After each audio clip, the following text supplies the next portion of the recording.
Let me fix that.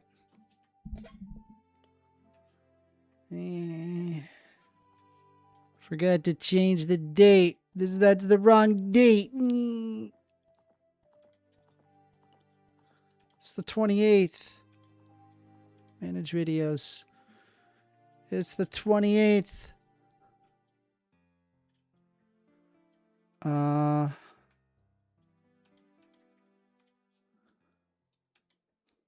Where is it?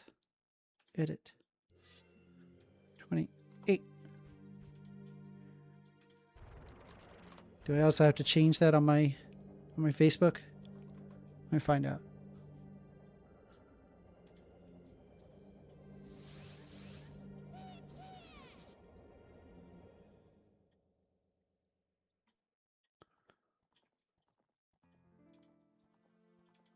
How do I don't think it even does anything there. Okay. Well, whatever. Let's just play.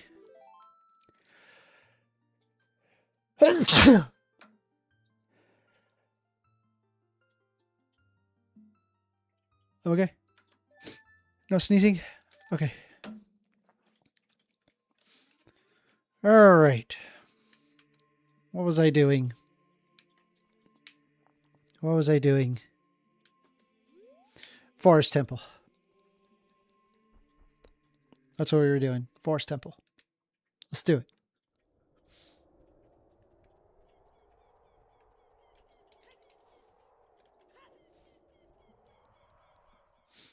Oh, I should probably let everybody know that I'm streaming.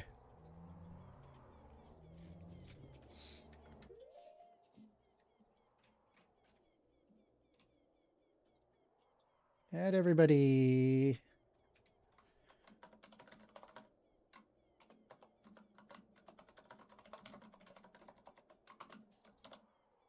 Streaming live and taking calls.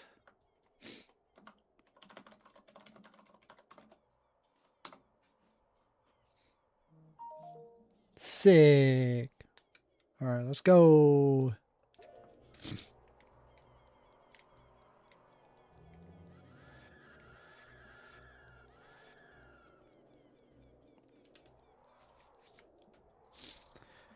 Hand pink waving. Hello, spiritual psychotherapy services. Hello. You are the first chatter. You know what I should do? I should get Epona. I think I need to be Young Link for that. Let's go be Young Link. Let's start by getting Epona. Step 1, get Epona.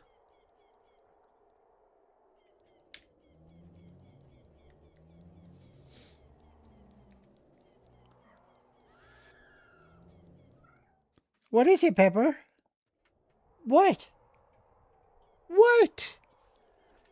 What do you want, duties? Let's give some attention to the cat. What, Pepper? Come here. Come here. Hello.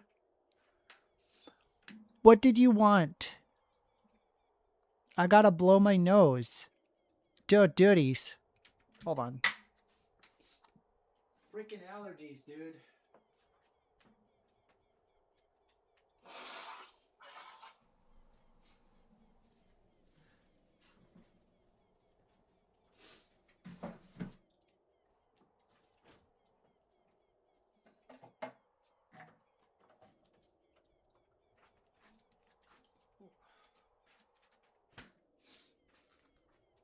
Okay. Did Amender order psychotherapy? No. No. That's just their name, I guess.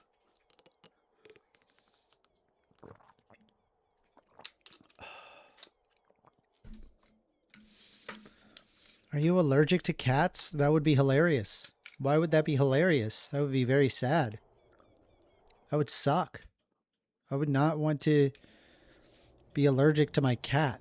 Thankfully, I am not allergic to my cat. No, it's pollen season.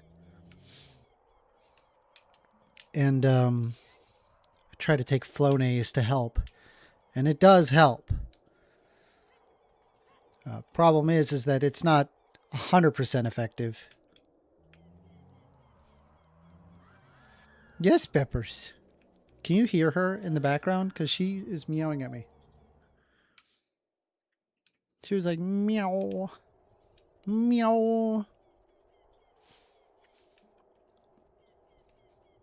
My sister-in-law's daughter is allergic to cats, and she has two. It happens. Dang. That would suck. I would hate that. But no, I am not allergic to my cat. I smush my face into her fur, and no sneezing at all. Can I just be Young Link? It looks like you have the skills. The forest girl is waiting for your help. But let me be Young Link. All right, it is not letting me be Young Link. I could have sworn that I can just get Epona.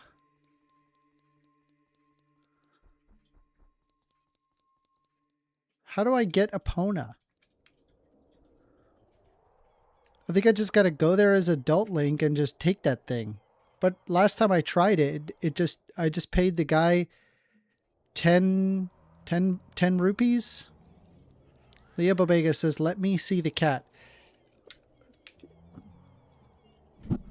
Duties! Duties! Mo! Hey, come here. Psst, psst, psst, psst, psst, psst. Yeah. Oh, let's say hello. Hold on, let me switch the scene. Hello, little lady. Hello. Hello. She is my little lady, and I love her very much. Isn't that right, little duties? Yeah, Navi?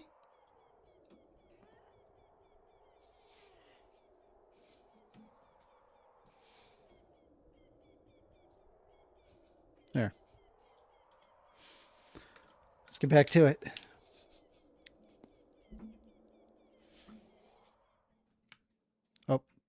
Oh, we got cat cam. We have cat cam.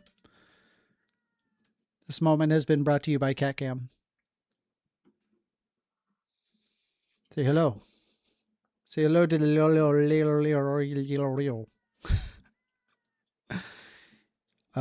Kieran says you should get Richard Spencer along for modern day debate at some point to debate whether his form of white nationalism is compatible with his current progressive perspectives on social issues. Jesus.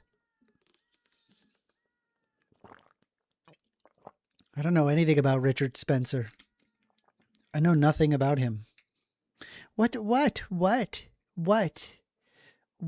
You want pets? Okay, you want me to stop?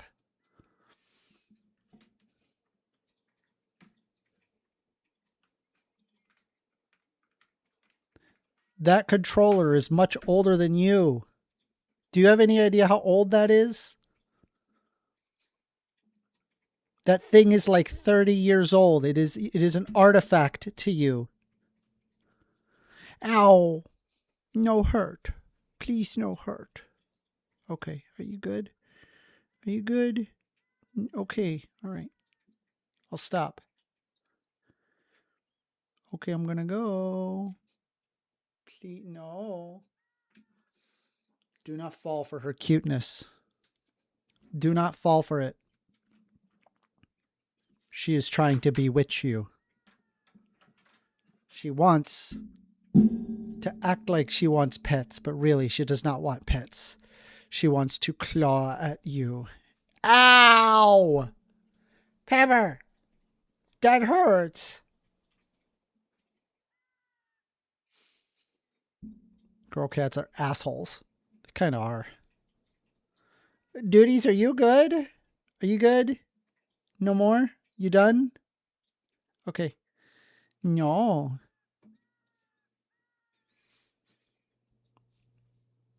All right, back to the game. We are taking calls. Phone number is 202-998-5218. You want to call in, have a discussion, we can do so. Otherwise, I'm gonna try to get Epona. Try to get Epona.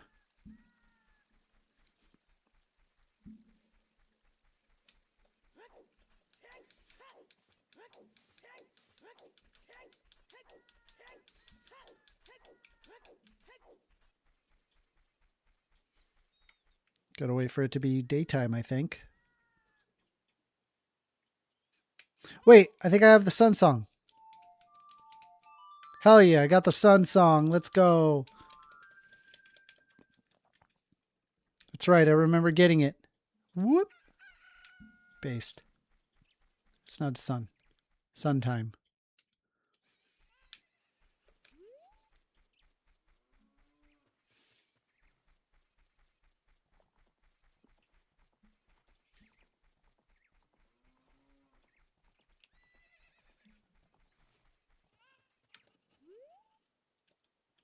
Pay me 10 rupees and you can ride.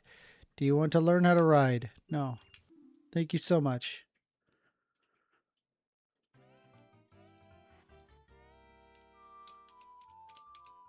I think I'm supposed to do this.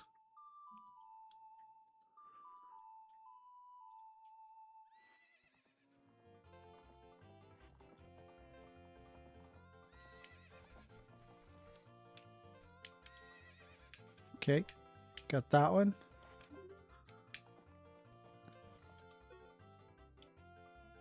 Getting better. How about a little race? There we go.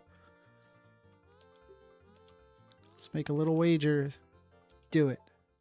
All right. We got this. No problem.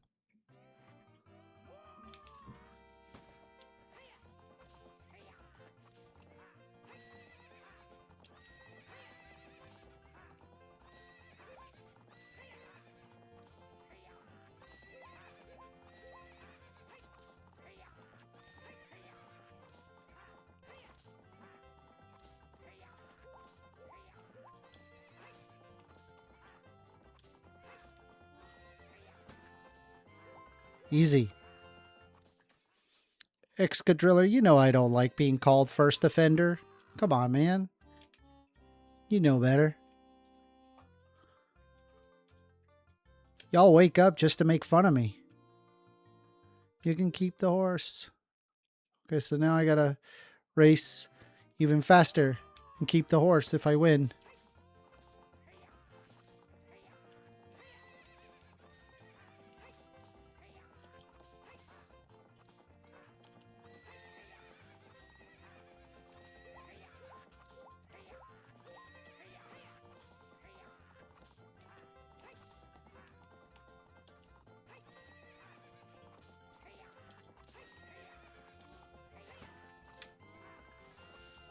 All right.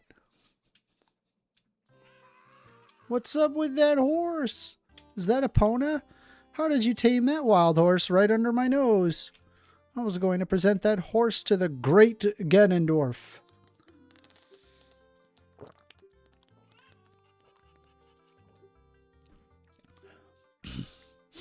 I'll never let you leave this ranch. Ha ha ha ha. Oh, ho, ho, ho.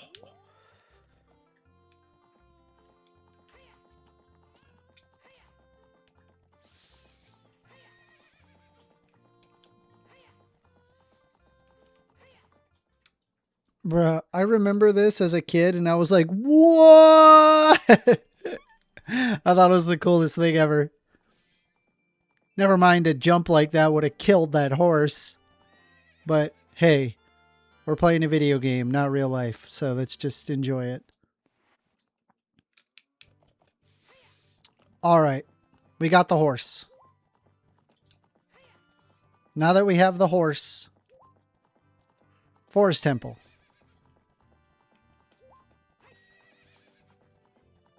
Though to be honest, I say we roll into some trees. Give me a sec, Epona. Just gonna roll into some trees if you don't mind.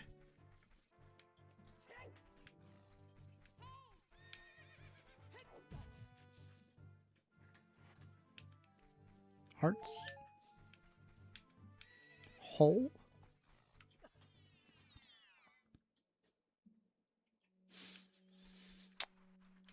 Hole.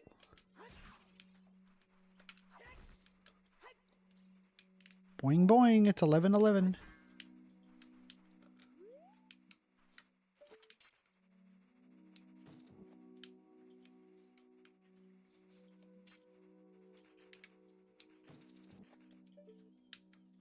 Hmm.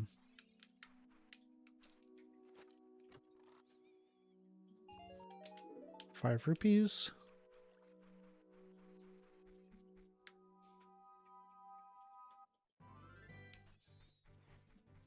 Bum, bum, bum, bum, bum, bum, bum, bum, bum, bum, bum, bum.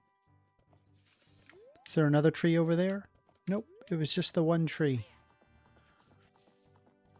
But look at all these trees. We should roll into each one of them. Let's do it.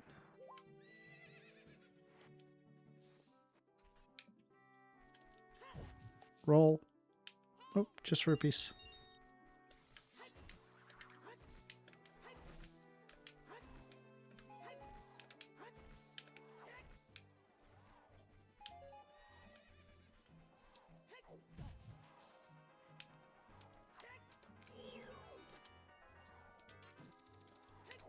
I'm not going to bother with him. He ain't going to hurt me.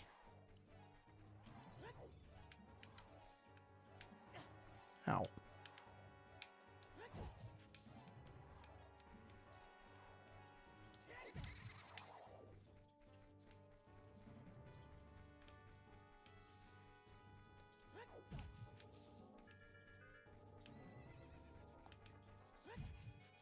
Any gold skull tullus?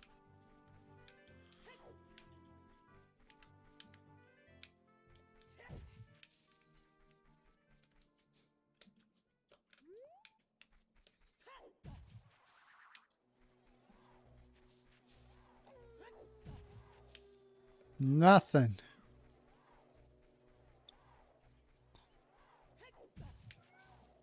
Yes, Peppers. Yes, Pepper.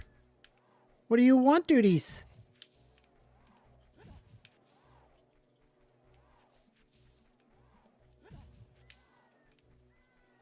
No gold skull tullus here. Alright. We're going to move on. What about that rock? Can we bomb it?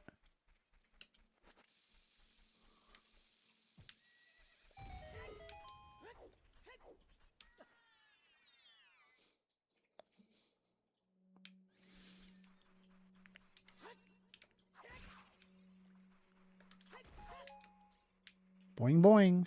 Current time is 4. Red rupee.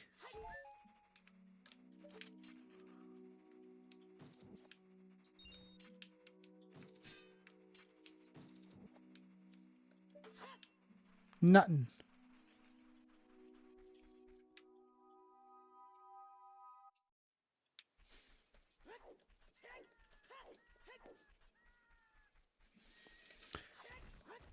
Andrea Ganelli says, I'm a conservative and I got a genuine question. Asked in good faith. Do most liberals defend rhetoric on their side even if they don't fully agree with it?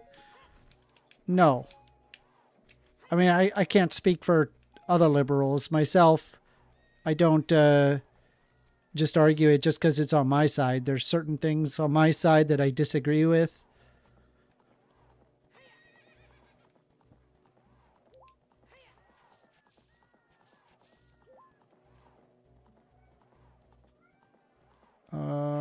We gotta go to the forest. Yes, Pepper, what? What do you want? She wants attention, poor thing. She just wants your love. She just wants your love. Yeah, no, duties, come here. Come here. What? Come here. Yeah. She just wants love, poor thing. Poor thing. I don't know if you guys can hear it. Leo Bobega says, what do you disagree with? I think like the minarchist government get out of the way, let the free market decide is a complete abject failure. Liberals had argued that for a really, really long time, and it's just not the reality. Like, It does not result in the benefit of society.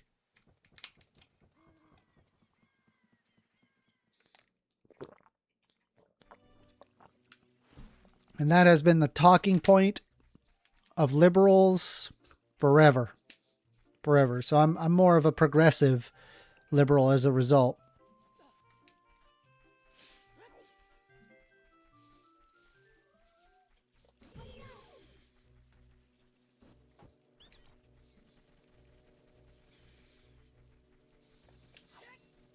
Can I just kill him? I'm just going to leave him. It's fine. Just let him run. What, Navi? What? What do you want? I wonder what's going on in the forest right now. I'm worried about Saria. Are you? What do you think about trans kid? I don't know that I've heard you talk about that. Trans rights. Let's go, baby. Hell yeah. Including for kids. Yep. I'm very pro-trans, which includes trans kids. If a kid comes out as trans, hey, let's help them out. Oh yeah, I can I think my cat wants to give me something. Hold on. What is it, duties? Oh.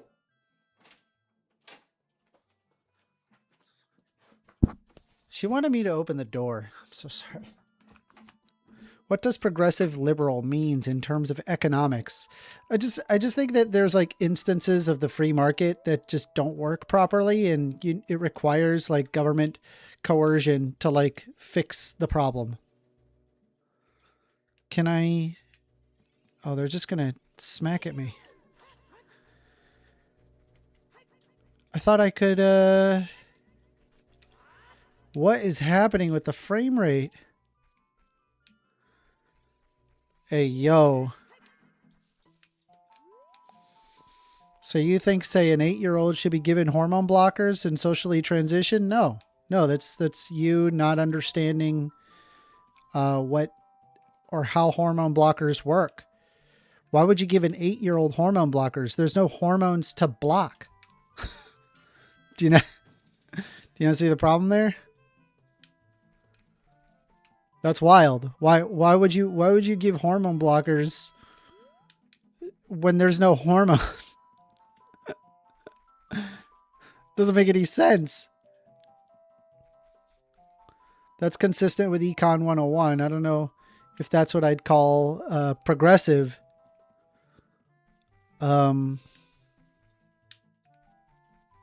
What I said was consistent with Econ 101. Like the free market. Hey, government, get out of the way. Let the free market decide.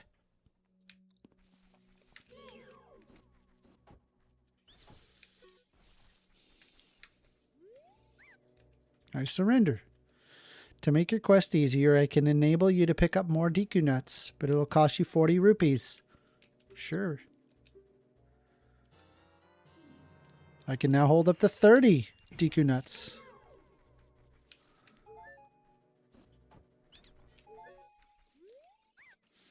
Knock it off. Leave me alone. And I will sell you arrows. 30 pieces for 70 rupees. No way. We don't have arrows yet. We don't need them. I asked you for your stance for reason. Okay, let's say 10 or 12. Through puberty happens at different times, different people. Okay, so yeah, so you say an 8-year-old should be given hormone blockers. The answer is no. It's just not necessary. A social transition, sure. Like, it's not a problem. Doesn't really impede them from existing.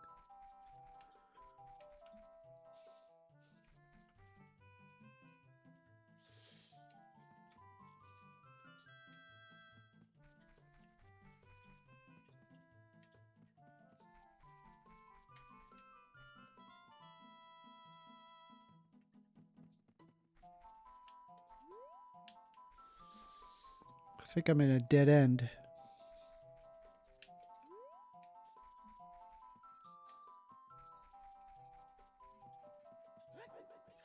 Wait, I think you turn here, maybe? Please. Yes, I made it. From here on, we'll be going through some narrow passages. If you take it slow, maybe you can sneak up on some enemies.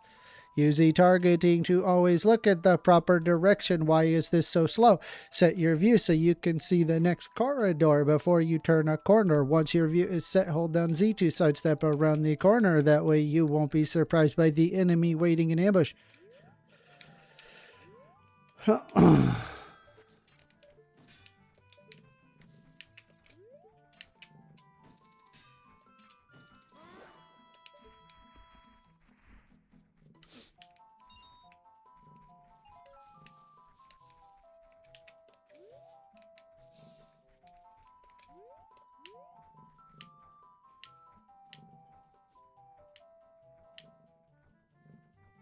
Walking toward us.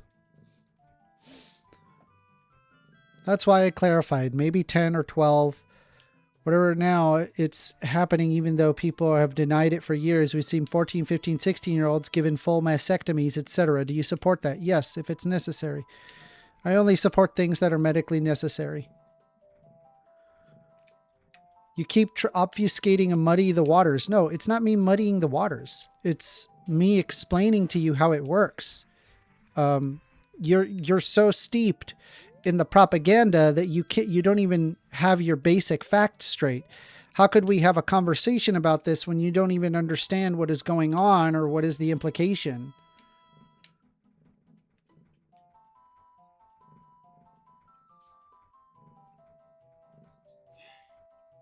Good morning, Amanda.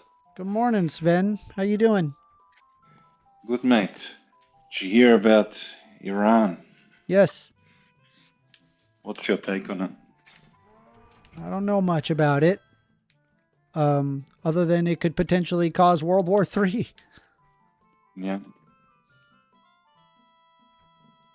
It's just saber rattling and complete disregard for international law, in my opinion.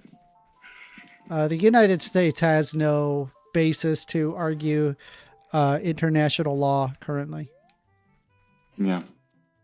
We just don't. I mean, we can't argue these things.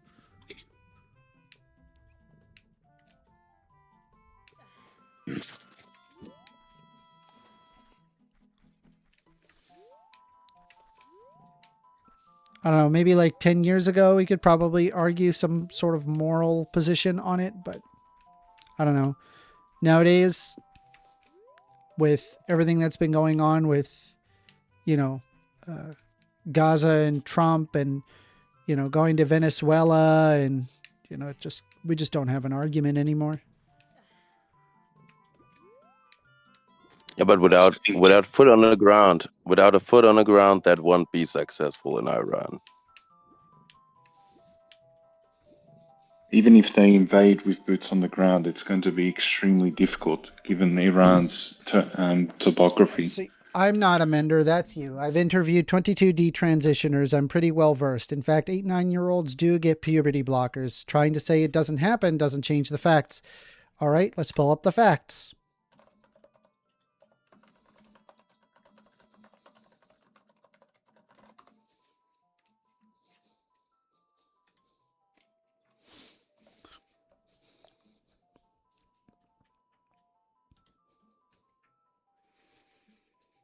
I think the only instance where a puberty blocker would happen for an 8, 9-year-old would be under precocious puberty positions. It would have nothing to do with trans people. But I'll go ahead and take a look at it real quick with you so we can see. This is the Mayo Clinic. Puberty blockers can be used to delay the changes in puberty in transgender and gender diverse youth who have started puberty. All right, so I'm going to start you right there. Puberty blockers can be used to delay the changes of puberty in transgender and gender diverse youth who started puberty. All right, I want you to read that really clear. Who have started puberty. You don't need to apply a hormone blocker when they're not going through puberty, which is exactly what I said. We aren't giving 8-9-year-olds puberty blockers. I think the only instances that I'm aware of a puberty blocker is applied on 8-9-year-olds is under conditions of precocious puberty, which is a medically necessary condition. The medicines often used for this purpose are called gonadotropin-releasing hormone analogs. Here's a summary of the possible benefits, side effects, and long-term effects.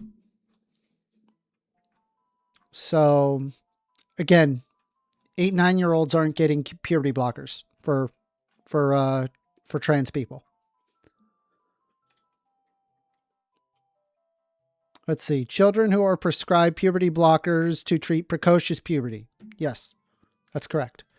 This is not done for trans youth. It's not a thing. It doesn't exist. I don't know where you're getting that.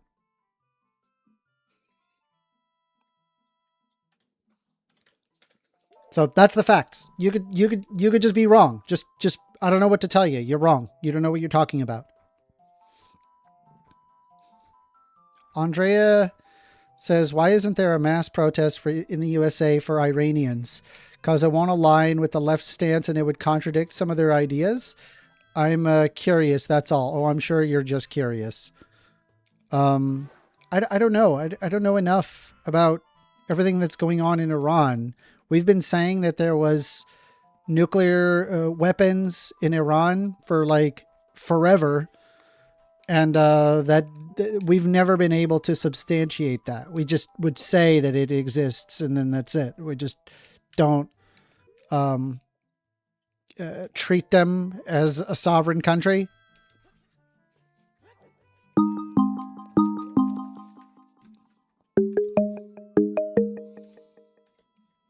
You're on the line with First Amendment.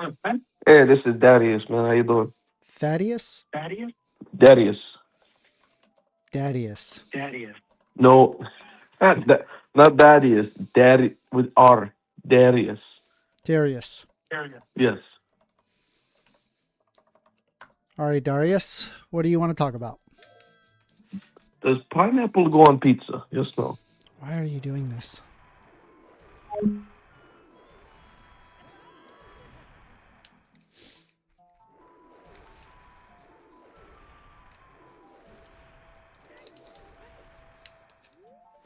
What is the juicy progressive economic policy? Probably post-Keynesianism.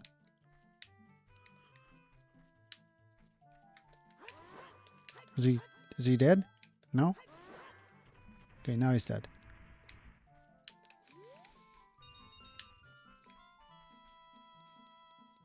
Wait, what did the dude say? Did you hang up? No, he hung up. Weird.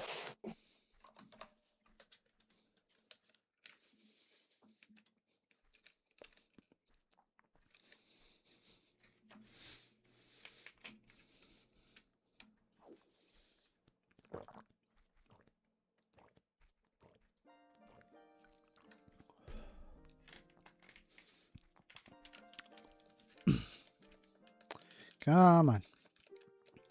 I wish I could change the text speed of this. It's so slow.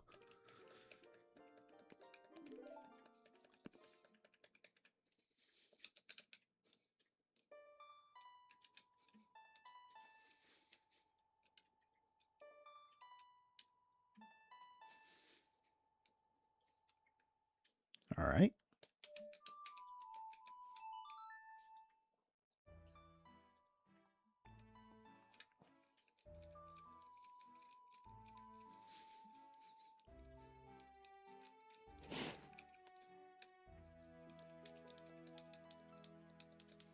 Hell yeah, let's do some Forest Temple. I'm excited.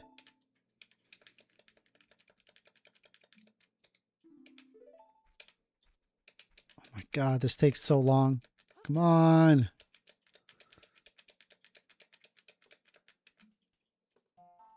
All right, sick.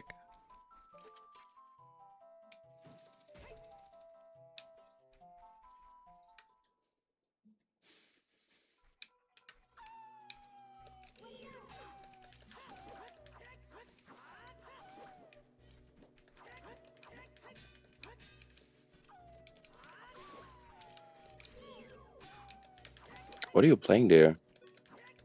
What? What game is that? This is Ocarina of Time. It looks pretty old. Let's see. Leah Bobega says, in your Discord, there are 3 cases. Easily grounded. I'm not saying it happens all the time. It is absolutely happens. Why can't you ever just be honest? Instead, you obfuscate and accuse me of lying. All right, let's pull it up. Where am I pulling up? Where do I go? My Discord? Where in my Discord? Where?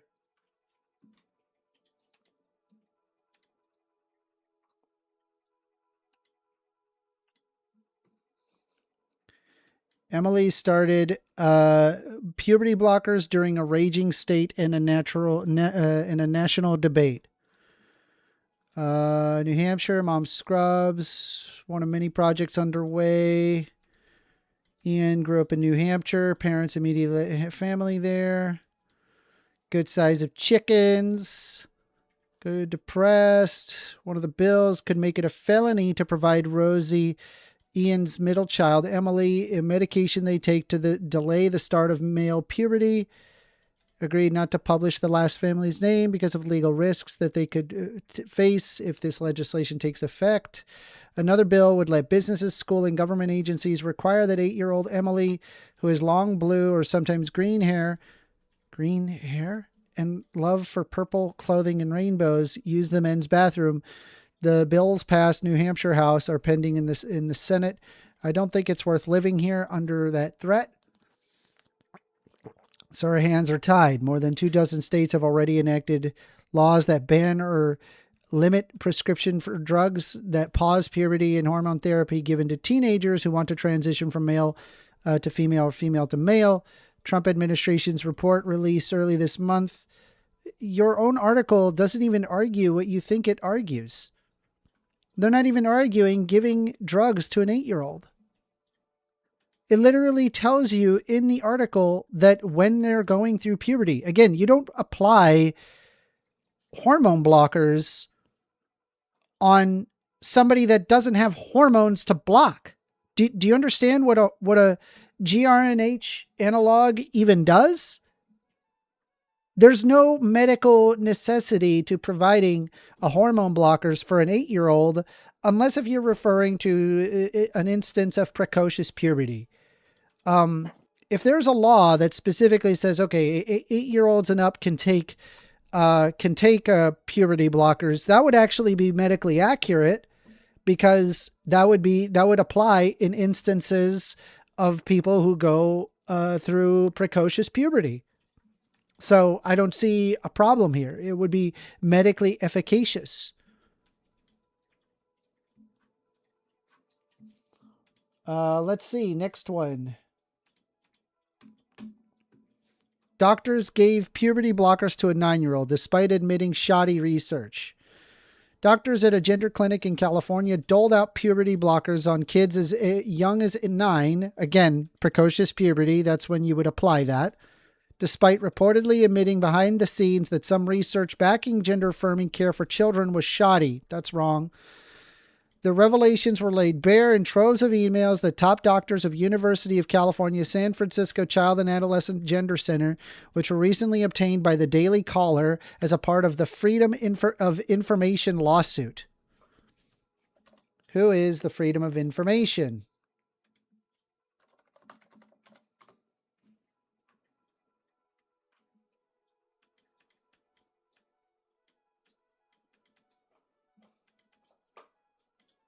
It's just a FOIA request. Okay, never mind. The cache of emails in UCSF medical doctors Mady Deutsch and Stephen Rosenthal, which were among the 2,491 pages of records turned over, including an admission that a 9-year-old child had previously been given puberty blockers. Yeah, if you have instances of precocious puberty, it is perfectly efficacious to provide puberty blockers in that instance.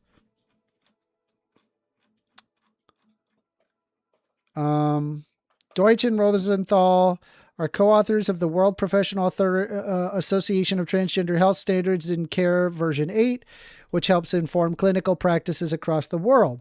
In one email exchange on October 22, Rosenthal was asked to respond to a request from journalists about reports of an 8-year-old involved in the National Institute of Health study had developed a bone condition after being given puberty blockers.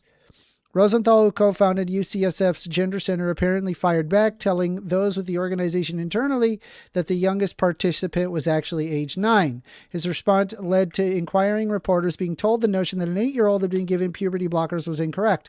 There is no such participant in our study, the email read, according to the outlet. Separately, another email exchange from May of 2022 it captured Rosenthal responding to accusations he said to a colleague, Dr. Diane Urshaft. He relied on shoddy research in an op-ed penned for the San Francisco. Well, did you hear that? This op-ed says so.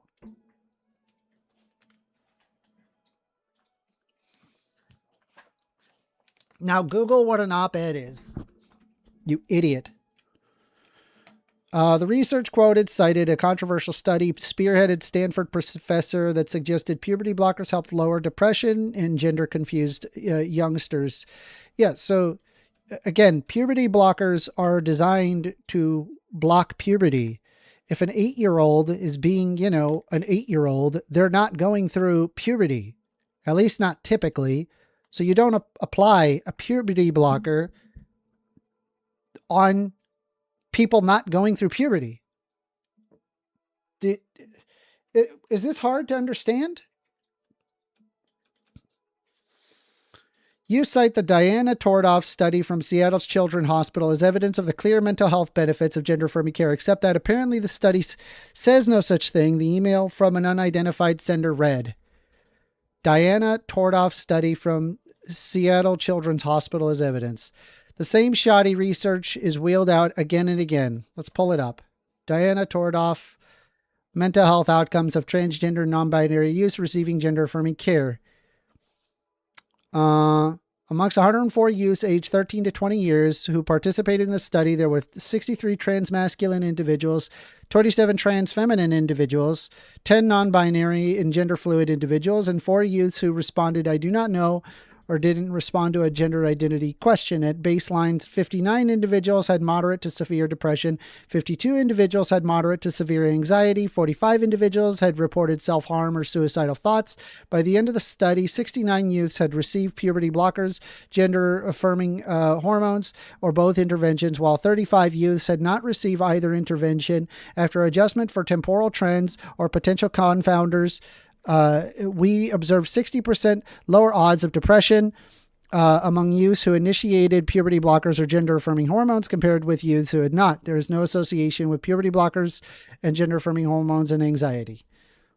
What's the problem? This study found that gender-affirming medical interventions associated with lower odds of depression and suicidality over 12 months.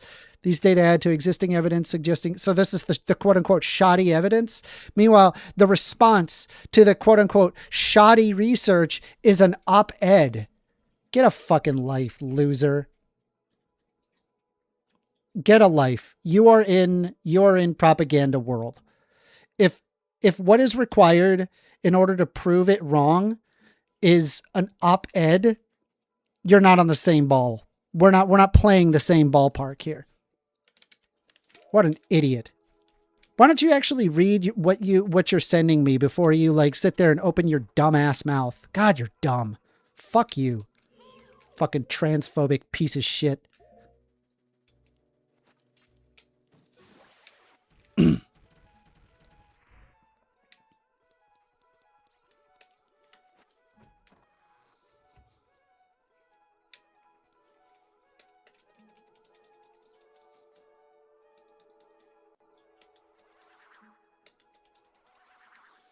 Amender, people citing the op-ed were the ones giving children puberty blockers.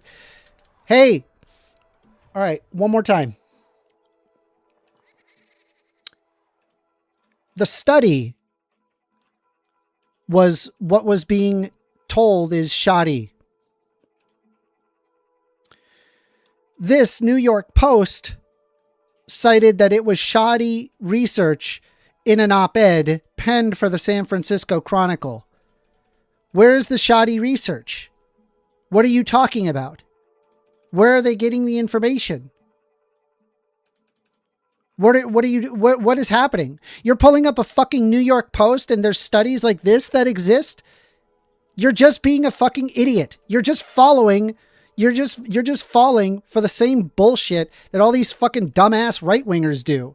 They all do the same thing. They don't listen to actual studies or like people that actually know what they're talking about. They listen to morons like Joe Rogan, and they hop on my stream saying that trans people ought not exist, or that hormone blockers should be are applied on fucking 8-9-year-olds when that's not the case. It's just not. Leah Bobega says, Amender, all shoddy research. Okay, enjoy the timeout.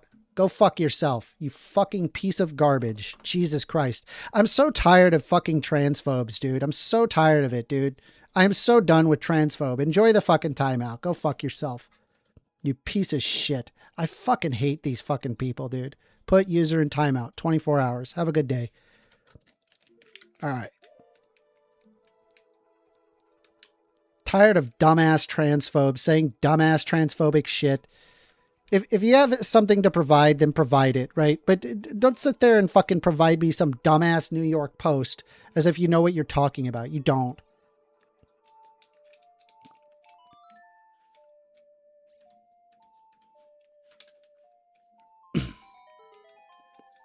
Yeah, Song of Time.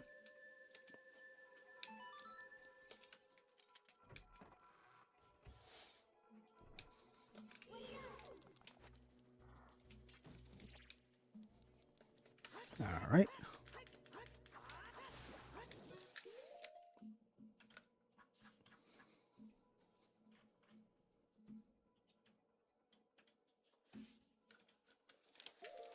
All right.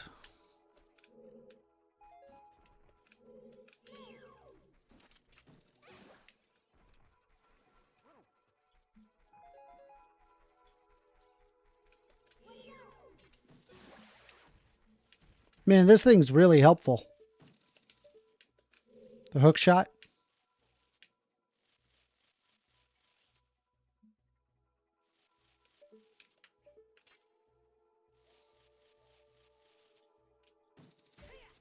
Whoop.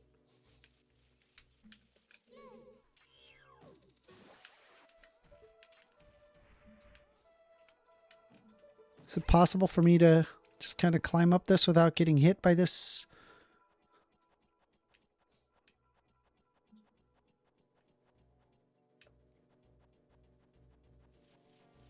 Oh boy. Oh boy. All right, we're good.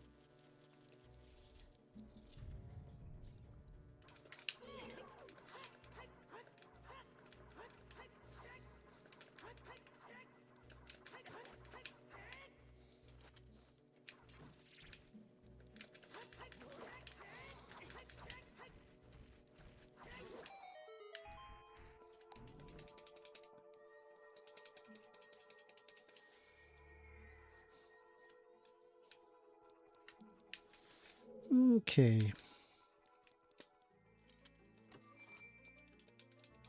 Is that a phone call in, not a Discord call in? Yeah, this is a phone call in. You could also do Discord if you want. You can hop in. We're in a one of the channels called Recording Live, whatever you prefer. Whatever is easier. Wrong way. Wait. No, it's not the wrong way. There's just an identical looking room on the other side.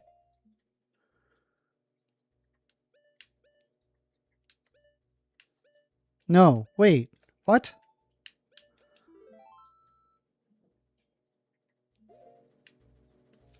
No, go the other way.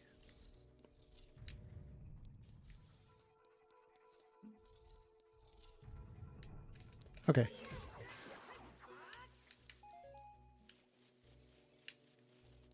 I think I hear a gold Skulltula. Is it just a regular Skulltula? No!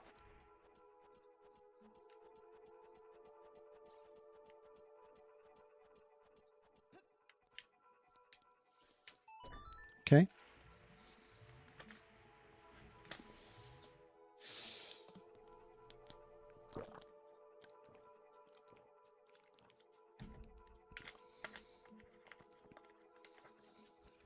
Let's take a look here.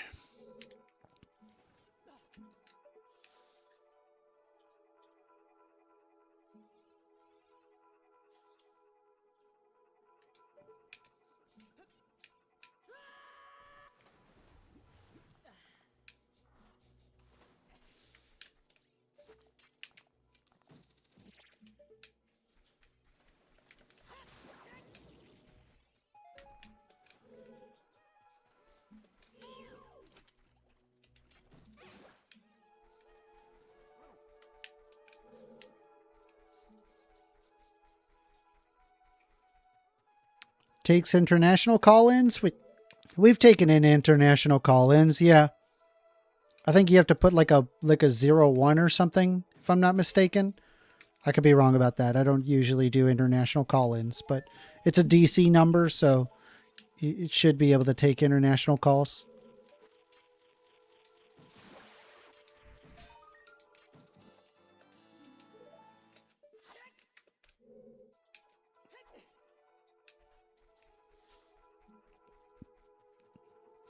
Let's check out this well.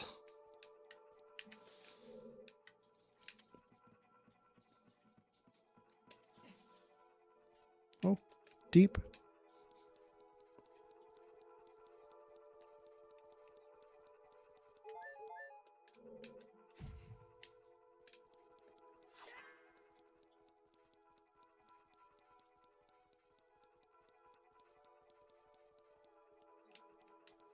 Oh, chest. Put 001 or +1 in front of the number. There you go. Thank you, Daniel. Thank you. Appreciate that. By the way, we are in the Discord, Daniel, if you want to hang out.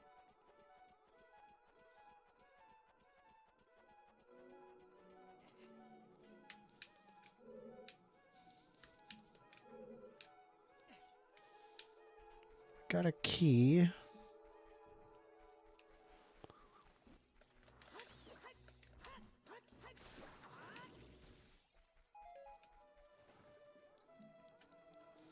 I think Discord would be easier then. Okay.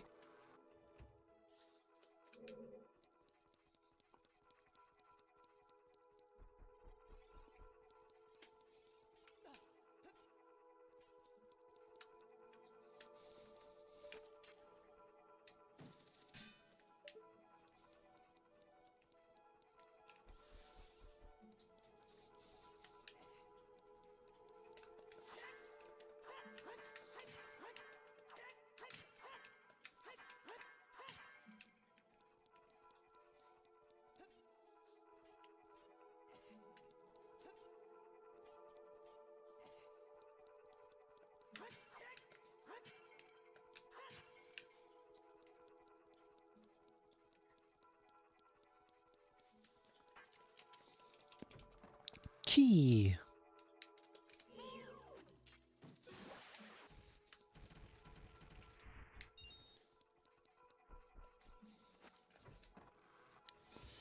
Daniel Hume says he's in the kitchen cooking. Well, I'm glad you are cooking, number one, and number two, that you are enjoying the show while I cook.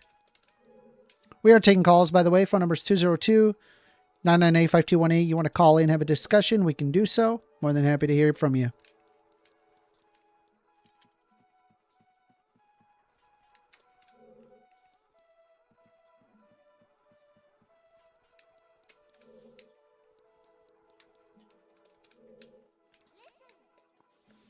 There are arrows painted on the floor.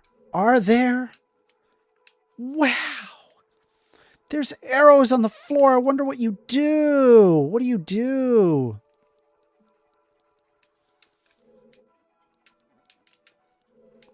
This game is just filled with, yeah, I get it, moments.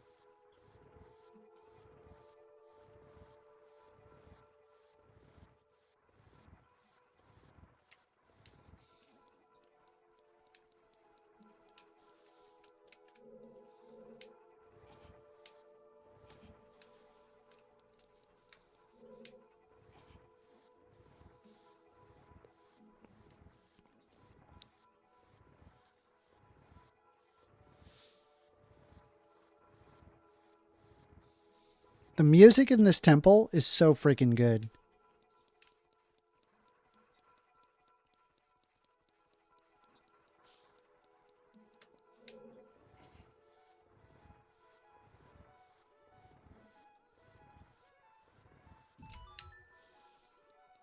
There was a ladder over here somewhere. No, no, no. Damn it.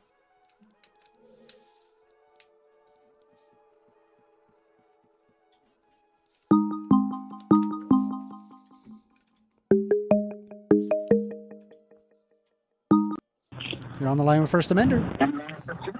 Hey, good morning, Hi. Amanda. Hey, how you doing? Is this Extremo? I'm doing good, man. It's a beautiful day. No. Have you noticed how good the weather is? The international. Give me a quick Cat. second. Hold on. Give me a sec. Bob Marley. I'm currently on the phone with Excadriller. With Extremo. You can click my live where you can see it. I'm gonna have, because Extremo came first. I'm gonna have the discussion with Extremo, and then I'll go to you. Okay. Ah. All right. Go. Sorry. Yeah, Go ahead, Extremo. Well, I won't take up too much of your time. Got a pretty busy morning this morning. Yeah, I just wanted to poke a little bit to see what's your opinion on like all this Epstein shit that's been going on. Yeah, it's wild. It's crazy, right? Yeah. Yeah, so I mean, I've been having a pretty busy week. It's been really, really productive, so I really haven't caught on to it. But like from what I can understand, they interviewed the Clintons, and they said that they know nothing, and that they're not guilty of anything. Yeah, I mean, I don't believe any of that. Yeah, me neither. It's scary, bro, because like, frankly, again, I don't like how like, you know, I don't know, bro. I think you think like I'm being wild or like out of line by saying that like the cabal really is fucking with shit, like to the point where it's just like blatantly obvious, but we really are so defeated that we can't do anything about it. You know, I'm really starting to fear that. I mean, the whole, I don't know about a cabal, but the whole Epstein thing is pretty well substantiated at this point. Yeah, I mean, it has to be a cabal, right? Because it's not everybody, right? Like, Do you still support Trump? I mean, to be honest with you, bro, I support his policies, dude. I've said that from the very beginning. You know, I vote on policy, not on people. But if you're agreeing with their policy, then you're voting for the person. I don't vote on the person, bro. I vote on the policy. You're talking about that whole cabal stuff, right? But then vote in right, but like cabal. My position is the guy who's like in the cabal like many times over. I mean, let's be honest, right? It's these rich motherfuckers, right? It's really what it is. Right. These like ultra hyper rich people, ultra consumption people, you know, that abuse kids. Look, I think that like you're focusing too much on the wrong traits. I don't think that these people are just rich. That gives them power. There's plenty of rich and powerful people. I think that Trump is like an asset, bro. I think like all politicians, a real asset. I'm sure. Yeah.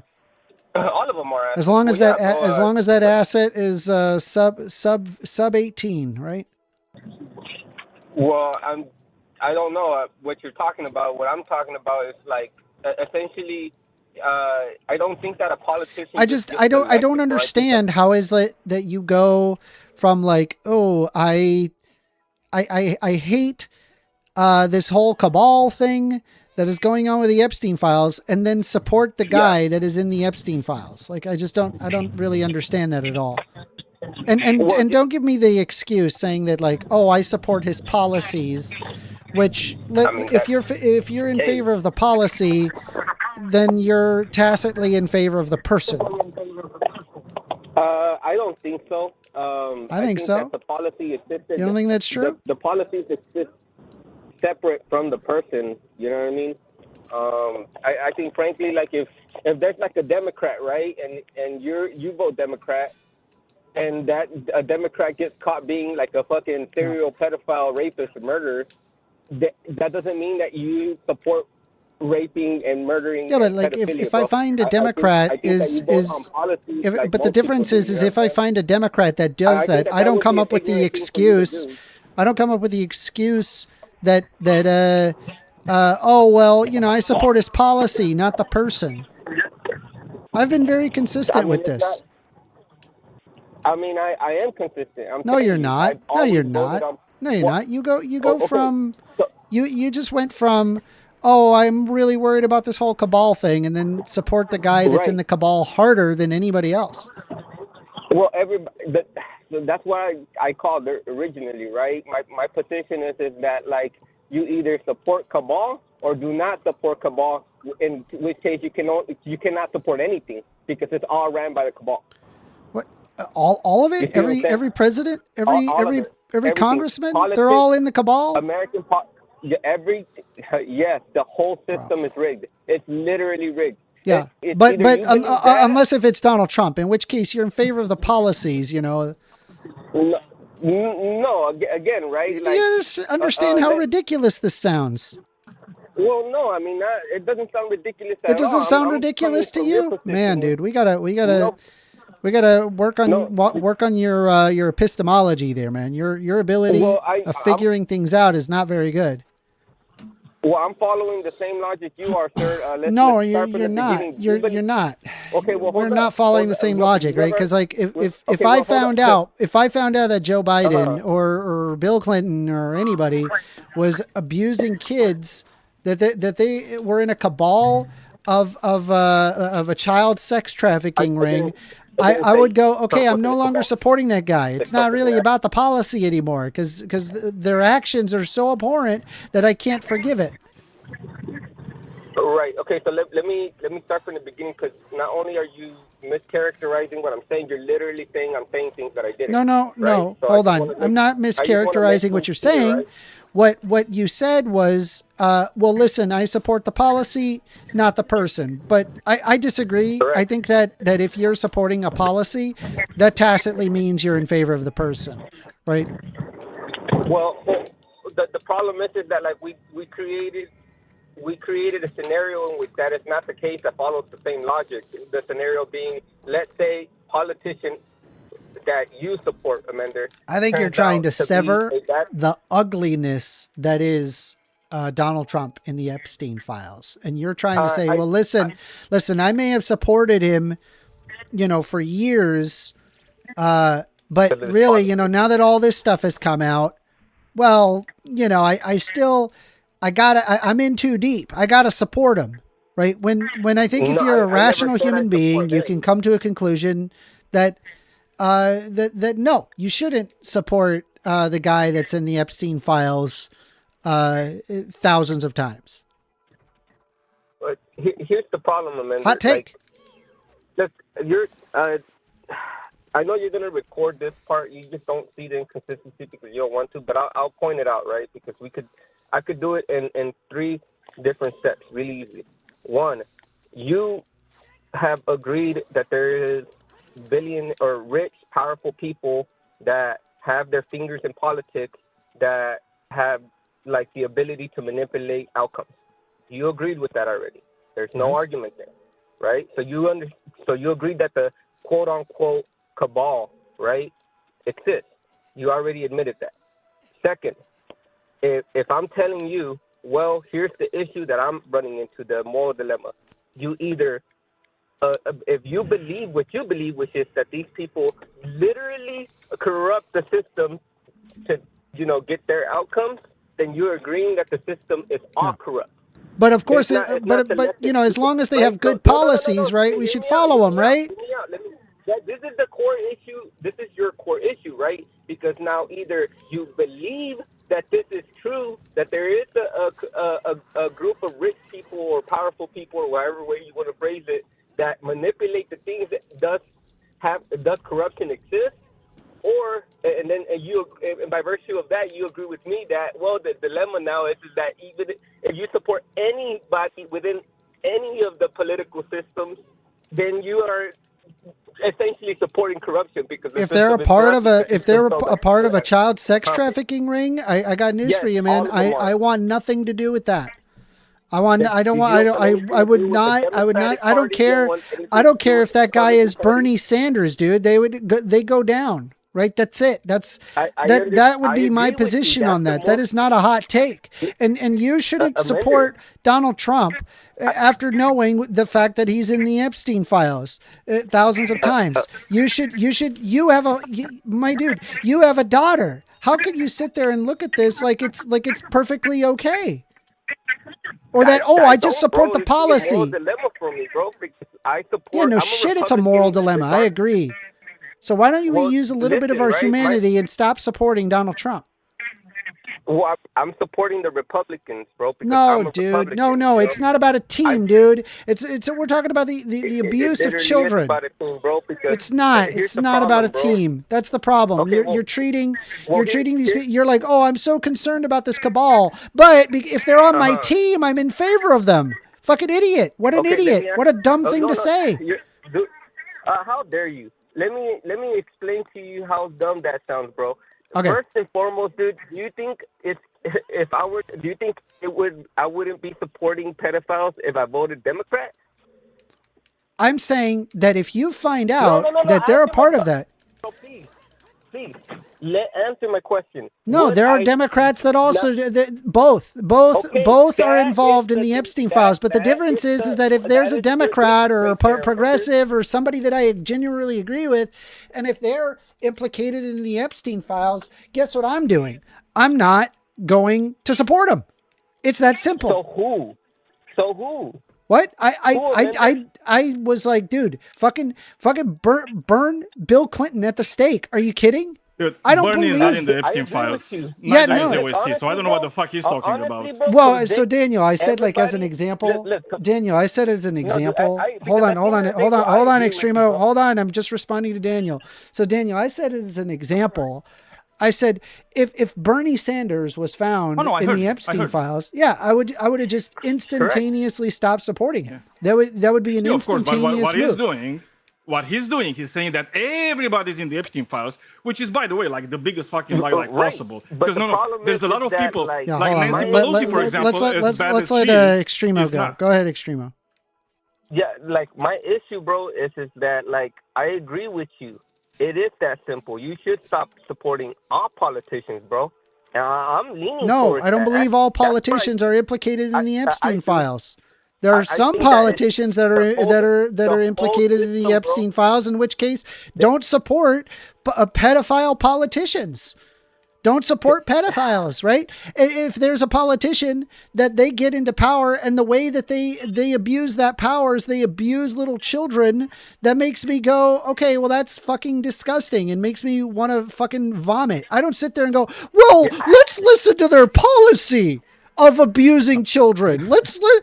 I agree with their policy. How about go fuck yourself? Go fuck yourself. By the way, pedophile defending motherfuckers, bro. These pedophile defending bullshit, dude. Put words in my mouth at all, bro. I've never said that Trump was not guilty of anything. I never said that Trump didn't do anything. He just supports him. You just support his policies. I don't appreciate your tone with me, motherfucker, because the reality you just support his policies. I'm the one that's telling you. Yeah, he likes the fascism too much, man. Hey, dumbass. Me and you already came to the conclusion that if you support Democrat policies, then you are also supporting the system that is creating. That's not true. That has nothing to do. That has nothing to do with that. Yeah, I'm saying like it doesn't matter if a Democrat Republican policy. It's where they use their power to abuse children. Yes, once I find out a politician is using their power to abuse children, I go, okay, peace. I don't support you anymore. Why? Because you're using your power to abuse children. That's how that works. That's my policy. Okay, it doesn't matter Democrat or Republican. It has nothing to do with that. Exactly. I agree with you. Then why the fuck are you supporting Trump, asshole? Hey, dickhead.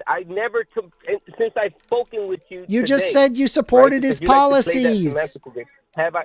I support the policies because his yeah, policies I just, are listen, I don't agree with the guy, but I support his policy, so I'm going to keep him in power and vote for the guy that abuses children. Okay, dude. All right. Well, I mean, that's you. Now, that's a different moral. You and I have completely different morals. Hold up, bro. And that's what I'm saying, bro. Like, I'm trying to work with you, Amanda. Let's say that is the case, right?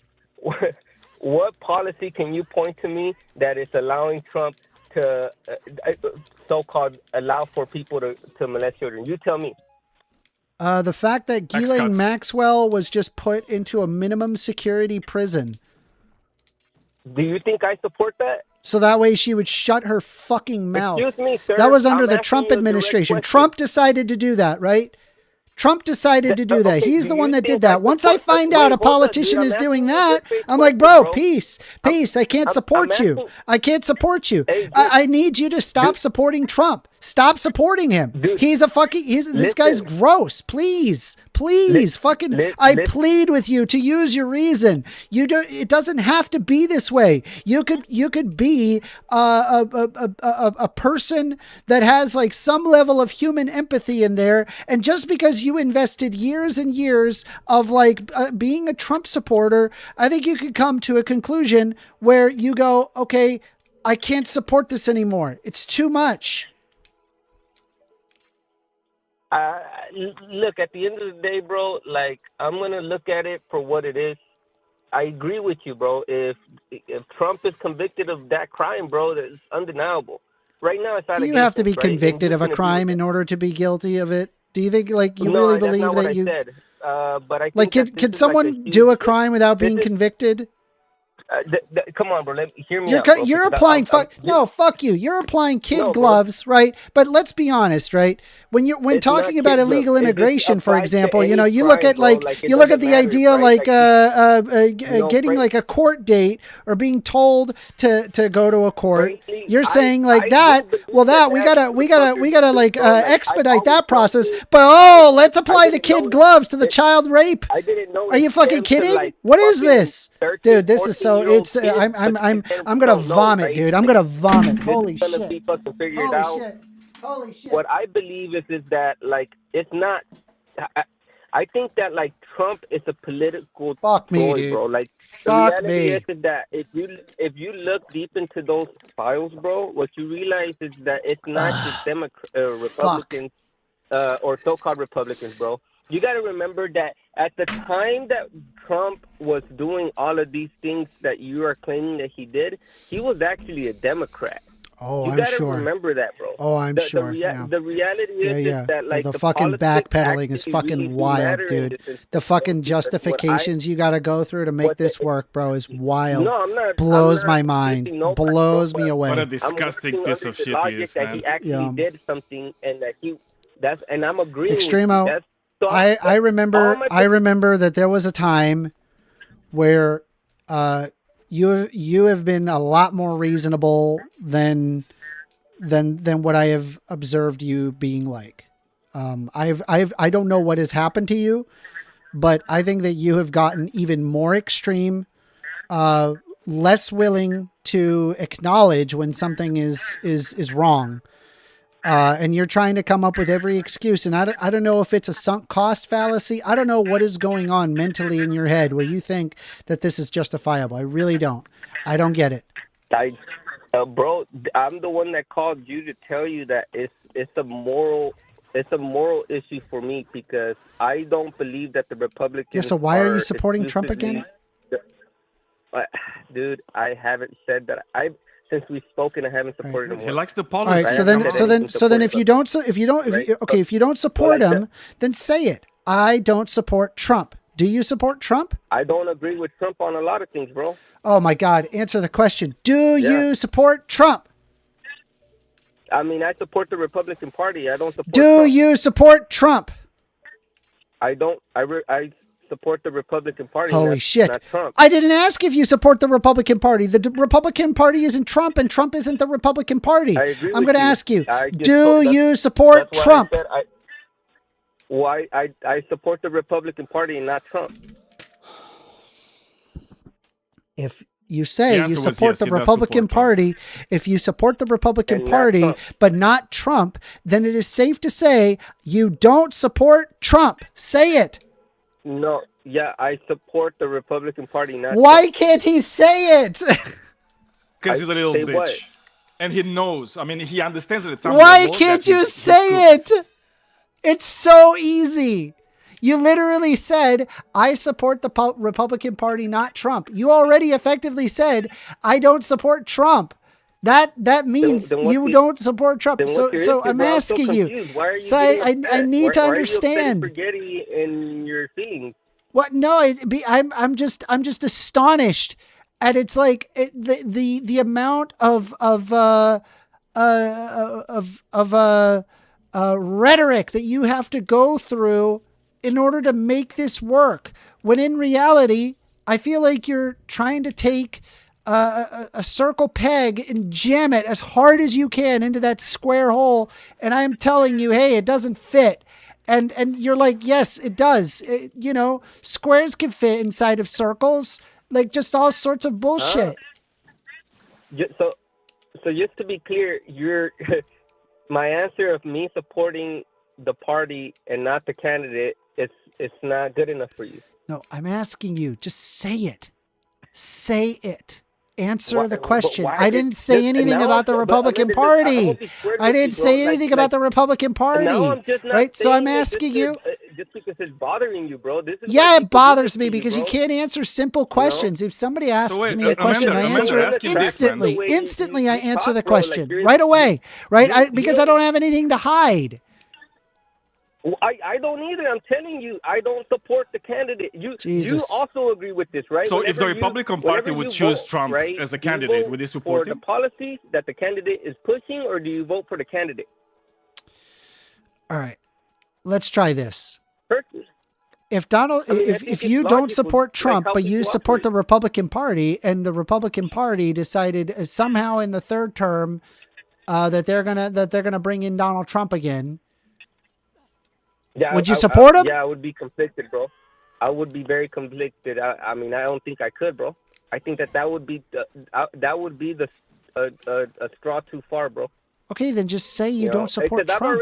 Mind you, my thing is that like this is the original topic of the conversation of the call, which is why I'm a little bit flustered at why you're attacking me, bro. Is that I think, bro, personally, the two-party system has always been rigged. I try to believe, like, because I've spoken to you a lot, that it was all a conspiracy. It's not really like that, bro. Like, the system is not rigged. It's just it depends on who you vote for. But what I realize now is that I was right, you were wrong. There is literally a cabal of people that are fucking with shit, that have their hands in politics so far deep that they're able to manipulate outcomes. And these outcomes, you're right, Amender, it was the worst fear for both parties, is that these rich elites are really trying to fuck us.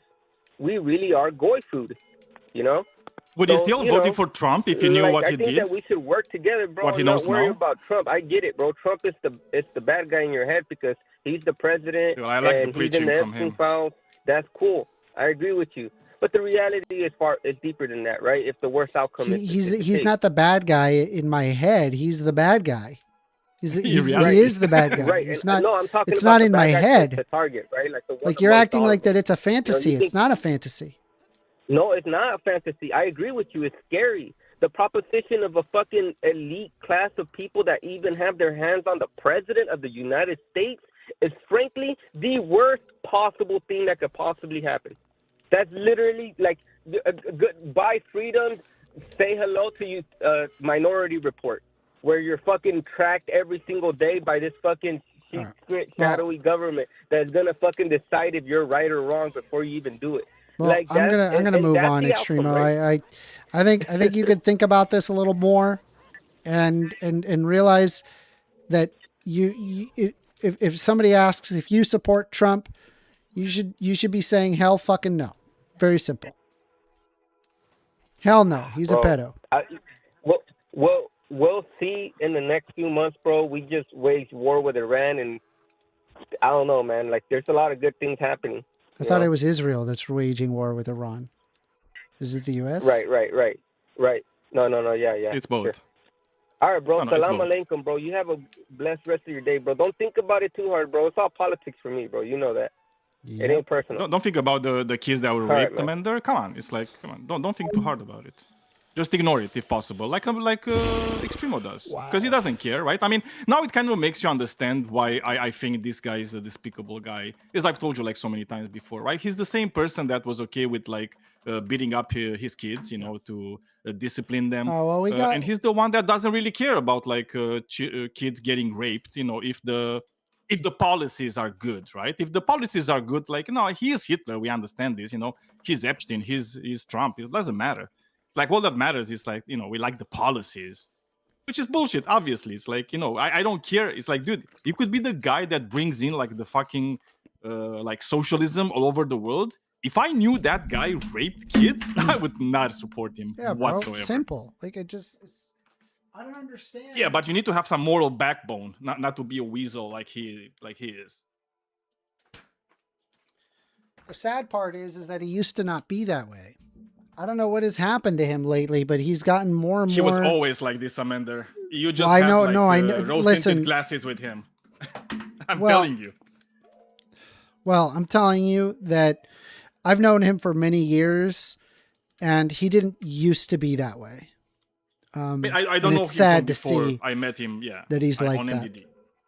Yeah, I I've mean, known this him is for like what, 2 years. But this is before that. This is a MDD. Yeah, I mean, prior to MDD, it was debate politics. Prior to debate politics, it was blue politics. So, you know, I've known him for a really long time. He didn't used to be that way, and it's ever since it's I sad. know him, he was always like this. Yeah, it's sad to see, but you know, it is the way it is, I guess. All right. Yeah, sorry for that, Bob Marley. You guys can go ahead. Sorry, I just felt the need to, you know. All right, Bob Marley, what you want to talk about? Extremo. Yeah. Hi. So, I mean, I'm not American, obviously, so I don't like getting involved in your politics too much. But I guess I've read through your hot take list. Is that still accurate? Okay. You're gonna have to do me a favor. I'm sorry, This is going to sound kind of nitpicky. Is there any way that you could take a drink of water and kind of swish your mouth around, because you're making this kind of a lip choppy sound that's really heavy? Okay, hold on.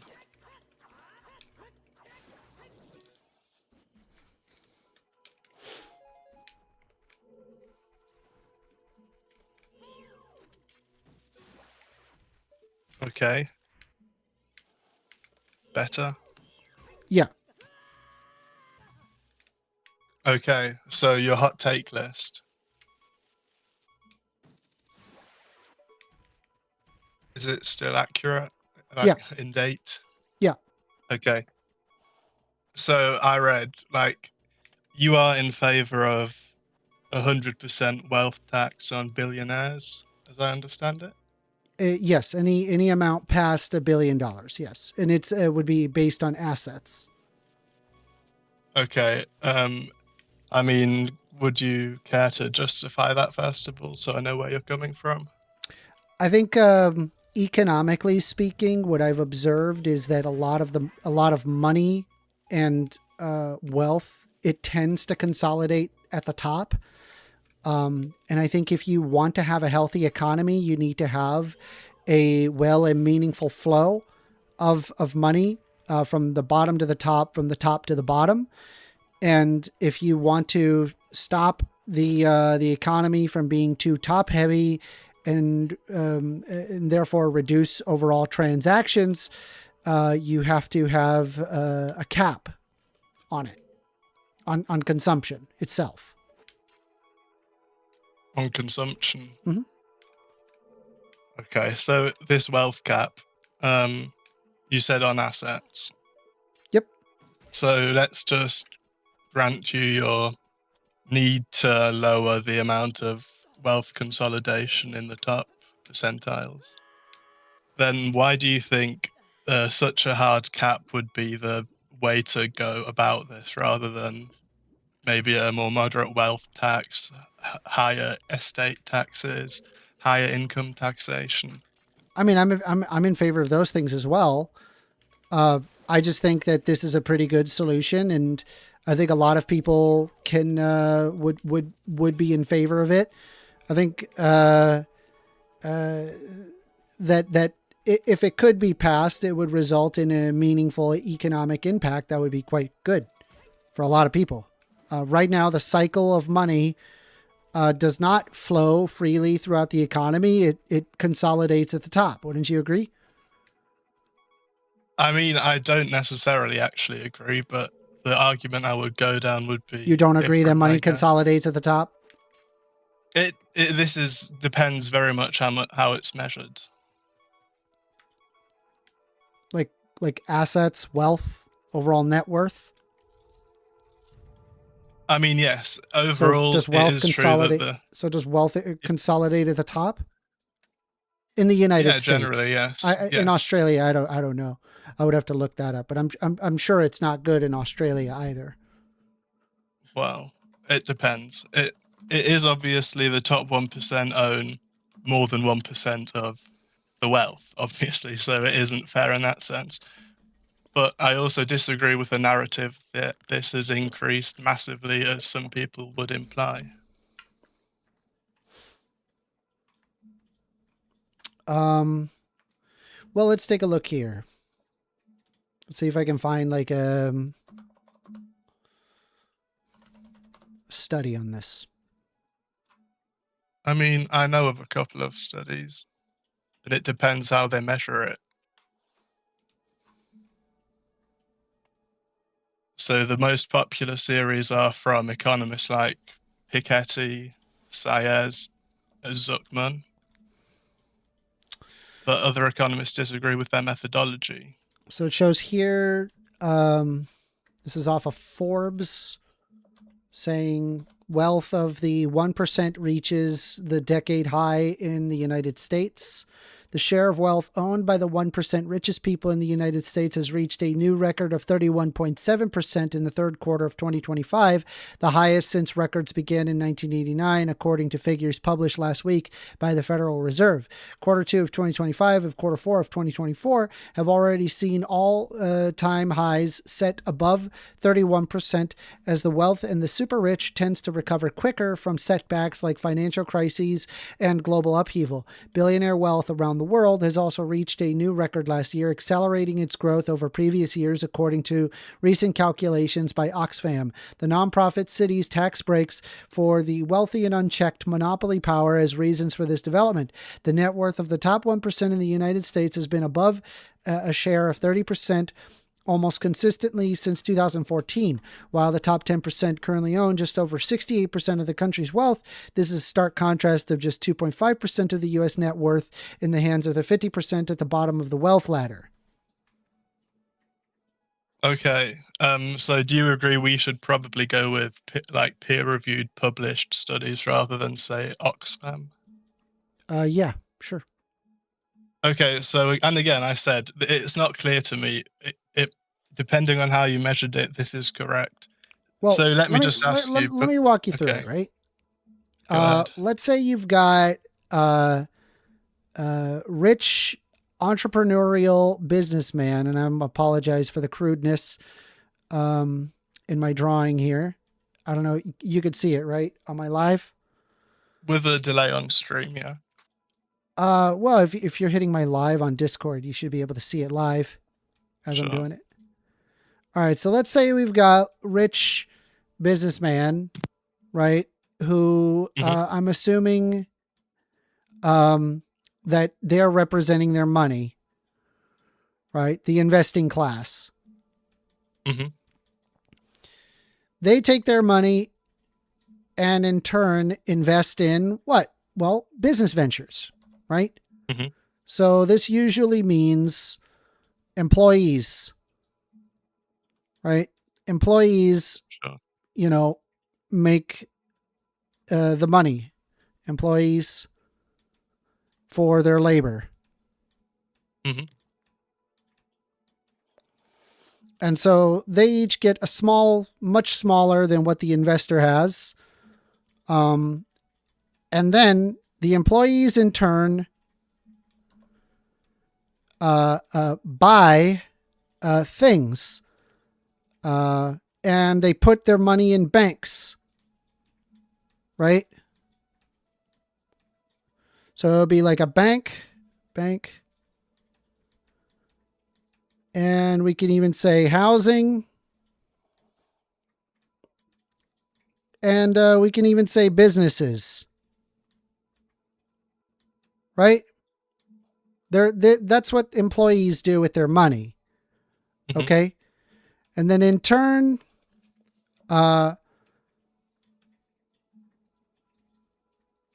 this stuff gets consolidated into big businesses like Wall Street. We're just going to draw some big buildings. And then those businesses give money back to the businessman, aka the cycle continues. But Yes. what happens if less money is consolidated to the employees? Well, what happens is when there's less money consolidated to the employees, then there's less money that then goes into the banks, that goes into the businesses, that goes into the homes. And because there's less money going into the banks, businesses, and homes, this also erodes away at the financial institutions of insurance companies, Wall Street, big giant financial institutions, which means that the money is effectively being taken and more money gets consolidated at the top with less for employees. So it's basically just creating a financial ultra rich. And if you can imagine, it's just giving more and more money for people at the top.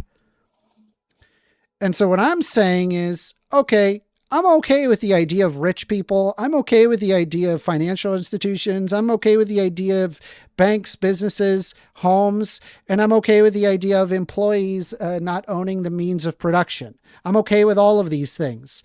The problem that I'm having is if we can limit the consolidation of wealth, have a cap of like, hey, past this amount, you are not allowed to own, right? You have to give it to somebody else, whether it be your family member, whether it be some donation. The point is that you cannot have in assets a value of more than $1 billion. This would force the business person to either have kids or other people either enjoy their wealth, or they would probably build businesses themselves, which in turn makes more employees, which in turn helps more banks, more businesses, which in turn helps financial institutions, which in turn helps the businessmen and would make more businessmen exist as a result. So it would just be a healthier economy if we had a consolidation of wealth or a less consolidation of wealth in favor of not this level of what I call the ultra consumption class, the people that are able to buy things like a $400 million yacht, if you can imagine. Okay, sure. My challenge to this is that I'm not convinced the evidence indicates that the share of wealth at the top has increased if accounting is done correctly. It has. It's on Statista. Oh, and I showed you. Okay, let's go to it's on Forbes. Forbes is a good source. Okay, but I thought we agreed on published academic papers being better than maybe think tanks or whatever. So I have a study in mind. Hold on. By an economist, if I could. Do you want to look it up or? Hold on. So I can pull up this here. So this is using an app called consensus.app, which specifically looks at peer-reviewed papers and a consolidation of peer-reviewed papers. And I asked the simple question, has wealth consolidated among the ultra-rich in the United States? Yes, U.S. wealth has increasingly consolidated amongst the ultra-rich. Has wealth in the United States increasingly consolidated in the ultra-rich over the recent decades? 15 separate studies saying yes. There isn't a single study that said no. Evidence of concentration at the top. The top 0.1% share wealth rose from about 7% in 1978 to 22% in 2012, roughly tripling and reaching similar levels to 1929. Using newer distributional accounts, the top 0.1% share increased from 7 to 18% between 1978 and 2018, and the very top 10 to 20 individuals' share of total wealth rose almost tenfold, 0.13% to 1.2% of U.S. wealth in 1982 to 2020. Capitalized tax and administrative data showed top 1%, 0.1, and 0.01% wealth shares all rising substantially from 1980s to 2010s, with a top 1% holding about 1/3 to 40% of all wealth by mid-2010. Visualization work shows distribution where a few hundred billionaire families sit off the charts above the 99th percentile, while about 1 in 10 households has a negative net worth. Comparative in recent dynamics, the U.S. has seen a much faster rise in top 1% wealth concentration than in Europe since the 1980s, despite similar growth in total household wealth to income ratios. Studies covering the 2020s confirm an extreme concentration at the very top persists, with the double rich top in both income and wealth remaining highly prominent. Drivers highlighted in the literature: surging top labor capital incomes, higher saving at the top, and favorable asset returns. Policy and institutional shifts, declining unions, lower top tax rates, campaign finance changes, and lobbying that favors the ultra-wealthy. Across multiple high-quality data sources and methods, research consistently finds that the U.S. wealth has become increasingly concentrated in the hands of the ultra-rich, especially around 1980, in which the very top 0.1% and billionaires pulling away from everyone else. So, Okay, so may I submit there's a peer-reviewed further... studies for you. Well, okay, may I give you a peer-reviewed study of my own? Of your own? Sure. Well, I didn't write it, but one I could submit into the body of evidence in this discussion, I guess. It's published in the Journal of Finance and is called Social Security and Trends in Wealth Inequality. And it finds that if you account for Social Security, which most of these papers don't, wealth inequality has barely nudged.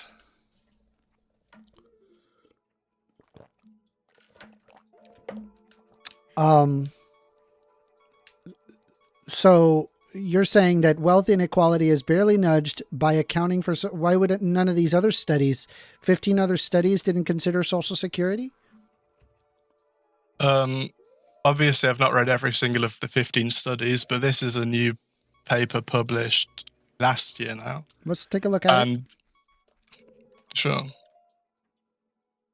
What it basically does is, if you're a worker in the United States, you have a future claim to your Social Security, right? And this paper argues that this should be counted as wealth. Other papers don't do this. And if you've got an aging population, the share of Social Security, the pot, is going to grow over time. And this paper Can you argues also put it in the side chat so we can... Oh, no, sorry. I'll do that. Which chat, Thank you. sorry? Side Here, chat. I will tag you inside. Yeah, I will tag you in it. Sure. There you go. All right, let's take a look here.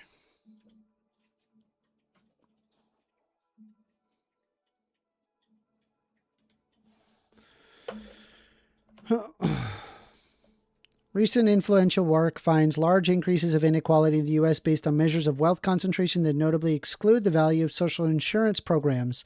This paper shows that top wealth shares have not changed much over the last 3 decades when Social Security is properly accounted for.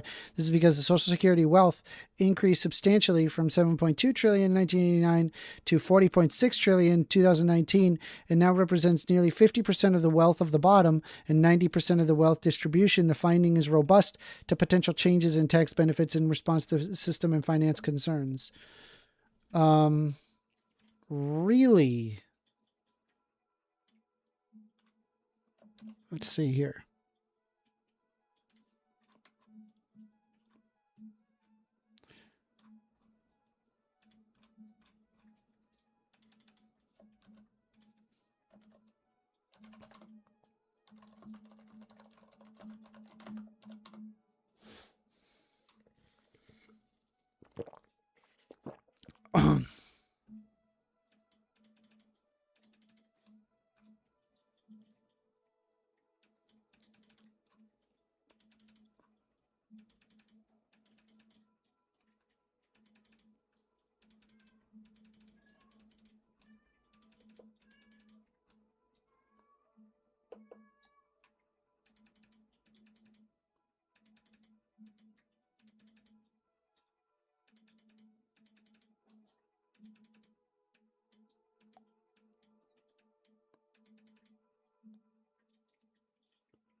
I guess like what I'm thinking, just like off the top of my head, is why are we accounting for like something that's effectively like it hasn't actually realized itself, right? It's only realized over the lifetime of the individual, as opposed to like, it's not like that we would be doing that with like understanding future returns of the S&P 500 over the next 20 years, right? Like if we did that, if we accounted for that on top of that, then it would show a pretty substantial wealth inequality gap, right?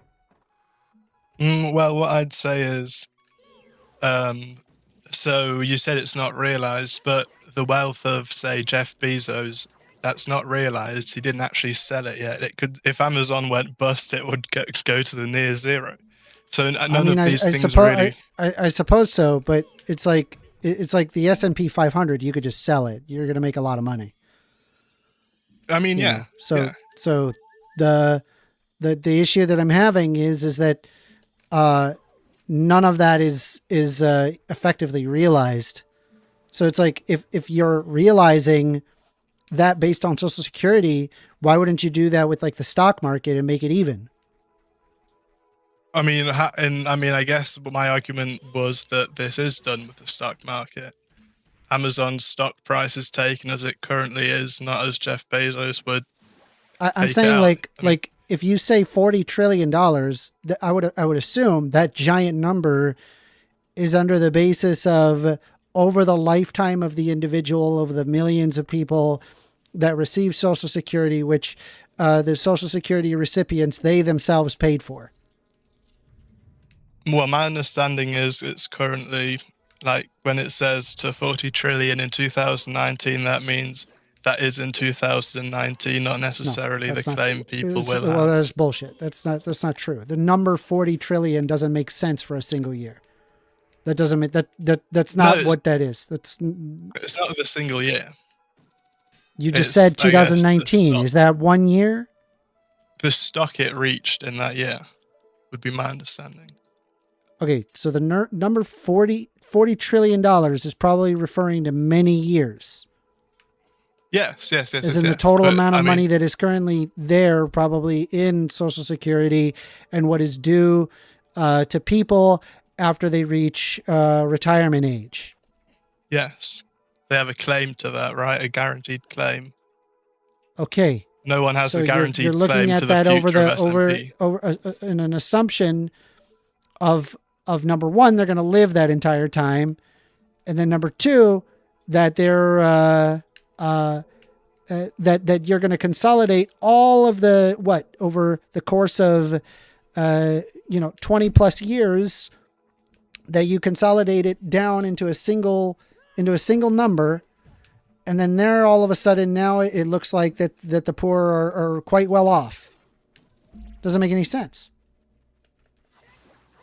I mean, this is like we're going to look at what, a $1,500 check that you receive a month. That's the look how well off look how well off the poor are in comparison to the ultra rich who buy $400 million yachts. Like, really? No, that's not what I mean. I mean, I agree with you that we should do more to financially help the poor, right? I'm not a conservative, a libertarian, nothing like that. I just, from a neutral perspective, I take issue with the claims of increased wealth inequality, but that does not mean poor people are doing well. Virtually every study disagrees with you. Every single this study doesn't. This one doesn't. Well, I suppose if you consolidate 20 plus years of slow and gradual wealth gain and get it into a single number, then great work. You did it. Like, yes, I'm sure if you increased what people have down into a single thing, then yeah, it would seem like that they're rich, but they're not, right? People who are on Social Security, whether you're rich or poor, you receive a check because you paid into the system. They themselves paid it, And but that doesn't mean that you're suddenly super well off, or you're even remotely considered that, oh, there's like a nice and even wealth distribution. That's just not the case. Well, I'm not saying they're super well off. I'm saying if you have access, a claim on future wealth, which they do have in this case, then if you account for that, then wealth inequality is not drastically increased, which doesn't mean it's not too high. But wealth inequality it is has too high. drastically increased. If you don't account for increases in social security. Yes, if you consolidate it all 20 plus years into a single thing, then yeah, I suppose you'd be right.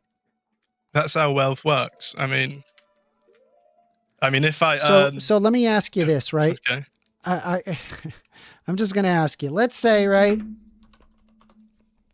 I'm gonna give you $2,000 a month, right? And we're gonna give it to you over the course of 20 years. Okay. Sure. Or I can give you $480,000 right now. Which one do you think is more valuable? Well, I guess it depends on the rate of inflation, I guess, whether the... Well, so the answer is very simple. now, the answer is very you simple. take it Yeah, now. yeah. Taking it all Almost now is would be the optimal solution, right? Yeah. The study is presuming you're effectively taking all of the Social Security, which they themselves paid for, in one shot, and that is what makes for that additional wealth distribution. It's ridiculous. Yeah. Okay, I guess the counter question, would you prefer if Social Security, you just took it all now rather than paying it into a pot and taking it out later? No, I think Social Security is working as intended. I would not want to have it where you receive a lump sum. Okay, I agree, but you don't want this 40 trillion income claim they have in the future to be actually counted towards their wealth. I'm saying it's erroneous to bring up a wealth claim to $40 trillion, which is effectively a trickle amount of money being consolidated over 40 plus 20, 30 years, and you're consolidating down into a single number. I think it's rather dishonest to say, well, therefore you can't say that the wealth distribution is increasingly at the top because we're not accounting for Social Security. Again, Social Security, you might have a point if there was that everybody is receiving a lump sum all at once. Maybe then there would be an argument, but there isn't. There is no argument for that, right? People aren't receiving this giant lump sum where they can, invest it how they please. When in reality, it is the ultra rich that are pouring their vast amounts of capital to gain capital on capital gains, to be able to gain on the stock market, to be able to speculate on people's homes, to be able to sink their money into collateralized debt obligations, to create hedge funds where other people's money are used to invest in, and then they're able to shave off some of that money and tax at a lower rate than somebody who's making $50,000 a year. I'm sorry, you're not going to convince me based on, we didn't account for 40 years worth of Social Security. Okay, my counter. By the way, if I can just interject for like 1 second, Sure. because I think them counting Social Security as wealth is extremely weird. Since first of all, it's like you cannot inherit somebody's Social Security, right? So it's like, and I looked it up, like around 10 to 15% of Americans actually die before they can even take Social Security, right? And they can't just transfer that to somebody else, right? You cannot use it as a collateral, for example, if you're trying to make like a loan, right? So it's clearly not the same thing as actual wealth from like the 1%. Because when you're talking about Jeff Bezos and his like shares of like Amazon, well, he can use those shares to get a lot of stuff with that. But you cannot do the same with Social Security. And if Jeff Bezos kind of dies today, that wealth is going to be transferred, right, to his kin. So again, it's literally not the same stuff, right? You're kind of looking at like some future benefit that you already paid into, right? It's like it was money taken from you, and you're not going to be able to realize that benefit all at once either, right? Even when you're getting it, you're getting it in small amounts over some period of time. Okay. My response to that would be, so first of all, let's say that again, a reform I don't think any of us would like, but let's say we're libertarians and we say abolish social security and say mandate these people just have to invest it all, but they can cash it out whenever they want. Say the exact same amount of social security, but they can cash in whenever they want. This would be the exact same kind of situation. And now you couldn't make the argument you just made. So in the case where they could just check it out right now, which would be a worse system, but in terms of money, they'd have the same just now rather than later. Would you still make that same argument?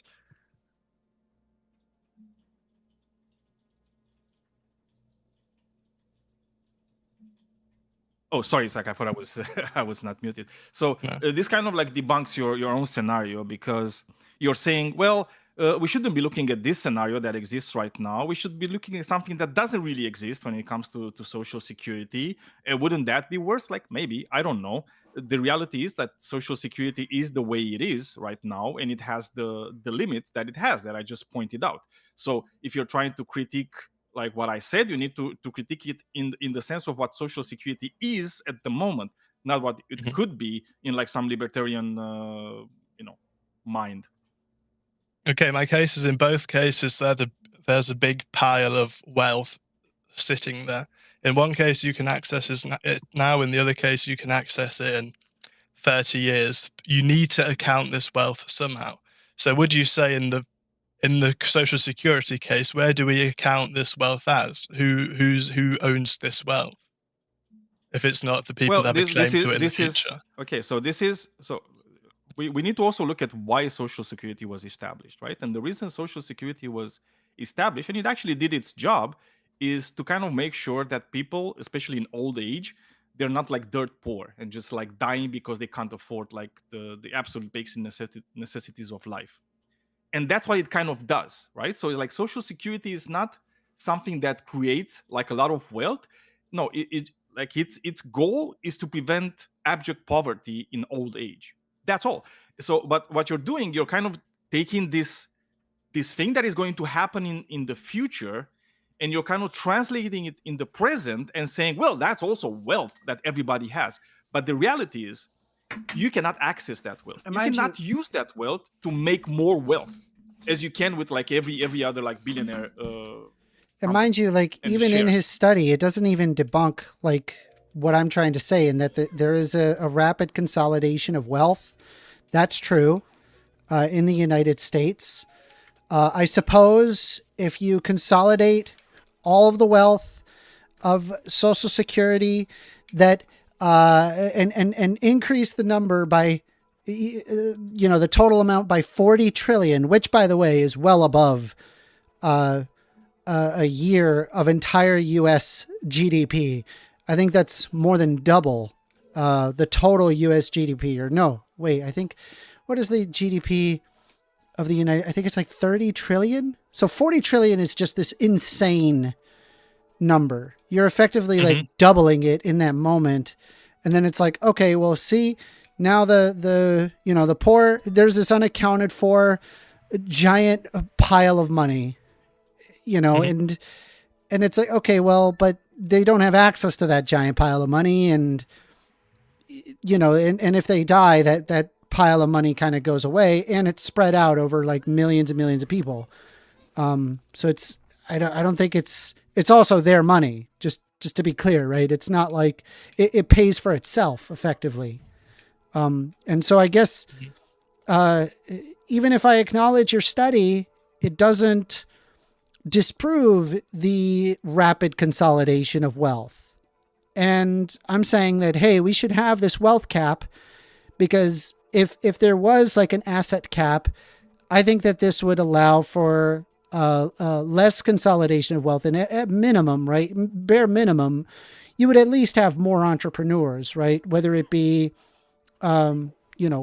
maybe sons and daughters that are related, maybe friends, maybe other family related to this, ultra billionaire where they have to reconsolidate. It's kind of like what we did with the Rockefellers, where we said, hey, you can't be Standard Oil anymore. You are required to take some of your assets and split it amongst your family. And that's what they did. And now we have, a plethora of different, oil companies and shell companies for the Rockefellers, right? I know like Shell is one of them.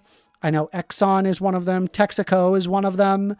Lots of different oil companies, gas companies that have benefited and have created more jobs by removing the consolidation of wealth.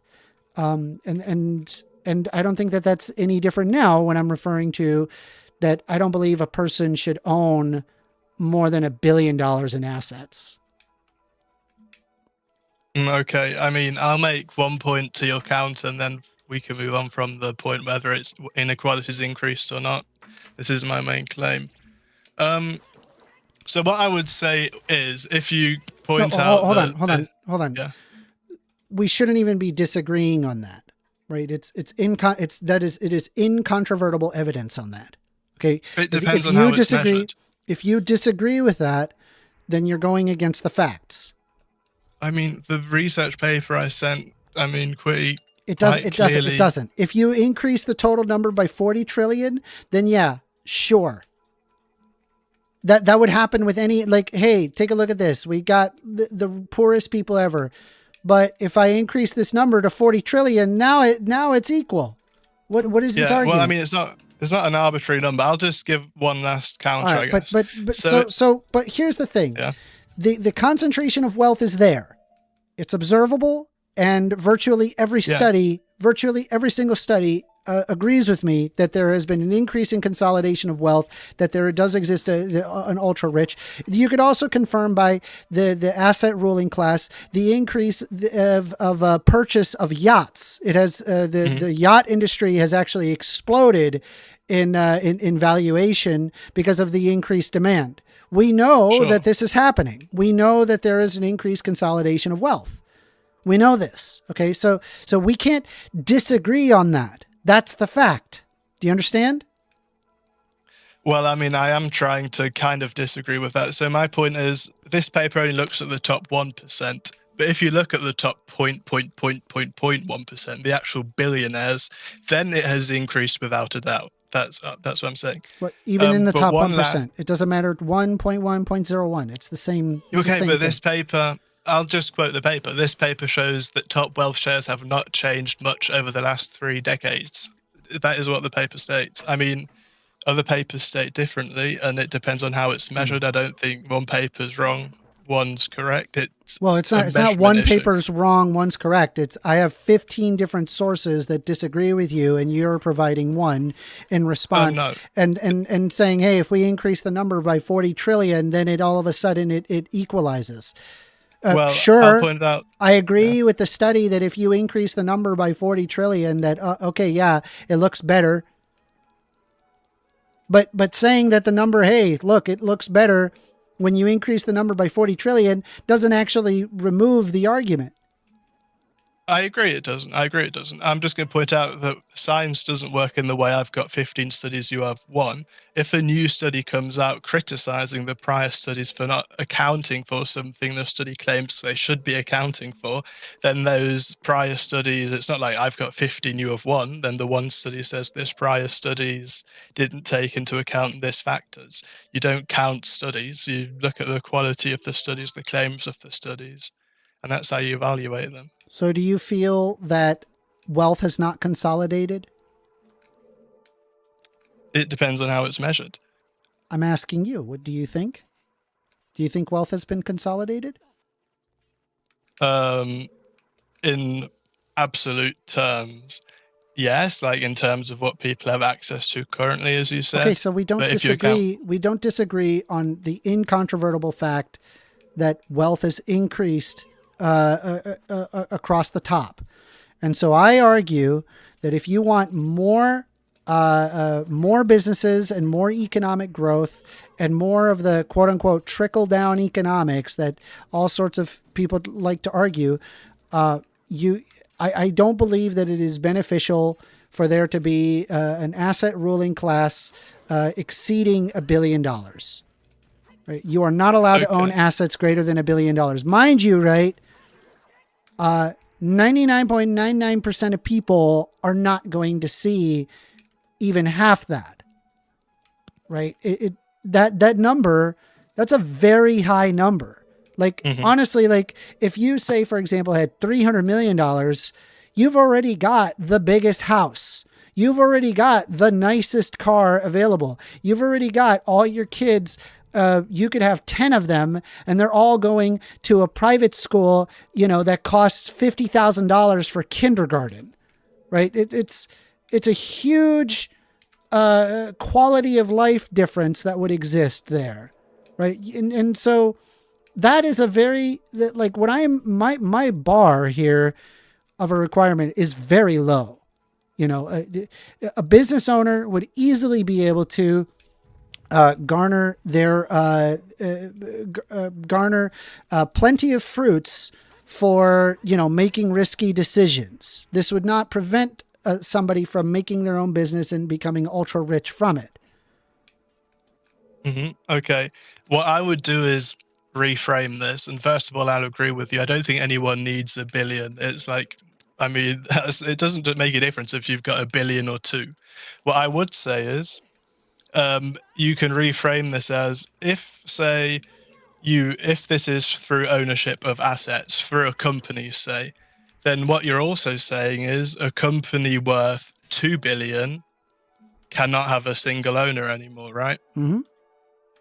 This would be a natural implication. So yes. You said you're against co-ops and worker ownership of the means of production, I think, or against mandating them at least. I'm in favor of unions. I don't really, the worker co-op thing. I mean, if it works, great. I don't have a problem with it. I don't agree with mandating worker co-ops. Okay, all right. But now I agree with that. Now let's say, I don't know how much Amazon's worth. A couple of 100 billion, right? More, maybe $1 trillion, something like that. Now think into how many little parts you'd need to break Amazon down, right? It's not one guy at the top that makes it. Just the assets, the profits have to be split up amongst Bezos's family or whoever it is that Bezos picks. It's his money. He could choose what to do with it. So he has to split it up, and he himself cannot own anything exceeding $1 billion. Right. That means he can't make any decisions anymore on Amazon. And in fact, that means he has to split. He has to split it up. You're right. But if you're a shareholder, you basically mostly need more than 50% of the company. You need to own it to make decisions, right? Yeah. Okay. And I don't know, we could probably, if people only can have $1 billion, we could break Amazon down into hundreds and thousands of owners. We'd mathematically have to. Yeah. So, and in that case, it's not like one person can't decide, two people can't decide, not even 100 people can decide. You need like a council of thousands of owners to make out Amazon's decision. We have stock markets specifically for this. Yeah. I know, but in that case, people can buy majority shares. In your case, people cannot buy majority shares. You just can't own more than $1 billion. Sorry, more than $1 billion. Sorry. Okay, my argument would be that this is the channel where the problems come in, that ownership cannot be concentrated, like decision making. Yeah, I believe there are good decision makers that's a great and bad idea. decision makers. I'm sure. And I don't agree that a person should own more than $1 billion. I think it has a greater macroeconomic implications that when you have a sudden consolidation of wealth, the cycle of wealth can't continue properly. You have a breakdown of society as we know it. Okay, my argument would be that ownership matters. If there's research showing if owners die prematurely, company pass-through profits fall by about 3/4, right? Ownership has a massive impact on the success of the company they own. Okay. And if you're going to limit ownership in that drastic way, that ownership needs to be distributed across thousands of people. I mean, if the then- decision making, if everybody decides in the decision making that this should be up to one person, there's nothing wrong with that. Go ahead and allow the decision making be up to a single person. It just means you can't own more than $1 billion. That's it. How would you square that though in the case of Amazon? So say? people would decide, okay, well, I own a portion of the company. I vote to have Jeff Bezos be the sole decision maker. It just means he they can't vote own for- it. Right. So that would be the CEO owner distinction Yeah. in that case. Sure. Okay. Now this is a different claim. I agree. Well, no, CEOs hold on. It's matter. the same. It's the same claim. No. I'm arguing the same exact thing. Nothing has changed. No. Yes. Yes, because currently you can't. Amazon, I actually don't know in the case of Amazon, to be honest, if Bezos owns more than 50%, but let's say he does. If people currently could not tell a majority owner, no, you step down, we're going to put someone we like more in. That's not how this works, right? If he's got decision-making power, he's got decision-making power. In your case, it would need to be split up, and you could vote for him to have power. You've already agreed that decision making. I'm okay with the idea of a single person making decisions. That's not a problem. The problem that I'm having is when they own assets of greater than $1 billion. I understand that, but if the implication is So if you're the just not asset allowed to ownership own is more than that. right, so how does it work in the case of Amazon then, which is worth hundreds of billions? Yeah, he has to give up his assets and give it to other people. Meaning he can't make the decisions anymore. No, he could. He could, in What if theory. they vote him out? Then they vote him out. So he can't make decisions anymore. Correct. Okay, so he can't. Then in that case, he can't make decisions anymore necessarily, unless the people want him to stay in that power. Yeah. Okay, and that is where my issue is, Why? because ownership Isn't that matters. working actually pretty good? No, but it's like if he's capable, if he's a capable CEO, people will still elect him to be the CEO, right? But if he stops being capable to be the CEO, let's say he gets to like, in 5 years he just develops like this fucking dementia or something, right? And nobody can actually diagnose him because he has all the power to stop doing that, and he starts making like the stupidest fucking decisions like ever, right? If you have like the power like spread among like a multitude of people, they could actually take action against him, like destroying the company. But if he's the sole owner of the company, he will be able to destroy it. Right? I agree because with nobody that. could actually. That is unchecked power. Is like what you want. You want people to have unchecked power. And Okay, the reality is like even the workers in that in Amazon, it's not like they don't have anything to lose. Of course they have something to lose. It's their jobs, it's their lives, right? So they have a stake in what happens to the company, not just the CEO and the owners. Yes. Okay, first of all, Jeff Bezos currently says who the CEO is. He can already, if the CEO is not doing well, he can get rid of the CEO easily. The issue is, under this new model, he couldn't decide to get rid of the CEO anymore. Thousands of people could decide that. What is the problem? Do you think like thousands of people will only make like bad decisions, but like Jeff Bezos as a single person will only make the correct choice? Well, this is, Like, I think, what if having like thousands of people that are like making the decision who's the CEO, and those people would actually pick somebody way better than Jeff Bezos does? Well, we'll never know that, right? Because Jeff Bezos has sole control, and he just decides who's CEO and who's not. So what I'll say in the case of Amazon and like trillion, hundreds of billion companies, we don't know that. That's a hypothesis. Mind you, I just want to point out, right, because other people are saying this in chat. Say, well, if you don't like Bezos, don't buy Amazon. The problem has nothing to do with me liking or disliking Bezos. The problem is that there is a consolidation of wealth that is at the top, and it is not allowing for a cycle of wealth to continue. I'm observing the middle class eroding away within our lifetime. I am observing that that worker representation has eroded significantly in the past 30, 40 years. I have observed that more and more wealth is being consolidated with a financial ruling class and not really for like average ordinary people And it makes me go that people, where people in say 1950 were able to afford, say, a house on a single person's income. That is just not the case nowadays, even with a trained degree. And so in my position is I believe that that wealth ought spread out more. That doesn't mean, therefore, there should not be any rich people. I'm not against rich people. Rich people can exist as far as I'm concerned.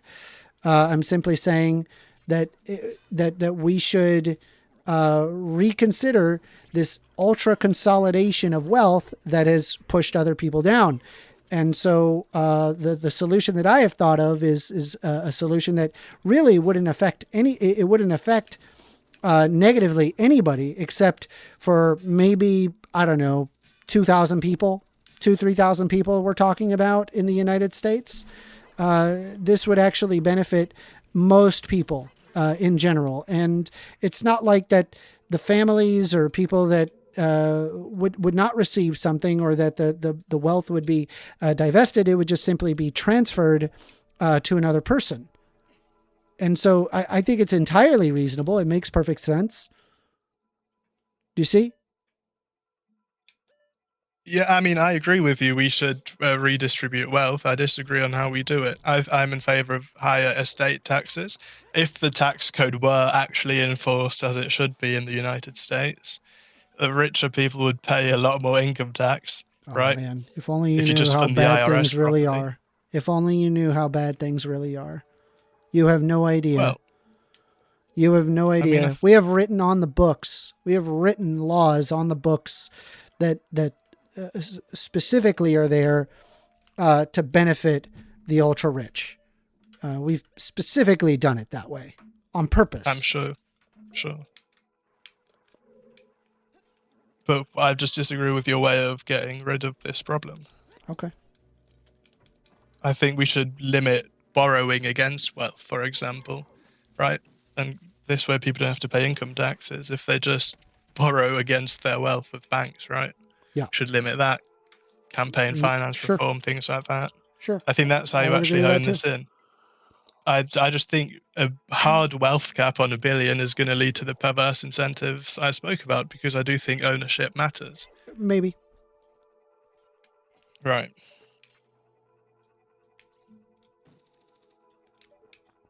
Anyway, appreciate the call. It was fun. Are you Hope have a good subscribed? day. No, I actually am. Thank you. All right. Have a good day. You could stay if you want. We're going to be taking more calls. I've got things to do. But Okay. You have a great day. It was great. Bye. Peace. I like my love wealth the cap, simping for Daniel. billionaires in the chat. But I love my wealth cap, Daniel. I love it. I think it's a great Same, idea. same. I think it's a great idea. I think it would Maybe $1 billion really is make the world maybe a better. too much also. I know, and I've had some people say that to me. They're like, dude, $1 billion is too much. Even that is too much. Yeah. I'm like, damn. I mean, bro. trust me, it's like people don't really understand how big $1 billion is. That's a lot of Like money. That's a you- lot of money. It's so much money you cannot really understand, right? And I feel like one of the things that I used to like say like in the past is like, how much do you think 1 million seconds is? And Yeah. people would say like 4 days, 5 days, a week, and it's like kind of like 2 weeks. Mhm. And then it's like the question, okay, now that you know how much 1 million seconds is, it's like, how much do you think 1 billion seconds is? Right? And it's like, I've never had like an answer that was actually close to reality, right? Because it's really hard for the human mind to actually kind of comprehend the Isn't difference it between 31 this years? million. Yeah, it's almost like 32 years, right? Which is so much different from like 1 million, right? I mean, Mind you you- would say, well, it's just a zero added at the end of it. Well, let's say, for example, that you went to the S&P 500 and you're just looking for dividends with your $1 billion. So let's just assume like, it's probably roughly 2.5% for the year. And then there's probably an increased amount because of the appreciation of the stock. Let's just say conservatively, you're making 4%, right, on dividends. That's $40 million a year. $40 million a year. You're sitting on your ass. You do nothing. All you did was you threw your money at the S&P 500, the most brain-rotted way to invest, like zero thought required. Do you see the issue here? I mean, there's a lot of people that literally do zero work in their lives. Yes, like, well, because they are an asset ruling class that has everything. Makes sense. And there's a lot of those people that don't work at all in their lives, and they're also visiting Epstein Island by the fact that they can afford it, right? It's like they can do whatever they want. They have all the political power they desire because they have the money. Whereas in all the people that work, you know, like all the people in the chat, like Big League Drew and Extremo and AOL, yeah, man, I got a lot of haters. You know, all these people that work, right? And I do believe that, you know, they're working people, right? Like most of us are. You know, they don't have that. They don't have like the securities. Like, dude, like tomorrow you could be, you know, like there could be legislation that just like bankrupts you. It's like most of them are living in the US, and you know, if they, you know, they are out of work somehow and they don't have like wealth accumulated, and they have like some type of disease, God forbid they would, right? They could just go bankrupt because of that, right? And they don't really understand like the difference, and it's like the immorality of it, I would even say.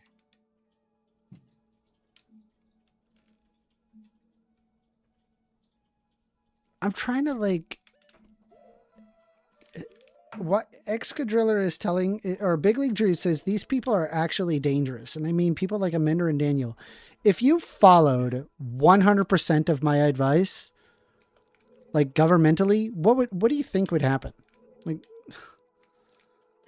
that's tell you that he didn't really follow all the conversation at all. It's like, because they can't. I don't think. I think this cult they're in actually affects their brains, where they literally don't hear certain words and they don't. They cannot understand certain concepts. You know, all they have is just like mockery and invectives and just saying TDS all day. They're just like brainwashed people. They actually literally behave like brainwashed people. They don't really want to learn anything new. They don't want to have like an honest conversation. All they want is to pontificate and just call people, oh, dumb, you're so dumb. Oh, or just call. Let's see. Big League Drew says, if I followed your advice, I'd be poor like you and Daniel. For starters, I am not poor. I have a house. Same here. I'm also not my poor. house. My house is, yeah, I'm good. Like my wealth is just fine. I'm not poor.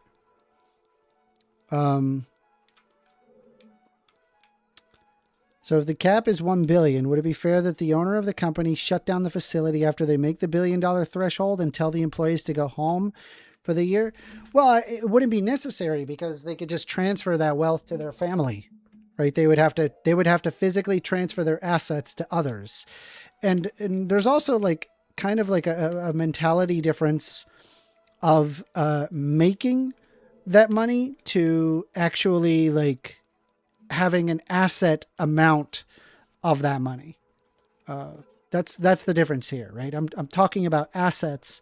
I don't believe a person like already, like, let's be honest, $100 million worth of consumption. That's a lot of consumption, right? That's a 1/10 of $1 billion. You know, you're already at this insane level of consumption. And I don't like the idea of this ultra consumption class. I think it's wrong. It's too much. It's like you know, who was it? Like the guy from before, he was bringing up like Amazon, right? And we're talking about Amazon. I mean, let's be honest. Like Amazon would actually have been broken up already if the United States actually, enforced the antitrust laws that are on the books. Because it's too big. It's way too big. And it shouldn't be that, right? Let's see. It is clearly illegal, but they don't do anything about it. Big League Drew, I saw these people are dangerous because ultimately what they're advocating for is using force to take something from someone else, period. It's a might makes right argument. Okay, quick question. Are you in favor of taxation? Is taxation okay in your mind? Because if taxation is okay in your mind, then clearly what I'm saying is not harmful. I hope that makes sense. Bro, I am stuck in this dungeon. I have no idea where to go. You know what's the weirdest thing, Amanda? It's not whether or not they agree with taxation. These are the same people that are saying that what's happening to the immigrants right now in the U.S. is good. How the fuck is that not like might makes right? All right, hold on. So they If said don't believe in no. force.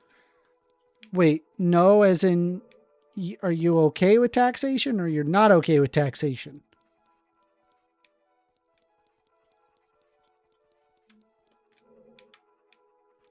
Let's see. Excadriller says, wait, let's apply that logic to houses. You don't need a lot of houses. Let Daniel give up his properties and not let him make money from that. So again, like I'm not against a person owning multiple properties and making money off of it. I'm saying you just can't have more than $1 billion. You think I'm going to advocate for taxes? Hold on. So hold on. Is all taxation unjust to you? Like you're just probably. Well, I mean, is he like no taxation at all? Even as a libertarian, you could get libertarians to argue in favor of taxation in the form of courts, in the form of hospitals, in the form of police, in the form of military. Most libertarians actually agree with these things, realizing that, an anarchist principle is probably incorrect. I would honestly be surprised if Big League Drew would be against courts, military. He says, yes, out of principle. Yes. All right, then call in. Call in, because that makes no goddamn sense to me. And I'm not a libertarian. Also, I want to make a point. You would be a libertarian if you believed in that. Then you would be you'd be an ANCAP if you believed in no taxation at all. And by the way, it's like I want to make the case, right? It's like all these people like very big capitalists. I'm a socialist.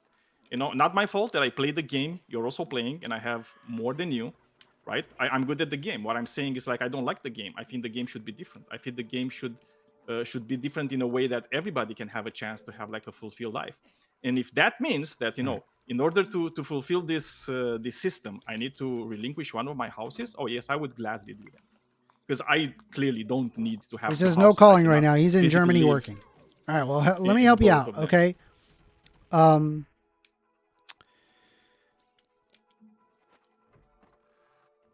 Let me see if I can break this down.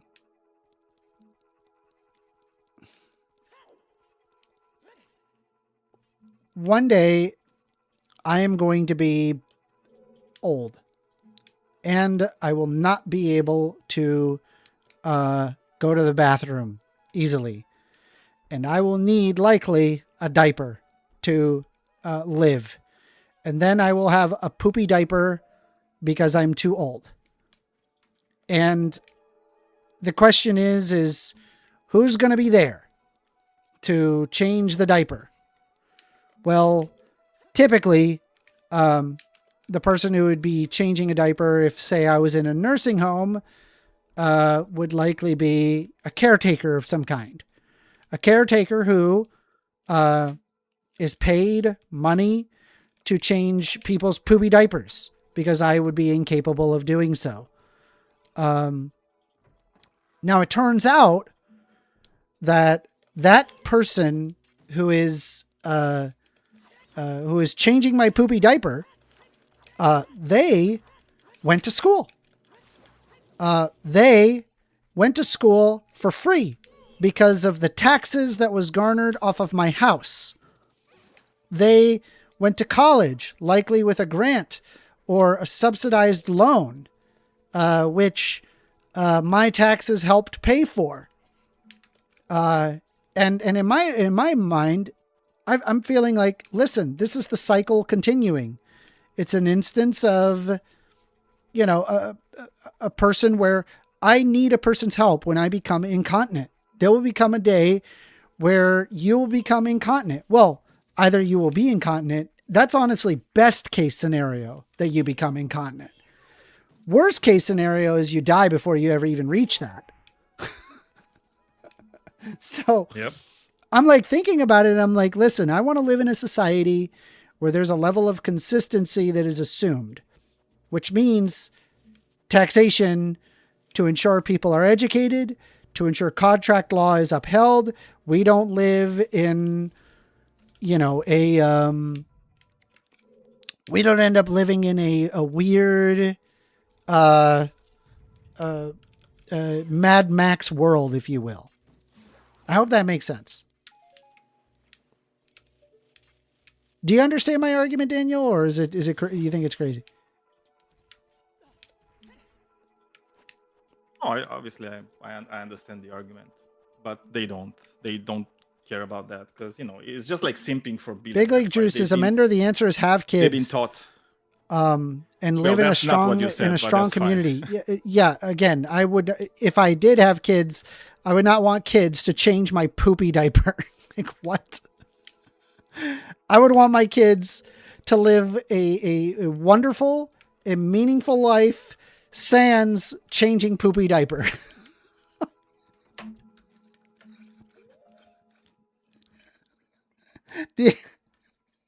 This dude is like, I'm gonna have kids so that way they'll change my poopy diaper.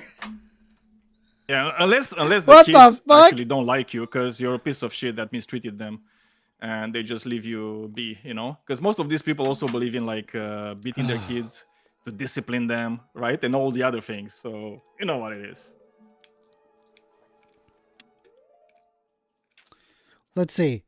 You take care of your kids and then they take care of you. It's called return on investment. That is called a coercive relationship. You are coercing people you're guilt tripping your kids to being a specific way, and that they have to take care of you.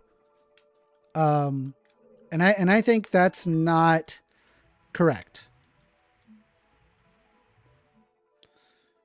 Man, I do not know what to do in this game. I don't know what to do. I've been stuck.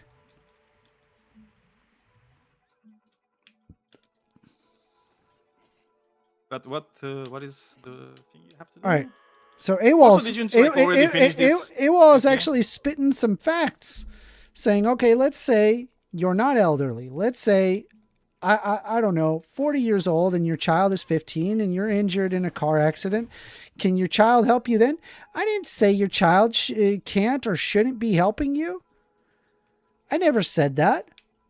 What I said was that you shouldn't assume that your child is there to help you just because you had them. I think that's a toxic relationship. To assume the labor of another person just because you born them into the world. Maybe it is possible, but really you can't expect that. And you shouldn't be having children if that is if that is your expectation of children. That's just wild to me. I mean, that's what they want. They want to go back to a world where the only safeguard you have for old age is actually if you have kids that are willing to take care of you. That's terrible. Which, by the way, that was a thing before, like Social Security. User 4439 says liberals do not understand the concept of family. Their family is the state. No, I understand family. I have a loving family. I love my mom. I love my dad. I love my brothers. I love my cousins in Chile. I love everybody, and I definitely much have a very strong concept of family. The problem is that I'm not against there being a state or state mechanism that can help move things along.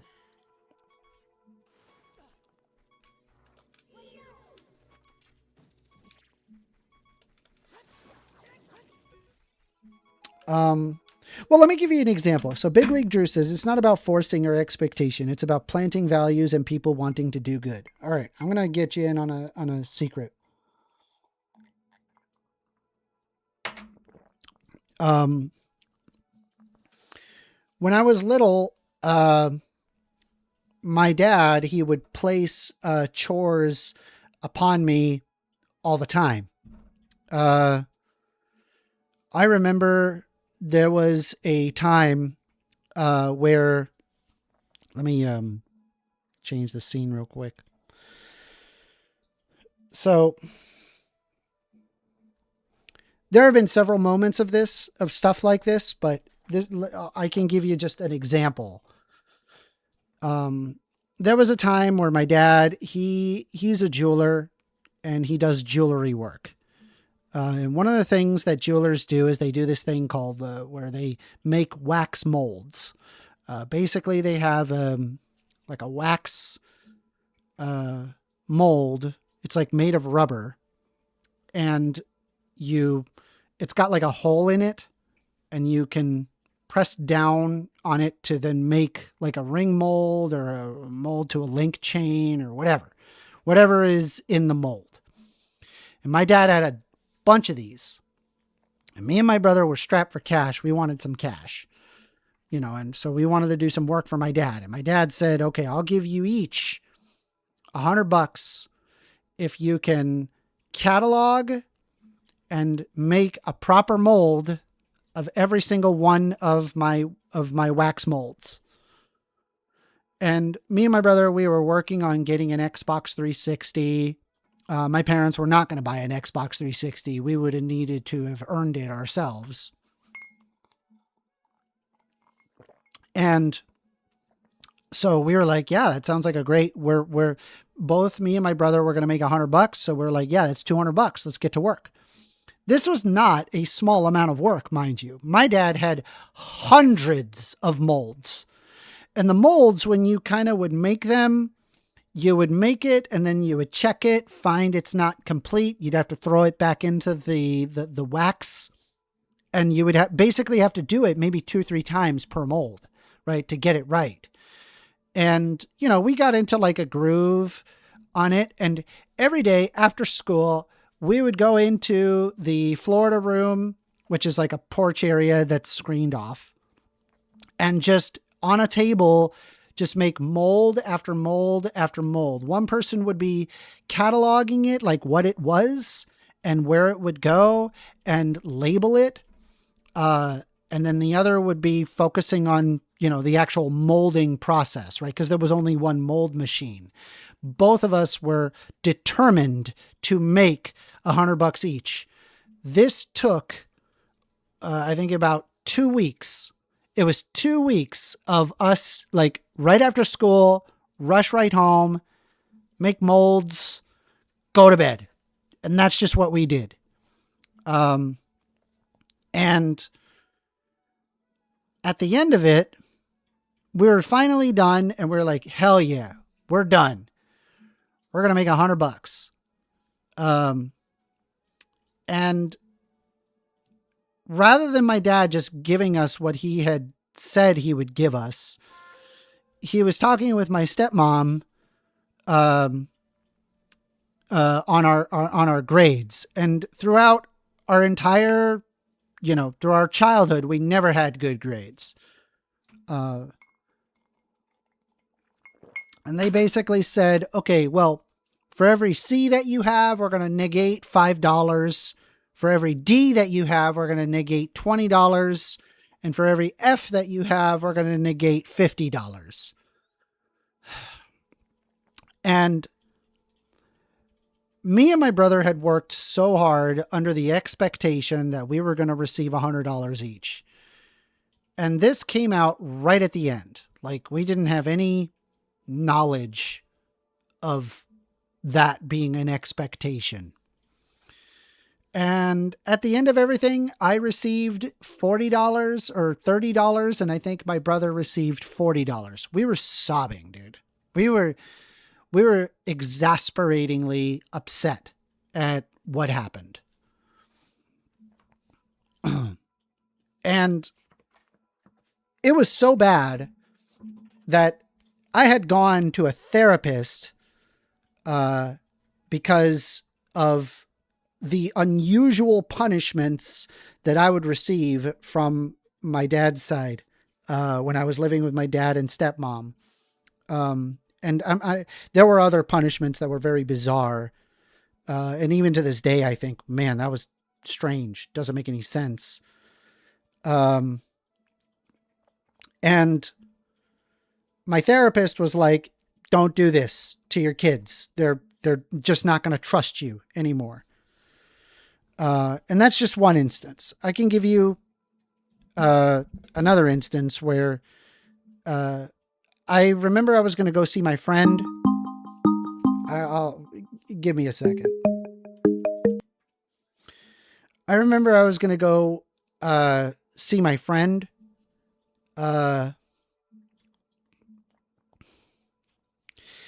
And I wanted to go. We had prepped and done some, some hangout thing. We were going to hang out. And my dad, he always did stuff like this, and it drove me nuts. I was getting into my car. It was like a freaking 1980s Isuzu Rodeo. It's just a very inexpensive vehicle. And I was about to go see my friend, and we had planned it out, and I'd called my friend. My friend's like, yeah, come over. And then I was going to come over. Right as soon as I was getting in my car, my dad just busted out of the door holding this giant mirror, a huge mirror, in his hands. And he was like, I need you to go over here to this town over here and, get it framed. I need you to go now, right now, do it now. And I'm like, Dad, I'm about to go see my friends. He says, no, it doesn't matter. You got to go. Go now. So then I basically had to load up this mirror, this big ass mirror to the top of my car. And then I drove south for 40 minutes. And then I had to wait at like this giant frame store. Like it was like a warehouse. I had to wait there for like 2 hours. And then I had to drive back. I mean, like 4 hours had gone by after everything was said and done. Zero prompt. And I was like thinking to myself, I said, holy shit. My dad, he has a habit of just assuming people's time and effort. It was always assumed, and it was always like you're going to do this no matter what. Why? Because I brought you into this world, and that is what you're going to do. Now, me being in my 30s, I don't let people take an inch. If somebody assumes my time, I drop them like a rock. If there's ever an instance where it's like, oh, I need you to help. And then they're like, oh, but I did this for you. I did XYZ for you. Fuck you. I want nothing to do with you. I'm going to go off and do my own thing, and I'm going to do my own thing. But you have no assumption of my time. And ever since then, and mind you, this is like one story out of many stories where it's just, it was too much for me to bear. I didn't appreciate it. I don't know. What do you think, Daniel? I think it's like really toxic to assume, I'm not saying that you shouldn't have chores or whatever. Trust me, I had chores. I had chores out the wazoo. I was overflowing with chores. It's the problem that I had is an assumption of time that was happening. And it grew to be too much for me. It got to the point where I was like, this is just unbearable. I will never, number one, it affected me so much. I don't assume anybody's time. I'm like, listen, if you're going to do work for me, I'm paying you. I'm going to ensure I'm going to pay you, and then some.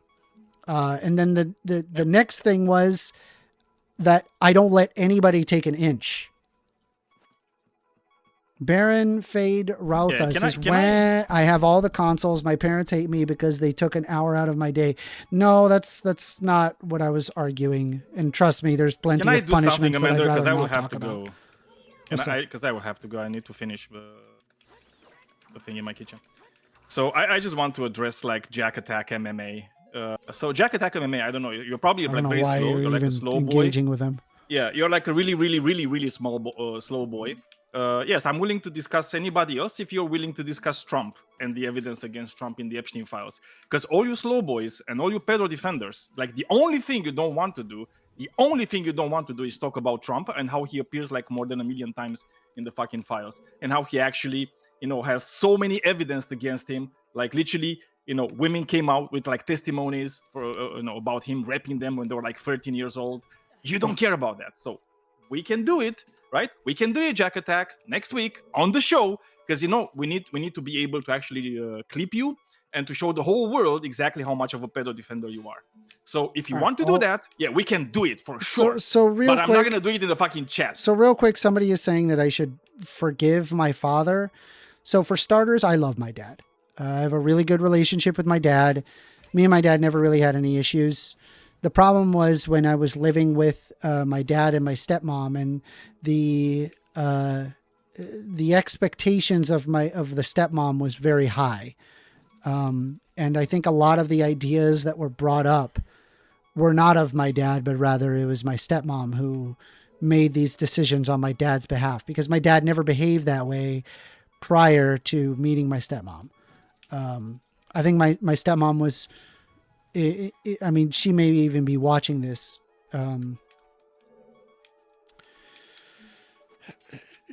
She knows that she was cruel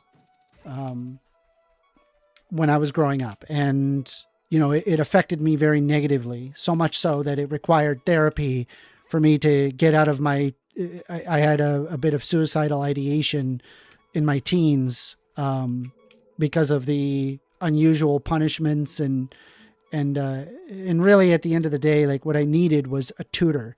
I needed somebody to sit down with me and do homework with me. That's what I needed. I didn't need more punishments. Anyway. Anyway, I gotta go. Let's see if Jack Attack MMA is going to. Sandwich be a Monster coward or says, not. just look at the thumbnails. He has a life. He has life. His eyes are bright. Then when he gets on cam, he has to pretend socialism is cool. I'm not a socialist. I don't know where you're getting that. He looks These people dead are in just the so dumb. eyes, and he has also added sunglasses. I added sunglasses because I thought they looked cool. What's wrong with it? Like, Jesus.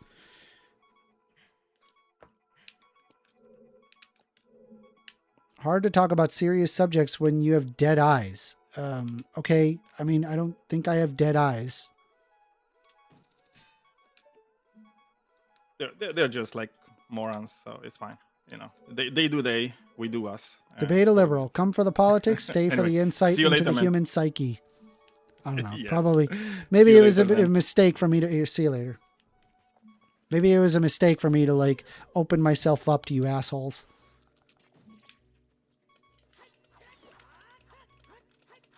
I don't know where you got that I have dead eyes. I don't have dead eyes.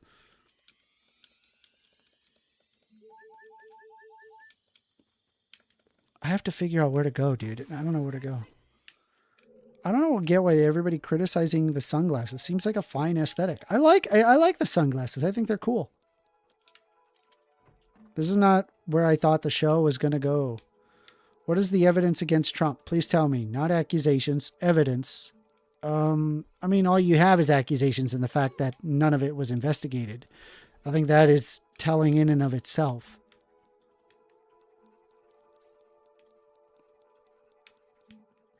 Jack Attack versus Daniel. I am down for that. Dude, where do I go in this dungeon, dude? I am stuck. Wait, I just realized it. Holy crap, I just had a freaking brain blast. I know. Wait, I know. Oh my God, I know. I know what to do. Wait, I remember. Hold on.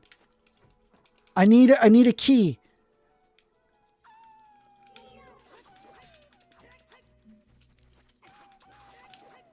Hold on. We got this. Watch.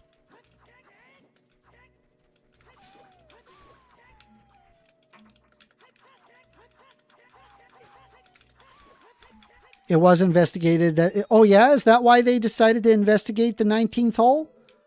It was investigated. What a douchebag. You have no idea what you're talking about. Oh, sorry. They're saying, can we get the gameplay on the screen? My bad. I didn't realize. My bad. Yep, we're right here. First, put this. Emperor Badass Dogs has become a member. He is 2 months Soy Boy supporter based and Soy Boy supporter pilled. Now, that just because you become a Soy Boy supporter doesn't mean that you are that you yourself are a soy boy. You're just supporting a soy boy, and I'm here for that. We might be assholes and you might be a prick, But we are the solution to all the world's problems. Open discussion. Thank you for that. Amender, I appreciate that. Yes, I do appreciate that. LOL. Brain blast. Yep, this is a 30-year-old baby. Fucking Jimmy Neutron ref. That's like me at 40 making references to the Rugrats unironically. Wait, they're funny. What are you doing right now? Making chocolate pudding. Making chocolate pudding. Why are you making chocolate pudding? It's 3 a.m. Because I have lost control of my life. And I found the key. I remembered. All right.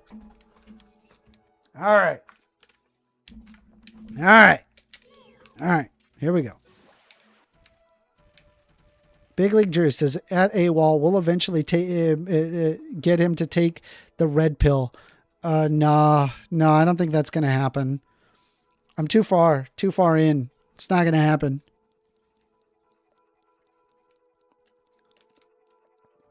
Telling someone that they have no idea what they are talking about is not making a valid point. You're all like and have no points to make. Then call in. If you want to talk about something and you want me to put my feet to the fire, phone number is 202-998-5218. By the way, if you would be so kind, be a good little bean. And please hit the like. And please, if you would, hit the subscribe.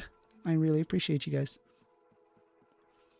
Amender has been wearing the glasses since the Taylor abortion debate. I think the debate has left him shook, to be honest. So the reason why I wore the glasses is because I think the glasses look cool. And I was getting longer and longer. So, okay, here's what happened, right? I've been getting longer and longer hair. You guys have probably noticed. My hair has gotten longer. And so I bought a headband for my hair to like help. And then I would like wear the headband and I was just like, this needs something, you know, just needs something. And so I was like, oh, I know, pilot's glasses. So I just went to the store and got some pilot's glasses. That's what I did. That unironically, that's the story behind the glasses and the headband. My hair was longer.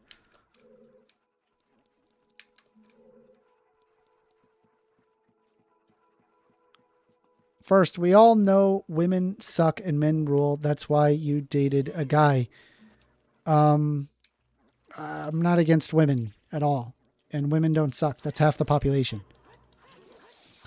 I don't know. I have a sickle and a railgun on my tattooed on my chest, and I regretted it once. And on the left, started courting domestic terrorists 2015-ish, and now I'm a central libertarian by default.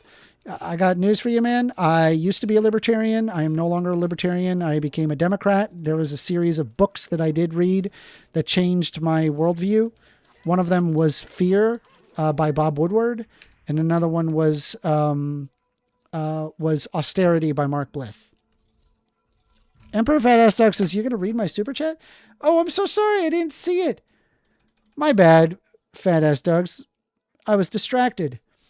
Bill Clinton cleared Trump of any wrongdoings yesterday, $4.99 USD. Oh, well, Bill Clinton said it? Well, I believe them. Bruh. Do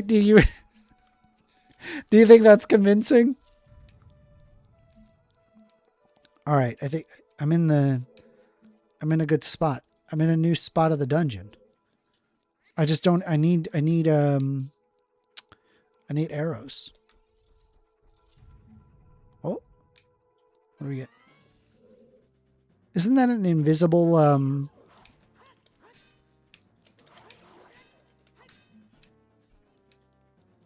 was Bill Clinton not the one who had something with his internship? Yeah.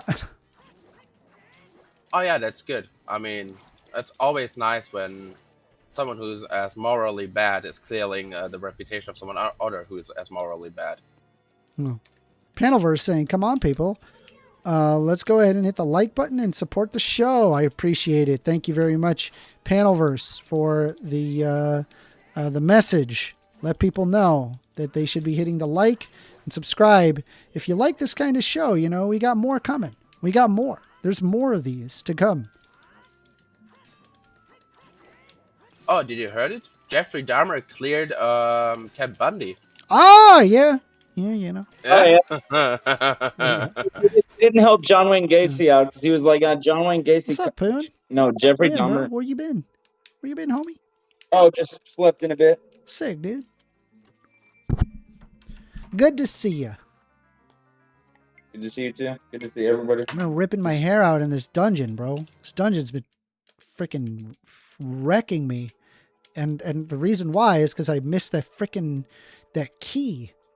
I'm glad I got it, though. Yeah, I missed the key in the front room. Such an idiot. I was like, oh yeah. Dude, and I just legitimately just had a freaking full-on Jimmy Neutron brain blast to the response to the to what happened. I was like, oh, brain blast. No, whenever I was a kid, I was convinced that key was a bonus key and that you could complete the temple without it. So like my second or third time around when I was like 13, I was like, I'm going to see if I can do this without that. Not possible. Oh, did I told you that, Amender? I was had a discussion with an AFD voter on a German Discord. Amender, do you think that you will have a wife one day? I don't know. I don't know what will happen in the future. Bro, you don't need a wife when you can be the wife. But based. No, I had this discussion with this AFD voter on a German Discord, and I told him, "Are you even aware of what the AFD wants? They are neoliberals. They want to cut the social funding you're living from. By voting for them, you literally saw off the branch you're sitting on." Bro, how many of these do I have to hit? How many?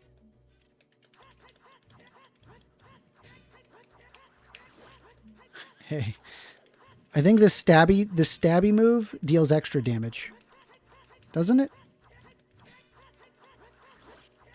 No, the way the stabbing move works, Amender, is it always uses the last attack. So if you use the jump slash forward A holding Z, it's going to be maximum damage. That's what you do in a boss. You're just supposed to hit him with the arrows. You're just supposed to hit him with the arrows. He was invincible otherwise. Also, you can't be Z targeting them pose. You know that's why they disappear 90% of the time you're fighting them. You just can't target them. We did it. Let's see. Big League Drew says, well, being cool is a subjective thing. I don't mind hanging out with my wife. And if you do, maybe married the wrong one. All right.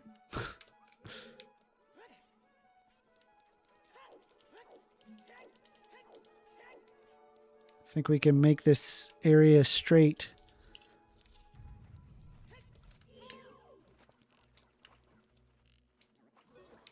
Oh man, that hits good. Oh, but then they well, let me fix that.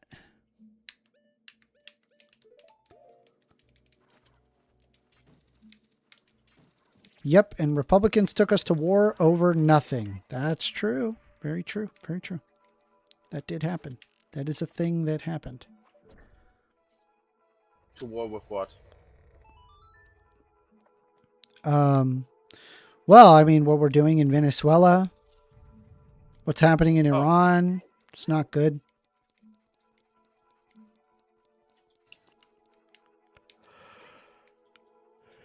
Boss key! Let's go.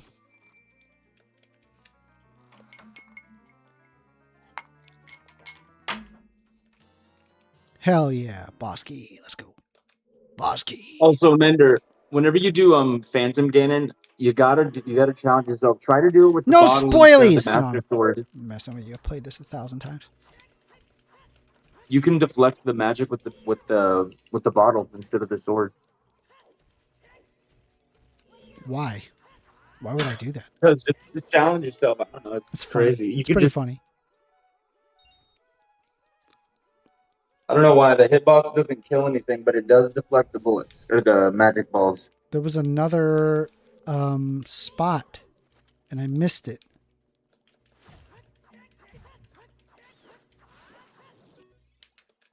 How many fairies do I have? Ah, we're good. We got 2. We're fine.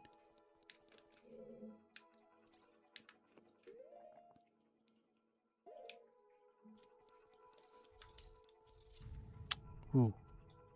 Fight! Ow.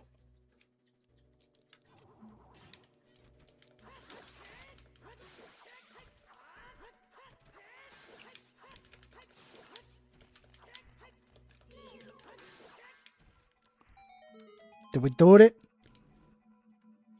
We do it and got to it. We do it and got to it.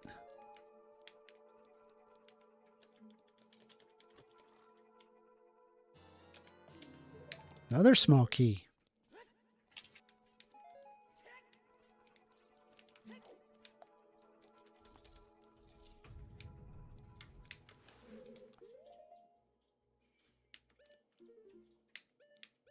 Also, Amender, if I was you to have an easier time with the fire temple, Hmm. much easier time because it's kind of a hard temple, It's not. go straight to the. But just go I would straight to always the stream long through shot. that temple.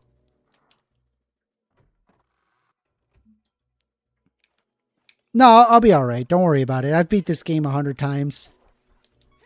I just don't remember. I don't remember the spots where to go. It'll be all right.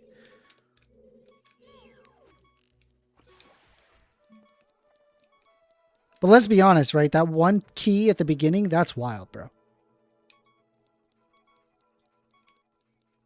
It's the real. I mean, we talked about plot twists yesterday.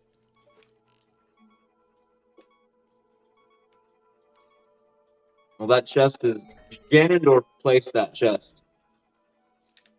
Ganondorf placed that chest. It's like, No, like he just like there's a chest. There's a chest somewhere, and he goes, and then he like moves it with like his sound effects. Yeah. Voice actor for Ganondorf, very high energy.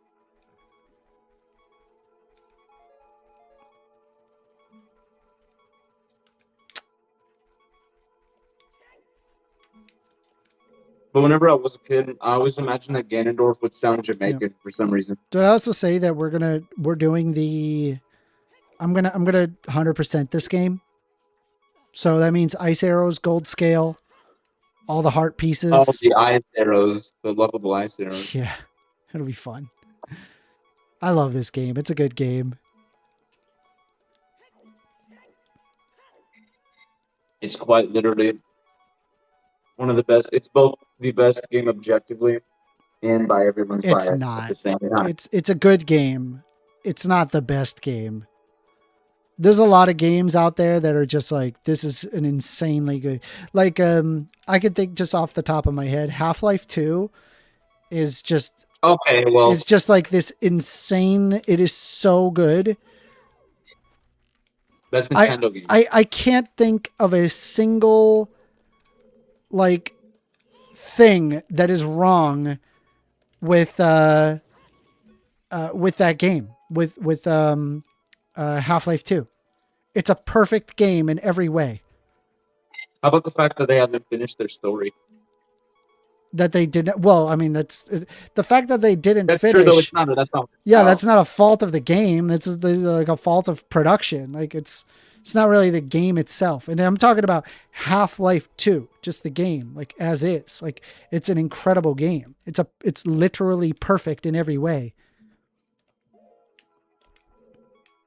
All right. I think I got to go. Okay, I think I know what I got to do. Because there was a whole other stairwell that I did not take. And now that I have arrows, I can stop that ghost.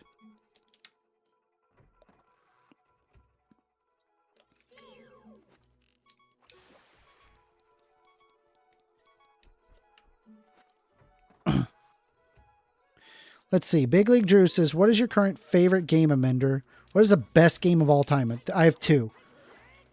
Half-Life 2, Elder Scrolls 3, Morrowind.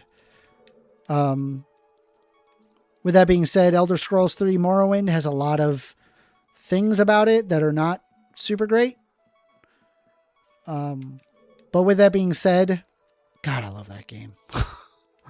There's so much about that game that just blows me away. And even today, I'm just like, this game's incredible. I love this game. Maybe it's nostalgia glasses, call it whatever you like. I love that game. That game is an amazing game. Half-Life kind of ruined games. How? How? Is it because like they rose the fucking bar way beyond what most people could even fathom doing?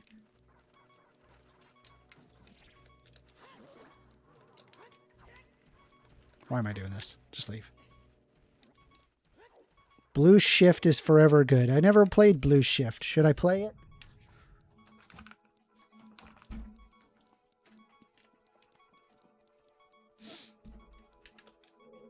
Oh, I gotta reverse this door.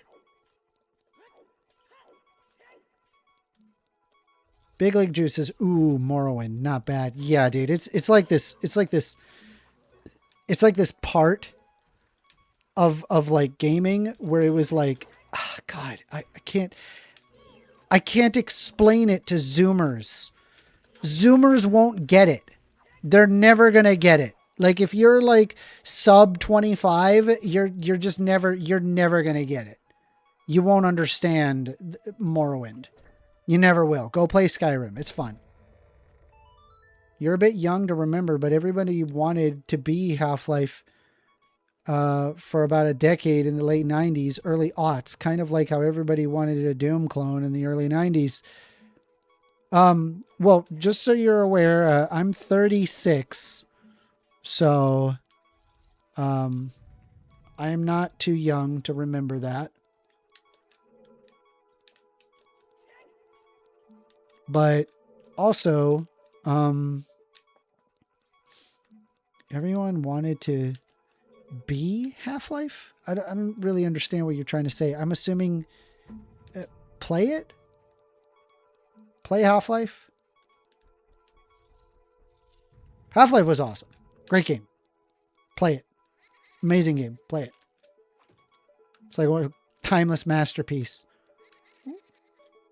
Missed. I mean, AWOL first believes it is sexist for women to be forced to wear bras. Yeah. Yeah, it should be a choice. What? Yeah, and it would be sexist to force women to wear bras. Let women wear bras as they see fit. Right? Because it's their right. It's their body, their choice.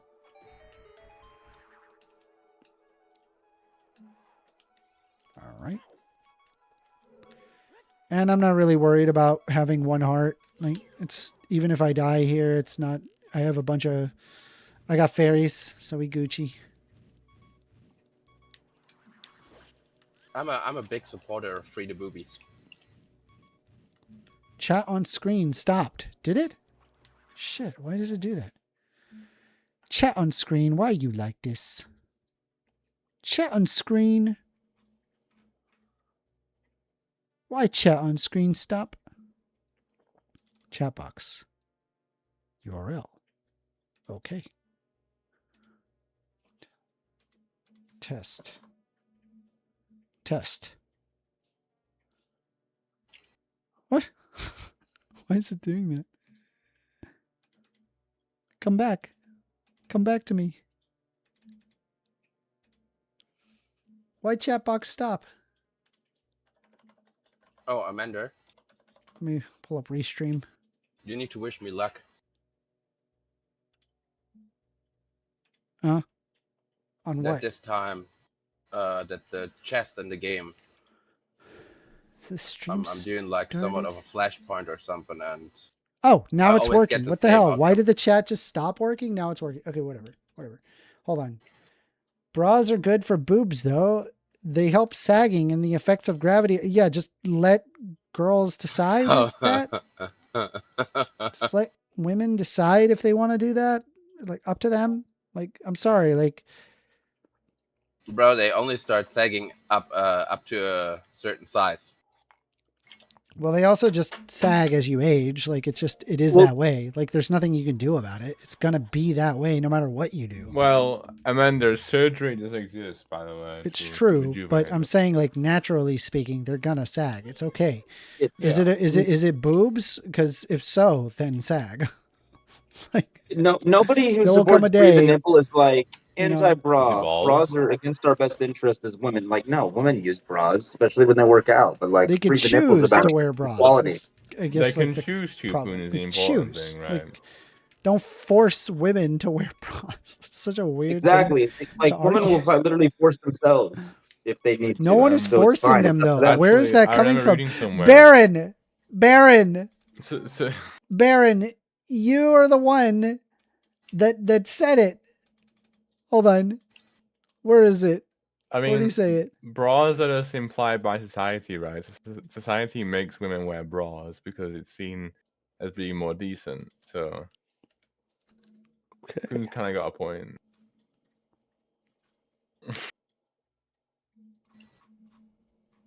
Oh, is somebody here to discuss? I heard a unfamiliar voice. Yeah, what do you think of Citizens United? Citizens United? Yeah. Wish I could tell you more. Yes. I don't have enough. I don't have enough. I'm not going to pretend like I know like a whole lot about it.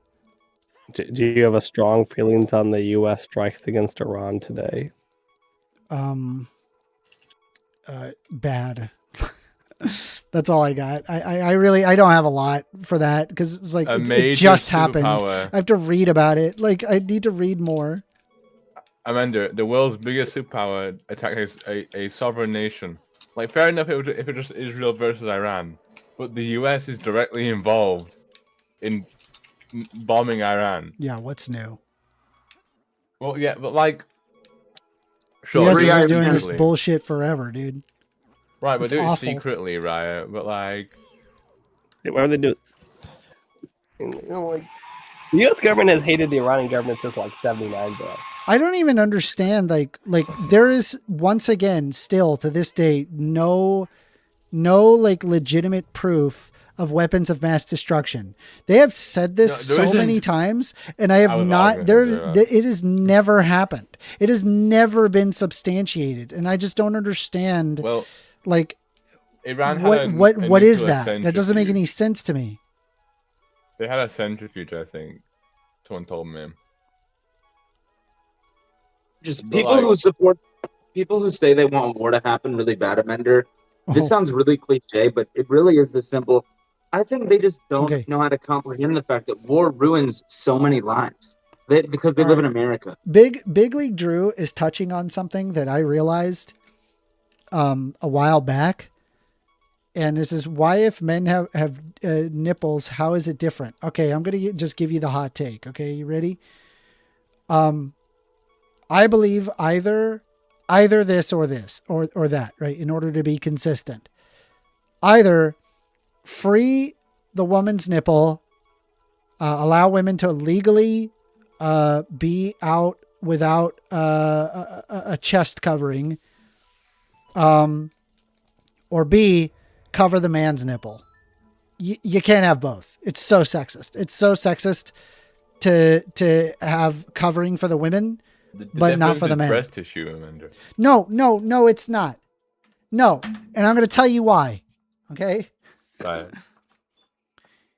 Let's say you got like a woman, 25, and she's got A cup, right? A cup breasts. Meanwhile, we've got 350-pound Tony, who's hairy and have giant tits and huge nipples and their hair all over them, just giant man nipples. That's and I'm just saying, right? Like the girl, just so you're aware, the 25-year-old girl takes off her, if she takes off her top, hold on, stop. She takes off her cute little A cup top, and all of a sudden she goes to jail. Meanwhile, Fucking giant 350-pound Tony is like, sorry, you gotta go to jail. Right, but Tony Amender looks unappealing. Tony looks unappealing. But he doesn't go to jail. Do you see the problem? Right, but you understand that the 25-year-old woman gets me like hard. If I'm walking around the beach, then like I don't want like that's all it takes when I'm walking around. That's all it takes for you to get hard. Dude, how much is it? You're getting hard like, just by a girl being topless. That's it. Like you go to, like I just want to be clear, right? You go to Mardi Gras and you're just full mast. Dude, it's hard to hide, Amanda. It's hard to hide. I've got quite a big practice. So, like, at the end of the day, Amanda, right, I think you're like, just getting a boner because it's like normal for it to be covered. No. Okay, listen. Let me just be honest with you. There's lots of like, there have been countries that have come to this conclusion, my conclusion, and they go, okay, it's ridiculous. But women still wear tops typically, and yeah, that's fine. I don't have an issue with that. I'm saying like women shouldn't be jailed for it, right? If they choose to not. Right. That's all I'm saying. Right. I think it's ridiculous that like we have this like arbitrary rule that says, oh, women, Amanda, they can't. What? Amanda, you're gay. You're gay. What the fuck? I'm bi. Gay. I'm bi. I like women too. You're right. Women are right. good too. Right. Okay. Are you telling me when you stare at some nice tits, right? You don't feel something at all. Anything. Barely anything. It's just. You are gay. No, I'm bi. I mean, it's right. just. But you don't find breasts it's just attractive. Tits. It's not that big of a deal. It's not that big of a deal. It shouldn't be a big deal. Your opinion is biased. No, it's not a biased opinion. I'm saying that fucking Tony. Because you don't find Tony's got bigger boobs than her. Tony's got bigger boobs than her. Tony, and yet somehow. But Tony is a 300-pound bear, up, bro. That's right. fucked up. I don't want to look at Tony. Right. I don't want to look at Tony. Tony is like this hunk of a man I don't want to look at, right? It doesn't make me hard. Looking at the 25 young attractive woman, I'm like, oh. Big League Drew says, go to a nude beach. Erections are normal. Random erections are a thing with no stimulus. That's right, crazy. At the end of the I'll be honest, I'm 36. I have never been to a nude beach. Never in my life. Now get this, right? Get this. Okay. This didn't happen to me, but this happened to my coworker.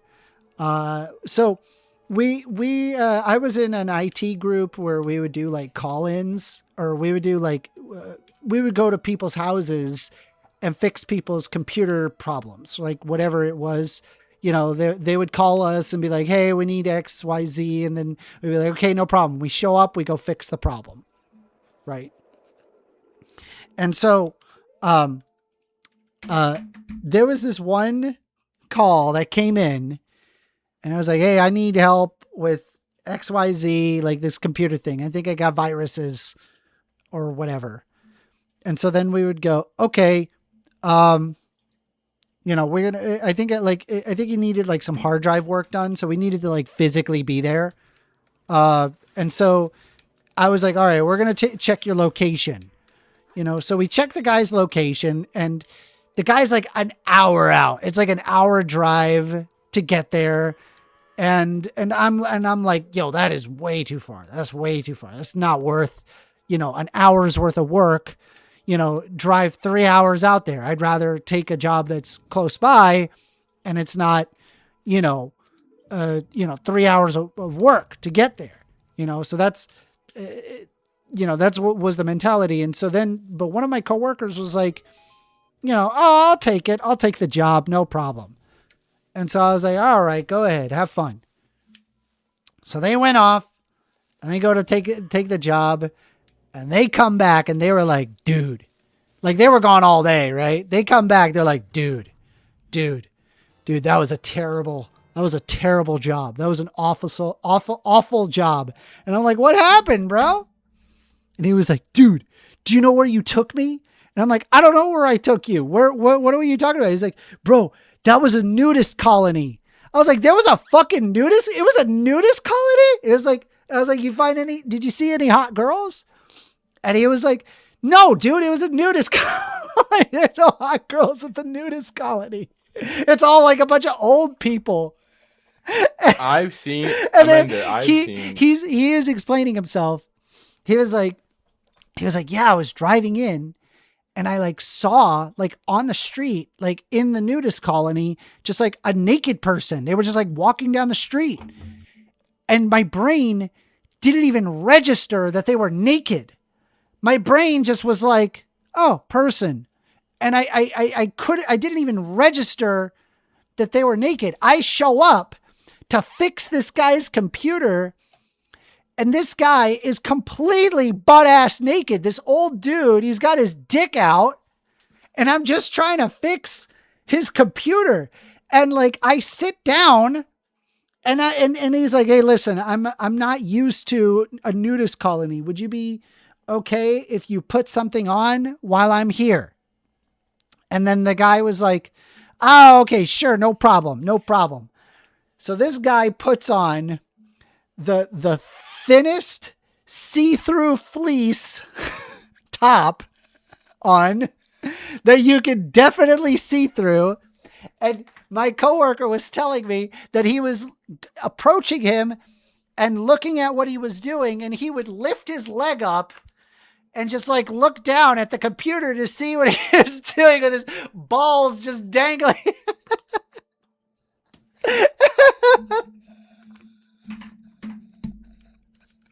Oh my God, I was so wild. I was like, bro, wait, what the fuck? How much was this job? Oh, I made $110. I was like,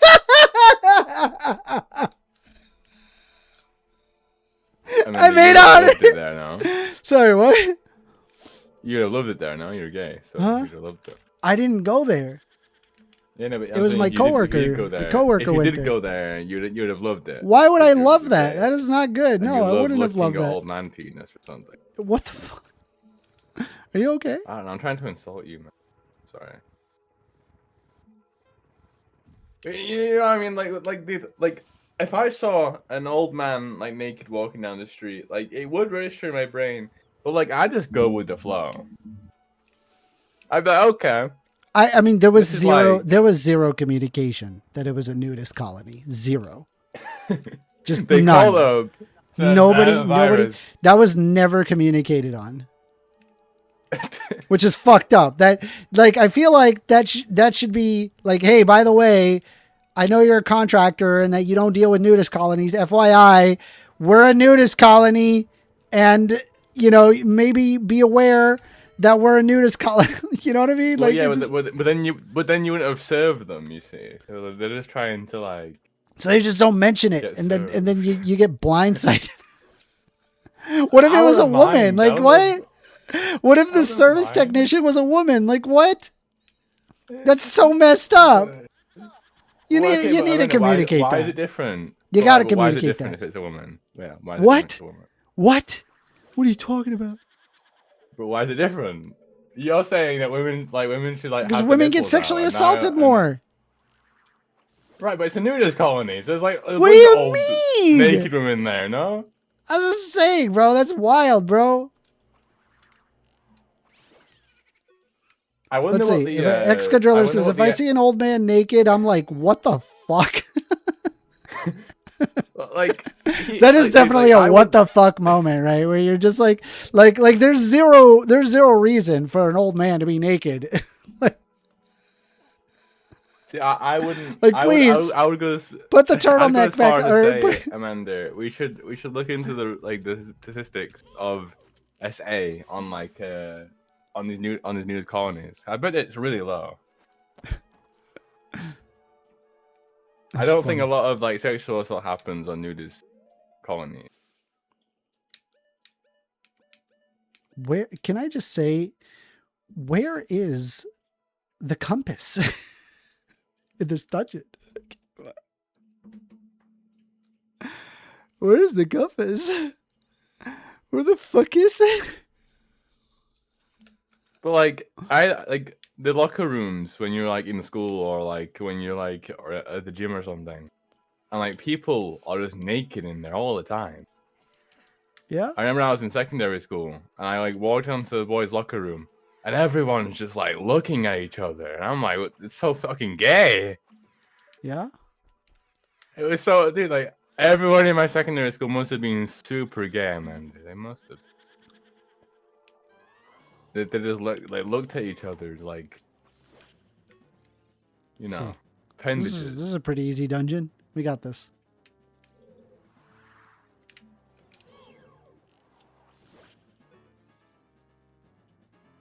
Like, but like locker rooms always made me uncomfortable. You know what I mean? Yeah.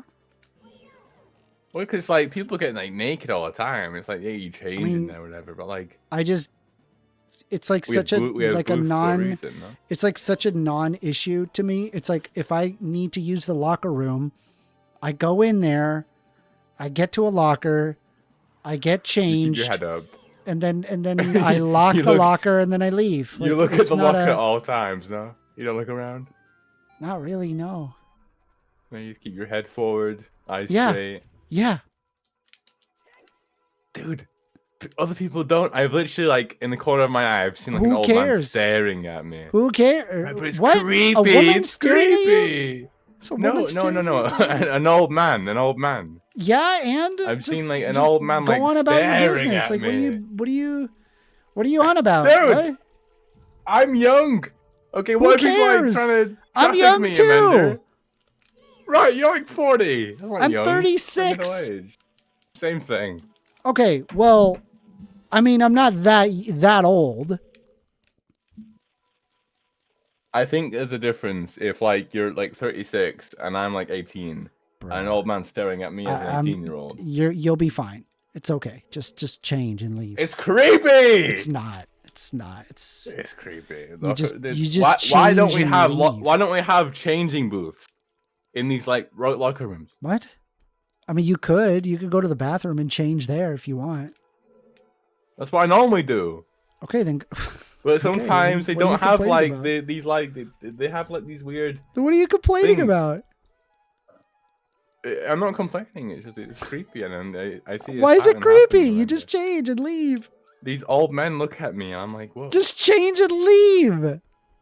I do, but like then change and you leave. already have. It ain't that They've bad. already seen. Oh my god! They've already seen like me partially naked. You're making a mountain out of a molehill.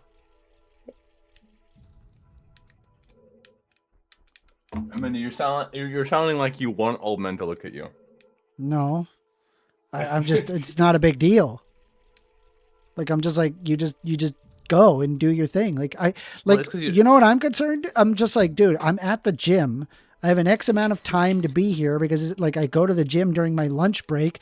I just need to get up and go and just leave and be done with it as quick as possible. Why? Because I got a gym. I got workouts to do.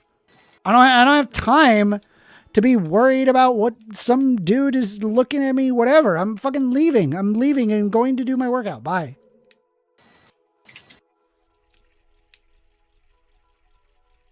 You know? You with me? I see where you're coming from. Yeah, I see where you're coming from. But like you're 30, so you don't have much to worry about. I don't think anyone's gonna traffic you. Oh, we got fun. You're on the line with First Amender. What's up, First Amender? Hey, how you doing? I'm good. I was gonna go easy on you and whatnot, but this might trigger you. I'm listening to your conversation, and you're telling a young guy that it's okay for an older man to kind of leer at him in a locker room, and that it's not creepy. I'm not saying. I mean, maybe it's a little weird. I just like, who cares? Like, just fucking go. Okay, here's the who cares part of it. Like, first of all, okay, can I just ask you, who is getting naked in a locker room? Really? People who are changing clothes. Bro, you keep your boxers on. What are you talking about? It's super common. What? What is it coming? What if? Wait. The only people So, that are, I've never been had to a a locker gym. room I've that- been to a wait, gym wait, for stop. several You never years. had The a only locker room people that has are a shower taking off in their it? full ass clothes, the only people that I've observed actually doing that have been exclusively old people. Nobody who's like been like of age or like of like younger age has like taken off their fucking tighty whities or boxers or whatever, bro. Like, come on. I don't, but the old men still look at me, Amanda. So? They have the entire thing out. And what do they do? Are they jorking it in the corner? You would probably pull up a study on this, but backtrack. You just first. go. I No, mean, wait, backtrack Amanda, for a in my second. country, Oh, you're a lot right. of Old get people, naked you know, in you're the right. Old people shouldn't be changing using room. the locker room. No, that's not what I said. I don't Stop know it. what your argument is. Go ahead. Oh, I'm sorry. Let me make my argument. You're advocating that a creepy old man can watch a kid or a younger person undress, and they shouldn't feel creeped out by it. They should just ignore it. Isn't that the very roots of pedophilia? What? No. How is it not? No. Because like I don't know, like sexual abuse as a kid is like a really common feature of pedophilia. It causes a cycle of abuse. There's many factors of pedophilia. It's not that. It's not an old man looking at you in the fucking locker room. Okay, wait, stop. And also, If you you're have to be advocating- 18 plus Wait. to like be in a gym locker room. Like, I'm sorry. Like, you can't be like a kid in a gym locker room. Unless if you're talking about like, I don't know, K through 12 schools, in which case there is no old people in there. Right. In my old secondary that could school, be a coach, three of but the then three of the example teachers of A that cope? were like, No, hold on. Stop for a second. pedophiles. Stop for a second. Leon, he cannot hear you and you cannot hear him.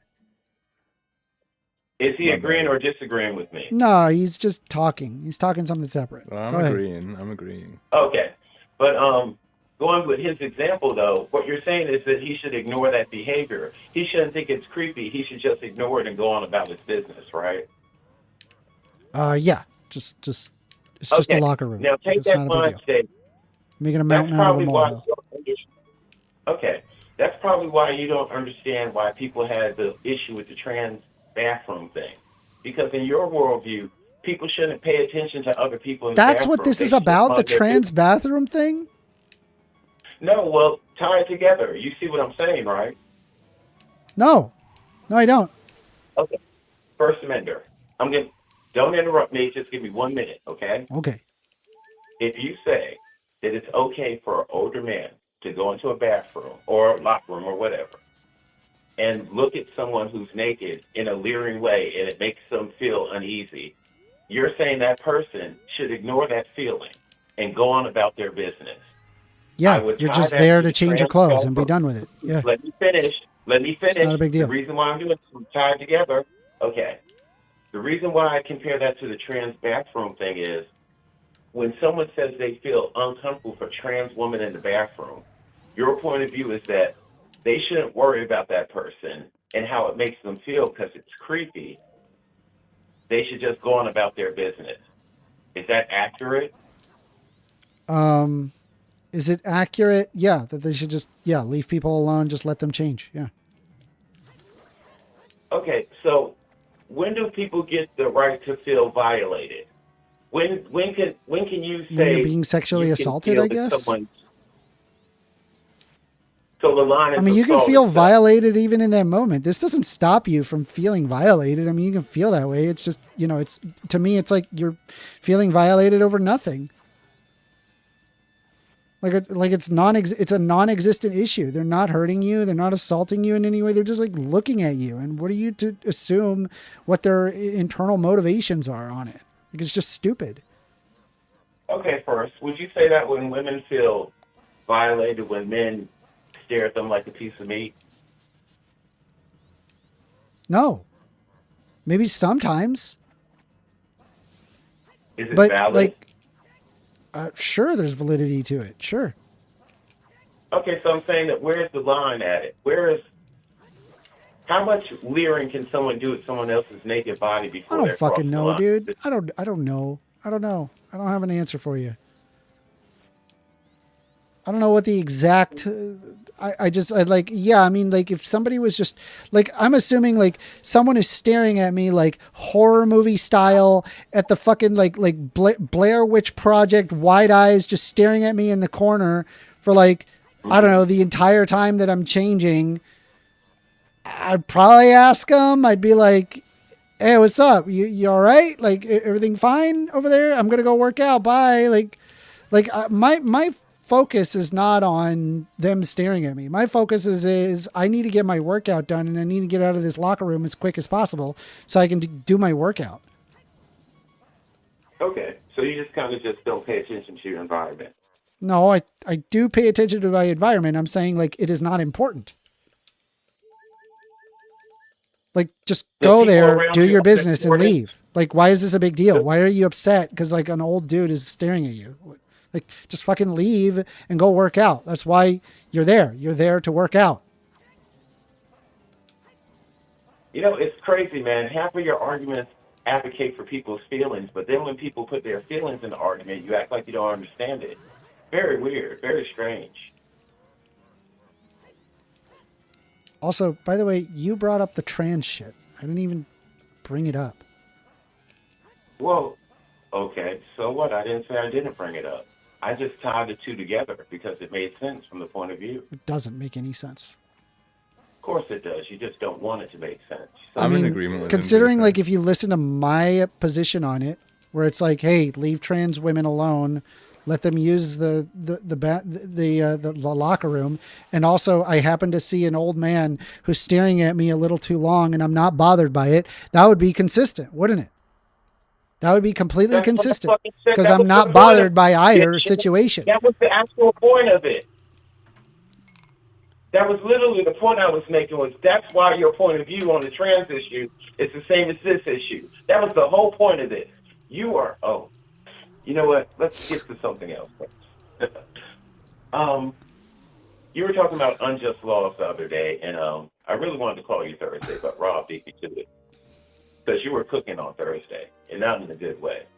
You said that Donald Trump was racist because he said that we shouldn't give driver's license to people who are illegal aliens who don't speak English. Yeah.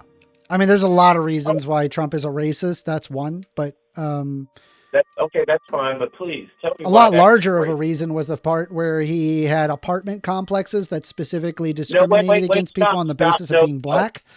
And then was taken to court, and then he settled out of court in order to settle the problem because it was proven conclusively that he had that his company had specifically discriminated flats from black people, specifically for being black in the 70s. So it wouldn't surprise me that he's a racist. Okay. Well, thank you for that example of TDS. But there's only one question I'm asking. Oh, you bring up facts from like in the past that Trump has brought up? TDS. Well, great argument. I can clarify that for you if you like. Not an argument. Yeah, I mean, just saying TDS doesn't make it not true. What I just said to you is true. You can Google this. You can learn this. You can know that Trump did exactly what I just said. Right? It's not really a Trump derangement syndrome so much as a Trump facts syndrome, I guess. I have a Trump fact syndrome where I like saying facts about Donald Trump. Are you finished? Yeah. Okay, cool, beans. So, one, I would say I call it syndrome because I asked for one specific example. And it's almost impossible when you have. Yeah, you asked for a specific example, and then I gave you an example, and then you called it TDS. Okay, this guy's crazy. That's your syndrome. That's it. So, look, pretend I'm not talking about Donald Trump. Even I'm no longer in agreement. Yeah, I have Trump fact syndrome. Oh my God, you can't stop yourself. Calm down. Stop for 1 second. Okay. First, I gave you one example, right? And if you stay with that one example, you can still talk about that bad person. Okay? That's all I'm asking you to rein yourself in a little bit. So one question, why is it racist for the president to say he doesn't want to give driver's license to people who are illegally in the country and who don't speak the language? How is that racist? Go. because under the guise that calling them illegal, they're therefore less deserving of human rights. And typically people who are illegal are people who are not white. And so it would be racist in its implication. All right. First Amender. If a Danish immigrant was in the country and for some reason they can't read the street signs, you think they should be given a driver's license? Yes. Would they not be risking people's health on the highway? No. How? Please explain to me how that Because if they could pass the test for a driver's license, then they get the driver's license and then they can drive. It's not risking anybody. All right. It's the same risk that everybody else. And just so you're aware, traffic signs and traffic lights are designed under the basis that maybe you can't read. So just because you can't read doesn't mean you can't drive.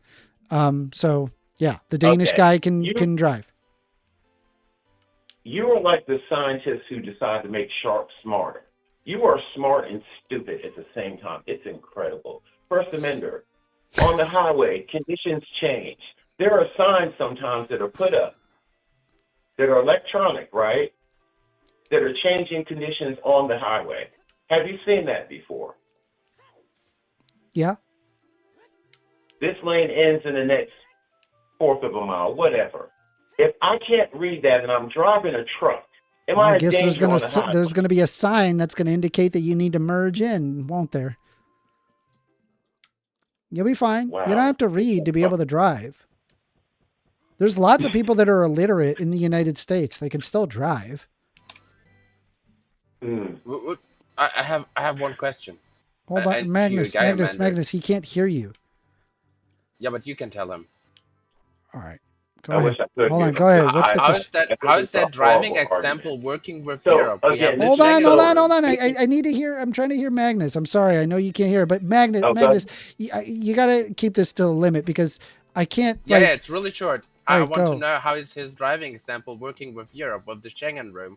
We have people from Denmark who don't speak German. They drive in Germany. We have people from France who don't speak German. They drive in Germany. We have people from Germany you're saying that there are people in all sorts of countries in Europe that don't speak the language, but they are able to drive. You have Danish going to France, France going to, to Germany. They can drive just fine. And I agree with that, by the way. Okay. So you're ignoring the fact that, all right, let's try something locally. Have you ever seen... That wasn't me making that point, by the way. That was Magnus. Magnus said that. And I agree with him. I agree with that. Just because you don't understand the language doesn't mean that that you can't drive. He's right. Wait, stop. So for both of you, would you say it's safer to know the language when you're driving or not know it? Just in general. I mean, it could be potentially safer, sure. It could be potentially safer, sure? Yeah. Man, oh my God. I said it could be safer. What's your problem? Why are you upset? Okay. All right, so first, let's go back to the legal. Let's go back to the legal part of the argument. Since you believe that's an unjust law, you refuse to admit that being illegally in the country is illegal, right? No, it's illegal. I'm saying it's unjustly illegal. It is not justice that we use racist laws to make people second-class citizens. I believe that immigration should be simple and easy for anybody to follow, and to follow these simple steps. And if we find somebody that's illegal, that we give them valid pathways to citizenship.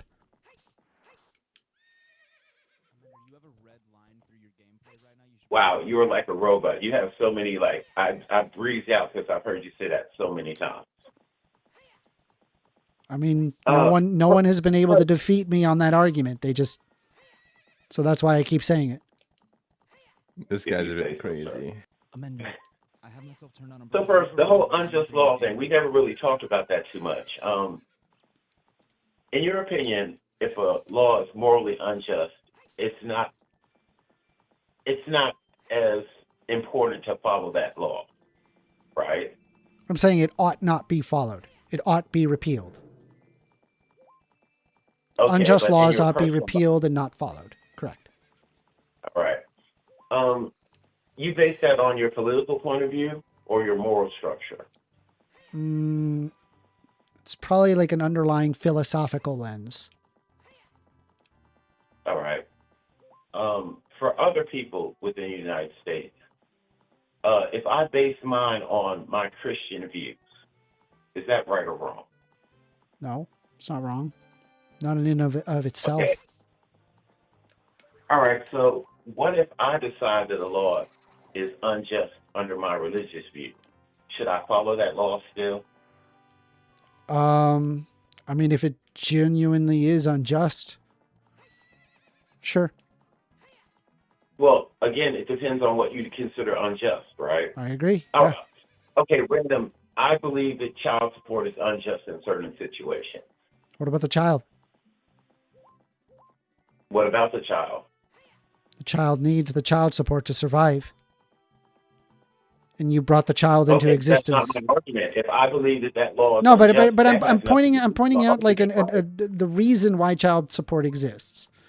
I'm pointing out the ethical argument why child support, because it's beyond just the parents and the rights of the parents. It's the rights of the child.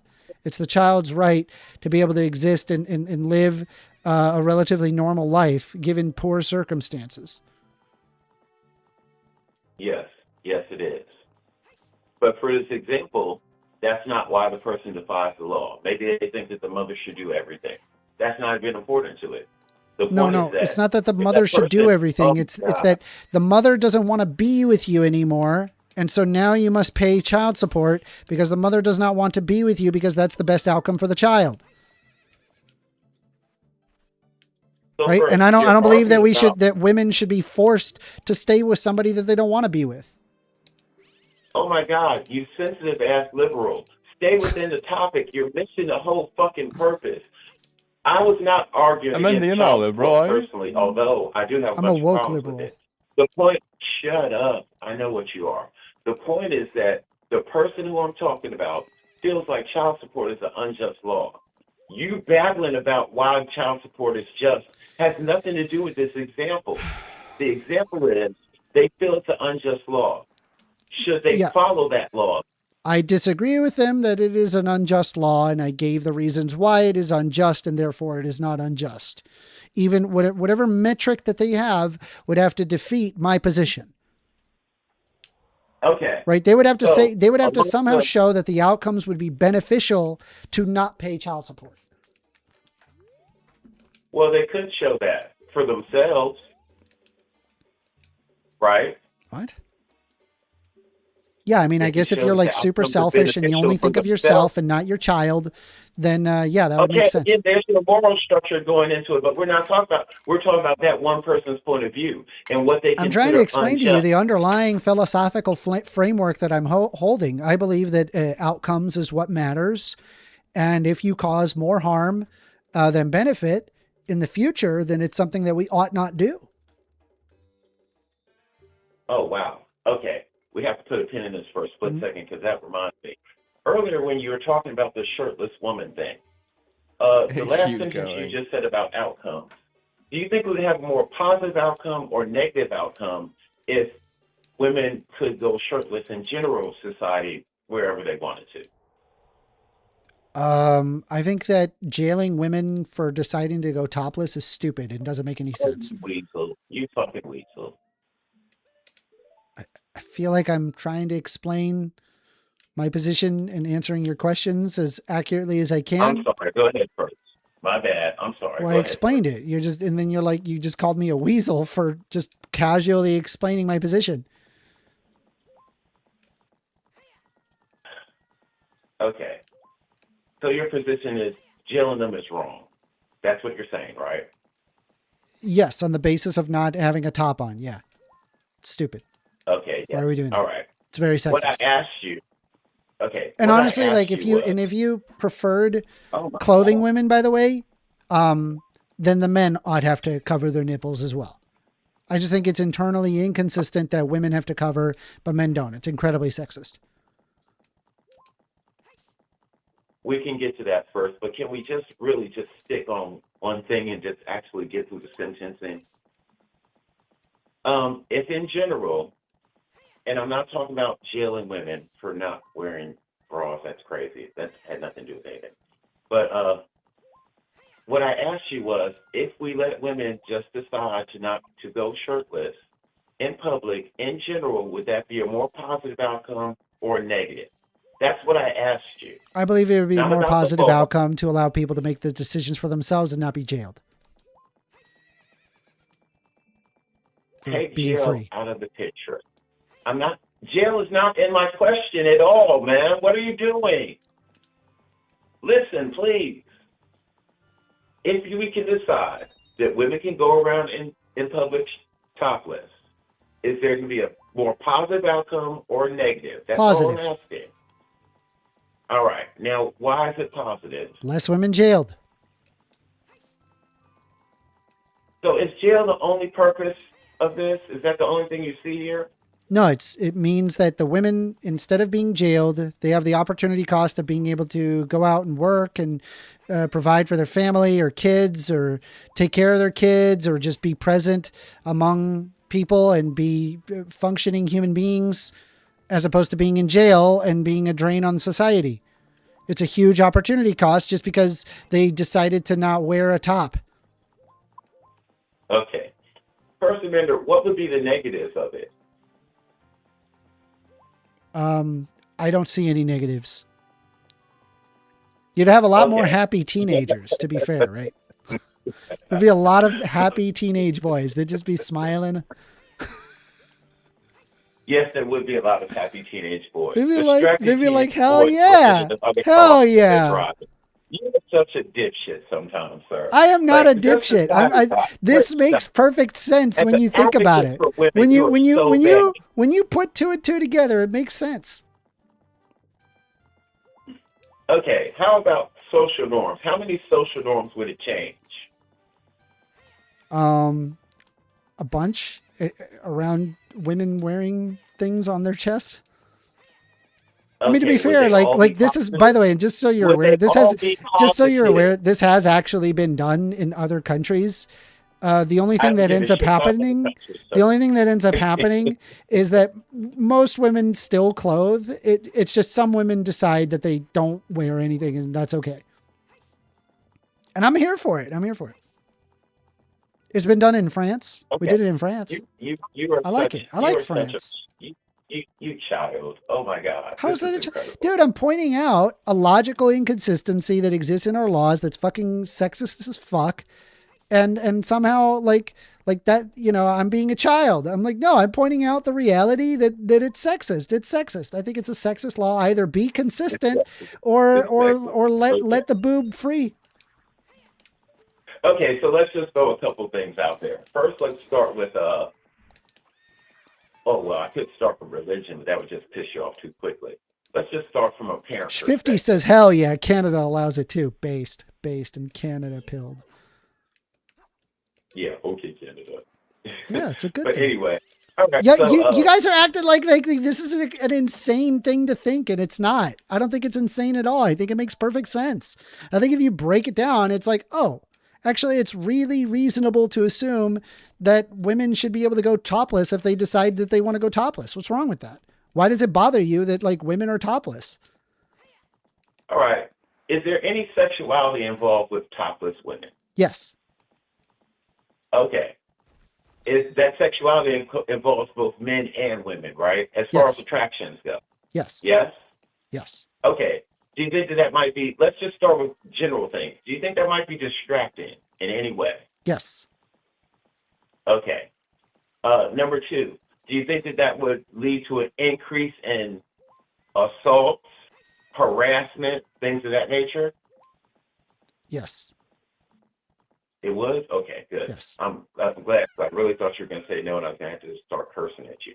I mean, let's be fair though. The fault is of the assaulter, not the victim. Yes, of course. Right? Like obviously, I wouldn't want to punish the victim not being able to have freedom to decide to wear a top just because there are people who are assaulting. If there are people assaulting, great, they go to jail.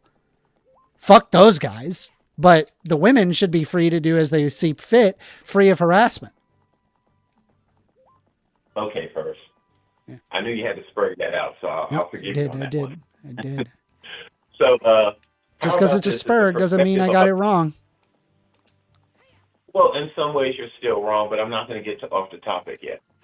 Also, as a parent, let's say that I don't want to involve my children in someone else's sexuality as far as their naked body, or at least their breasts.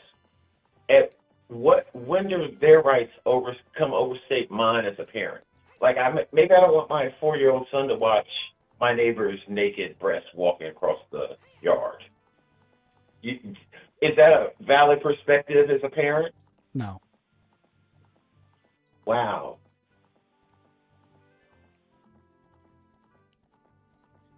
It's not. Like, I'm sorry. Like if a kid can eat at a Hooters, then I'm sure a kid can handle some boobs. Like, it's not that big of a deal. It's the biggest nothing burger ever, dude. It is such a nothing burger. It's like everybody's like upsetty spaghetti. Like, I swear to God, dude, you'll have all these fucking right wingers fucking losing their goddamn mind because, like, I don't know, trans women trying to use the fucking bathroom while at the same time take their fucking kids to a goddamn Hooters, or they'll take their kids to see a fucking Budweiser girl. So, like, hey, you like that, son? You like that, son? The son's like 5 years old. She's like, yeah, Dad, I like it. They're going to fucking NASCAR all the fucking time. Tons of fucking scantily clad women. They don't give a fuck about that shit. Come on, you're just fucking virtue signaling like a bitch. Like a bitch, you're virtue signaling. That's not virtue signaling, man. It's just your grab a refill. All fucked up and you don't know it. Let me grab a refill. No, I'm saying let people be free to do the Budweiser thing, let people be free to do the Budweiser thing. Let people do the shut up. Let people do the Budweiser thing. Let people do the Hooters thing. Who cares? Just who cares? It shouldn't be a fucking big deal. You make it a big deal because fucking conservative Christians are fucking insane. Yeah, it's not a big deal to enter a country legally, but it is a big deal if you have any kind of moral structure. Go get your fucking drink or whatever you're going to do. Dude, this guy's going off the deep end, guys. That's crazy.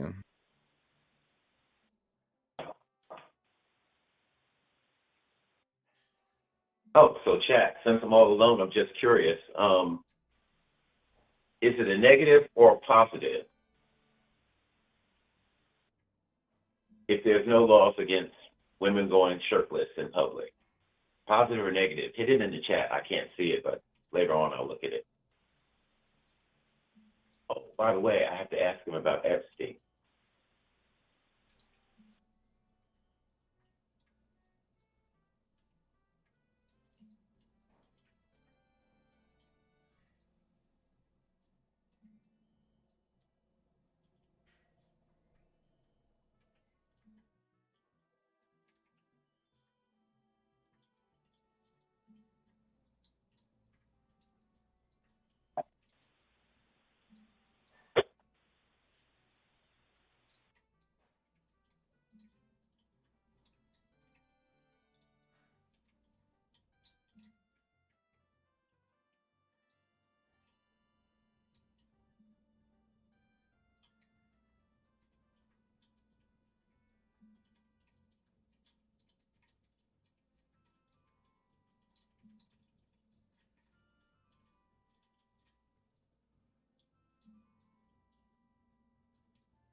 All right, let me ask you this.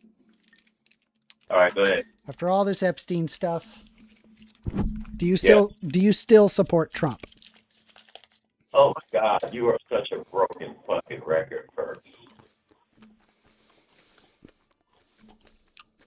So you're gonna answer that question, or just gonna? Some things I don't. It's like really a tired argument between me and you by now. Man, that's a wrong answer. Wrong answer. According to you, I don't darn. give a shit what it's the wrong answer according to you. I You thought get it was the wrong right answers answer. all the It's not a time. wrong answer. You're supposed to say Well, I'm no. glad you spoke. You're supposed to say no. Oh, okay. Okay, well, you're supposed to say no to some of my questions, but you don't. But hey, this should help you. We can talk about Epstein, and you can pull up a survey or a report or whatever you like. He's like, Um, okay, with the whole, like, not wanting women to go topless, but also, he's just gonna look the other way with all Trump and Epstein shit. I just want to be. I think that's pretty funny. who the fuck looks the other way? You are a fucking disingenuous twit. No, You I'm talk to me not. millions of times. You said Yes, it. you are. Straight up. You said No, you it. actually did. No, you finally actually did it. You actually did piss me off there. I think that the Epstein list is full of everyone, and they're all scum. The problem is, the Yeah, point like is Trump. that you get mad because shut the fuck up. No, because you get mad when people call you a liar. You Mhm. get mad when people say you're disingenuous. You get pissed off when people say you're not in reality. Mhm. I get mad when you say that I don't believe in Epstein's punishments and things of that nature. Never said anything like that. You don't But believe what we what? Wait, disagree- sorry. Say again. No. I always hear you rant. Let me rant for a minute. I'm asking you. I What always did you hear say? What did I say about what first? Why does it? What is it with right wingers and needing their own safe space? I thought they were against safe spaces. Motherfucker, you're the most sensitive person. You all hear. Oh, you know what? You're the one getting upset, and I'm asking you very pointed, simple questions that I think anybody could argue. Hey, here, I'll try this. Hey, biodrug. Yo. Let me ask you this: would you support Trump now that you've seen all this stuff with the Epstein files? Yeah, no, mate. I'm not really into supporting pedophiles. That is the correct answer. Good job. You win a cookie. Get yourself. I deleted all pictures of him from my phone. Good. You sound just like a cult leader. Here's a cookie. You gave me the right answer. Look, again, this is like the Trump derangement syndrome thing, because you can't differentiate between anything. No, I've dude, said I to got you a that. million It's not Trump derangement syndrome. Stop calling it that. It's It called is. Trump. It It's is. called No, It's we called have Trump. a whole- It's called Trump No. fact syndrome. I'm No. stuck with all of these facts, and I keep having to say these facts about Donald Trump, and I can't not mention the facts of the matter. Do you see my? Do you see? Okay, well, let's talk just straight facts for a moment. Yeah. Our biggest point of contention is that you want me to say that he was a petty, right? And we had Yes. this long debate about it because I Yes. said that he could be 'Cause complicit he in is. other things, but then he didn't do that, Because he is. right? Now, wait, shut the fuck up for a moment. Now, do you have a fact that he's a petty? I think there's enough evidence for me to go. Yeah, I think so. Motherfucker, it's a yes or no. No, I don't. I Do you don't have a have. fact? I don't have conclusive don't. evidence beyond No, a you reasonable don't. doubt. But I think it is Okay, enough evidence concede. for me to conclude that yes, he is likely a pedophile. Okay. At Wonderful. minimum, at You don't the have- best wait, case wait. scenario, No, so you he's don't have- complicit. This motherfucker here. I just said that part already first. That's why you don't listen to people, man. You're so caught up in your bullshit. As I was saying, if you don't have a fact that he's that, and I won't call him that, but I agree with the other part of it, in your mind, it's all the same. That You wasn't my understand? question. My question to you was, now that all this stuff has come out about Epstein, do you still support Trump? And my answer to you was, yes, there's some things I support, some things I don't. And then you went and said, oh, that's the wrong answer because blah, blah, wrong blah, answer. blah. Yeah, that's the wrong answer. Sorry. Darn, wrong answer. Darn. Can't win them all. Jared Fogle was a Can't win them all.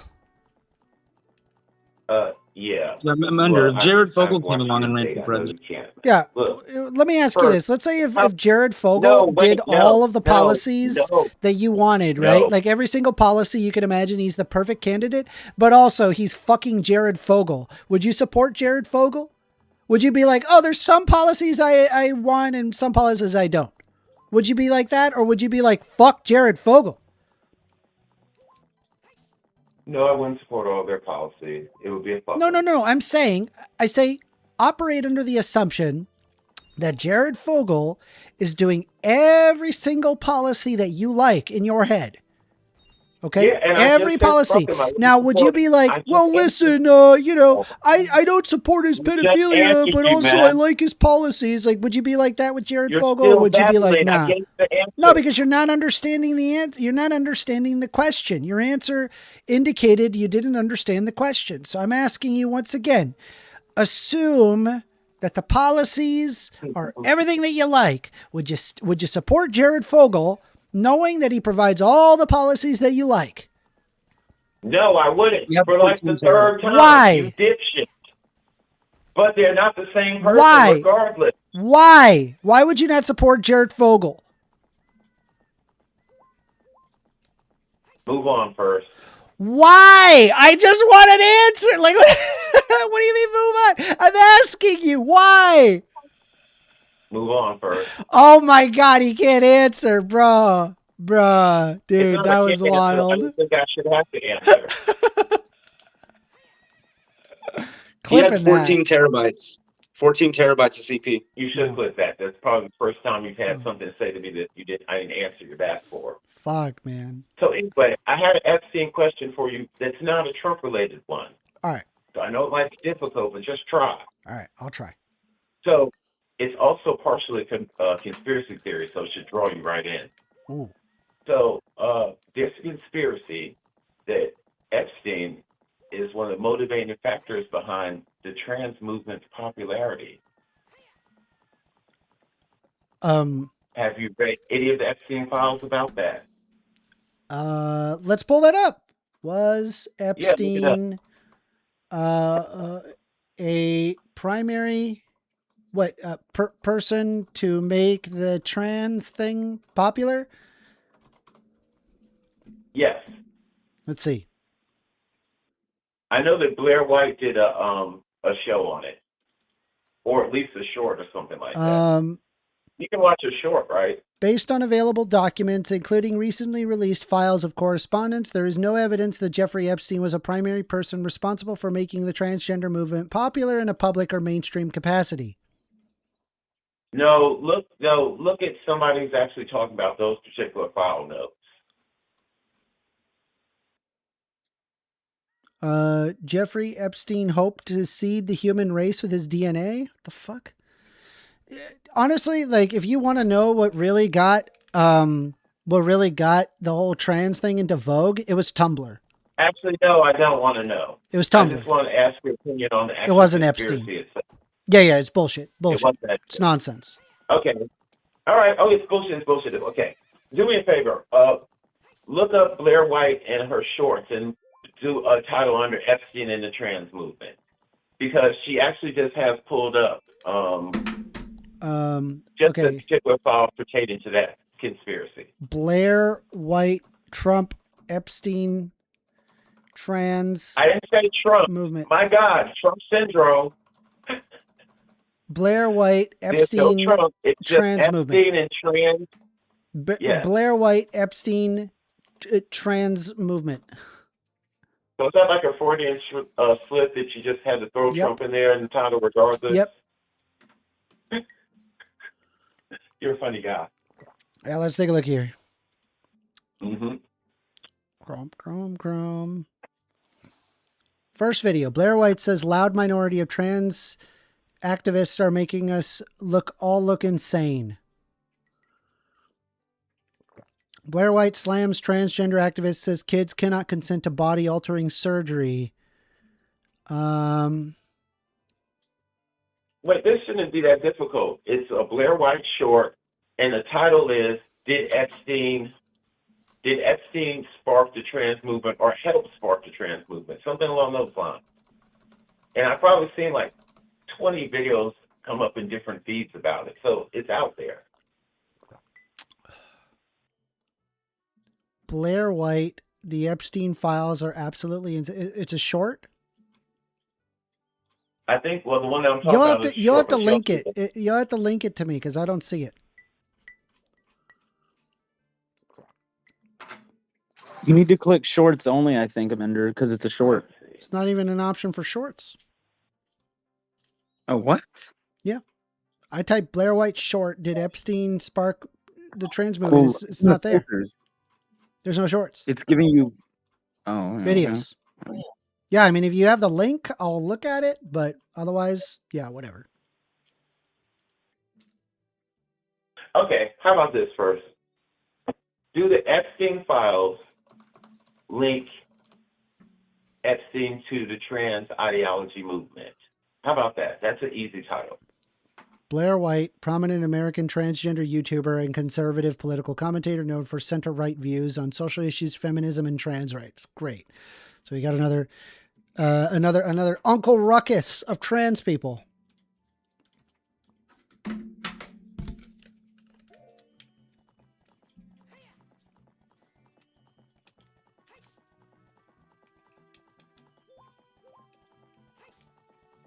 Got anything else? I'm actually on my tablet right now putting it in.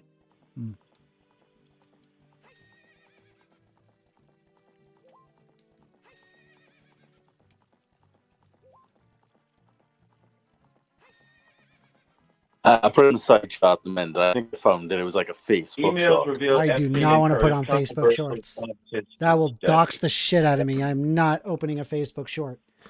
Yeah. That's fine. I can't. I Short can't. on Facebook? Well, can't you open a Facebook short under your own Facebook? Yeah, that's what would dox me. Oh, okay, forget it then. Okay, first, I typed in, did Epstein have anything to do with the start of trans popularity? And I got like 20 different titles off gate. If you have a specific video that you want me to go over, you just link the video and I'll take a look at it. You can go to my Discord to do it.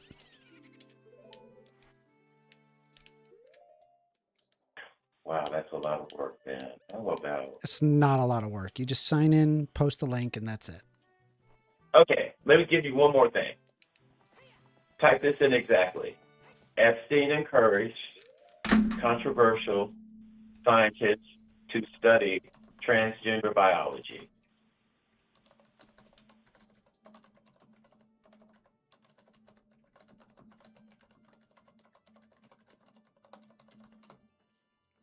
Well, actually, now that I've done that, I can go back and actually see the chat.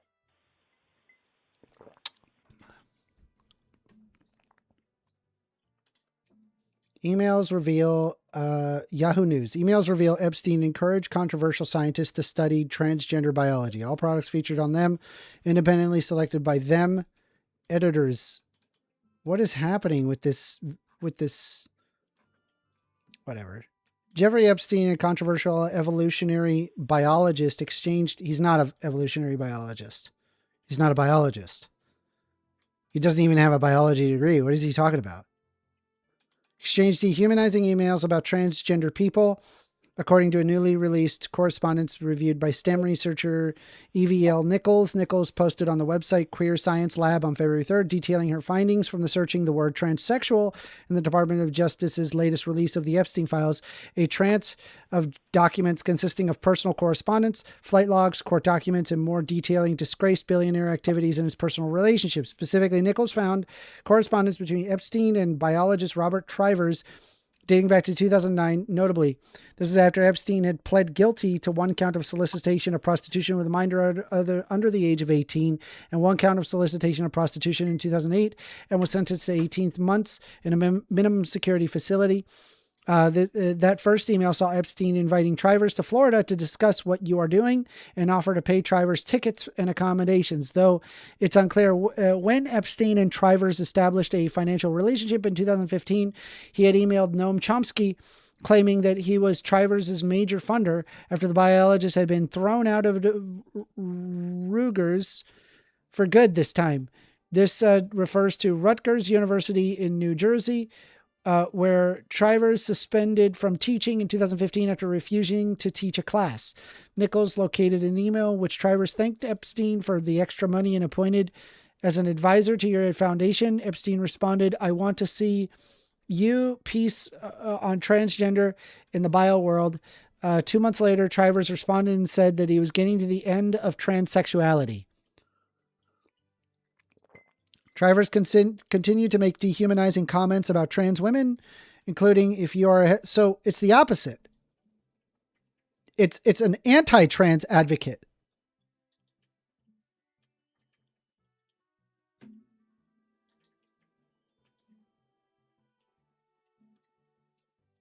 Hello? Hello? I'm here. Keep going. It's an anti-trans advocate. It's the opposite of what you're saying. No, it's not first. Keep going. They literally said that they're against trans people. What do you mean? Keep going. Oh, okay. Let me just...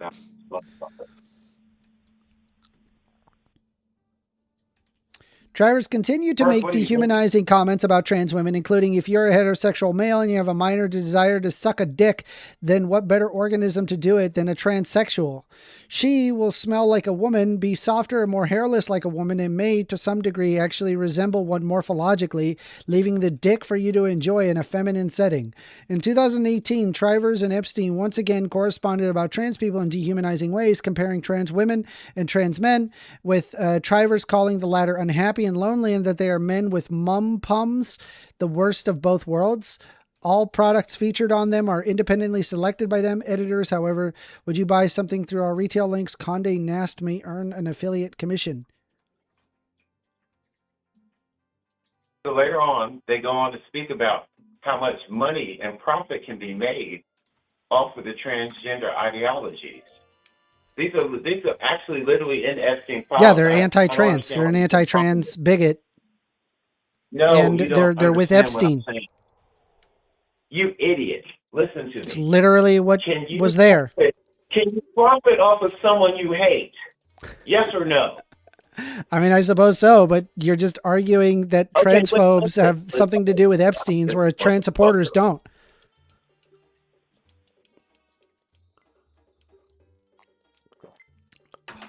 You know, first, your ability to look up information is incredibly vague when it's an argument that you don't I just read the article that you asked me to read. I read it back to you, and then it turns out it doesn't say at all what you say, because it's really, really common that people think they know what they're talking about, and then I Google the thing that they're talking about. I read it out loud for everyone to see and let people come to their conclusions from there. First Amendment. There's more to that. As I said, you can look deeper into it.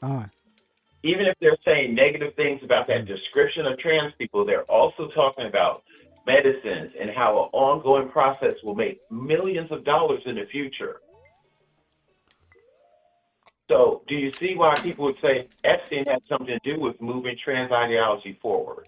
No, that would not move and also it's not an ideology. For the final time, I've mentioned it 1,000 times. I've mentioned it. No, it's not. No, it's not, you idiot. Endocrinology is not an ideology. Neither is neurobiology. Neither is biology. Neither is sociology. Neither is psychology. None of it is an ideology, dude. It's science. It's called science. It's called basic facts and logic, and realizing that maybe you were fed poison, and maybe you can see the light and realize all scientists disagree with the fucking transphobes. That's true. What does that have to do with anything we're talking about? I'm telling you that it's not an ideology. You're the one in the ideology, idiot. You're the one in the ideology. You're stuck in ideology world because you're repeating the same fucking shit that transphobes say, which is ultimately off a fucking podcast and fucking nonsense that has absolutely nothing to do with the facts. That's what it is. that's the wrong answer. People who No. say, like, and I love it, Cal that's Crapper the saying, wrong answer. people who say trans ideology are I don't give a freaking shit weird. what Cal I agree. Crapper says. He's They old. are fucking weird. Yeah, it is not an ideology. Come on now, says 50. Cal That's Crapper's correct. always It wrong. is not an ideology. You're wrong about this, AWOL. Stop calling it an ideology. It has not and never was a quote unquote ideology. Science and facts don't care about your feelings. No matter how many podcasts, no matter how many Joe Rogans, no matter how many fucking transphobes, no matter what you fucking find, it is not a part of the facts. It doesn't matter. It doesn't matter. Yes, It's wonderful just question. culture war and has absolutely nothing to do with the reality. That's the problem with your argument. You're the one that's stuck in ideology world. We're giving you the facts. Yep. Yep. Yep. Okay. For the sake of being graceful, what would you like me to use instead of ideology when I describe trans movements going Yes, forward? trans movement. As far as You could call it trans movement. trans movement. That's fine. There's Okay, nothing fair wrong enough. with trans movement. So- I'm okay with that. Okay, so fair enough. Now, tell me if this conspiracy theory doesn't make any sense. If someone contacts someone in the medical industry and tells them that in years in the future, we can make tons of money off of the trans movement, and that said person also is a mover and shaker amongst moneymakers, And also would happens that to be be a transphobe. Don't forget that part. Where he's openly so- anti-trans. Wait. Okay. Wait a minute. What does being anti-trans has to do with making money, First It Amendment? means that they don't You're have any actually interest telling me towards that- trans people. They just want to use them as a means to make money. Yes. It means that they Yes, don't care that's what about I'm trans saying. people. They don't understand anything about trans people. They don't care about that, right? They're just gonna say trans people bad and wrong and stupid and poo poo brain, and just ignore any studies God. that argue against them. That's how the anti-trans ideology movement moves. That's how it works. First Amendment.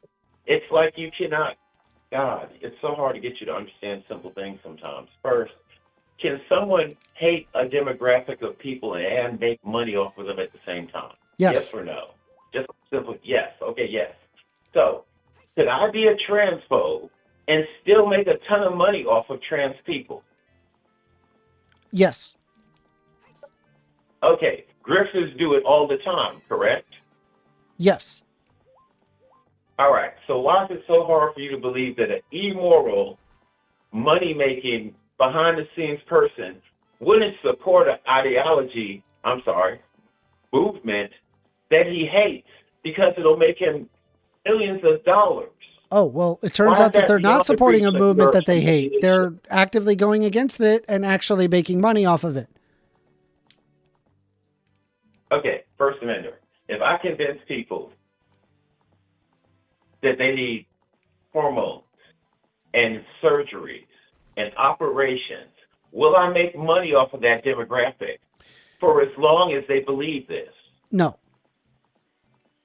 You are fucking ridiculous, man. Seriously. You can't be this fucking obtuse on purpose. I'll explain why. You're trying to tell me that the I'll medical explain why. industry isn't making money hand over fist because people have to get extra hormones and Yeah, but the more money and doesn't make operations, money. Hold on. the medical industry isn't benefiting. Hold on. No, they're not. I'll explain. How are they not benefiting? Is it for I'll free? show you. I'll show you. Oh my God. Well, pull up a survey. Shots.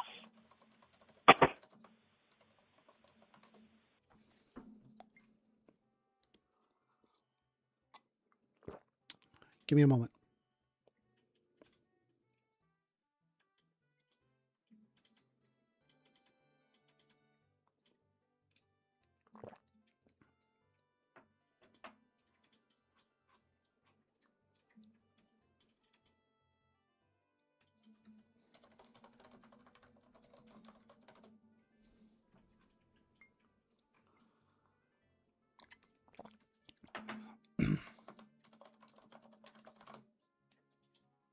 Excuse me.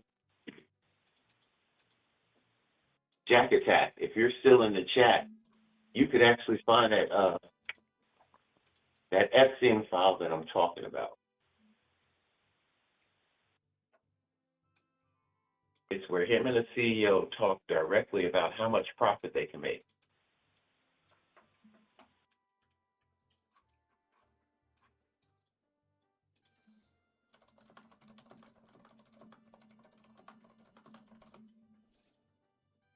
All right.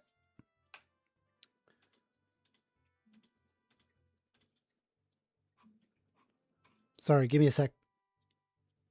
Take time.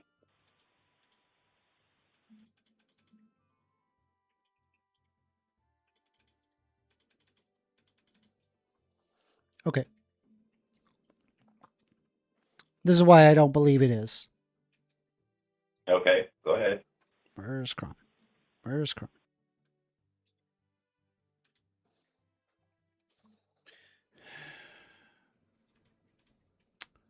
So, wait, hold on.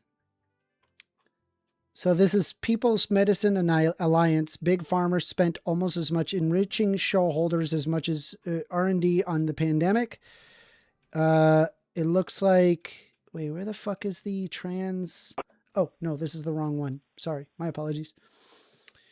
Okay, so this is a Yahoo Finance. Sex reassignment surgery market is worth $6.26 billion by 2030.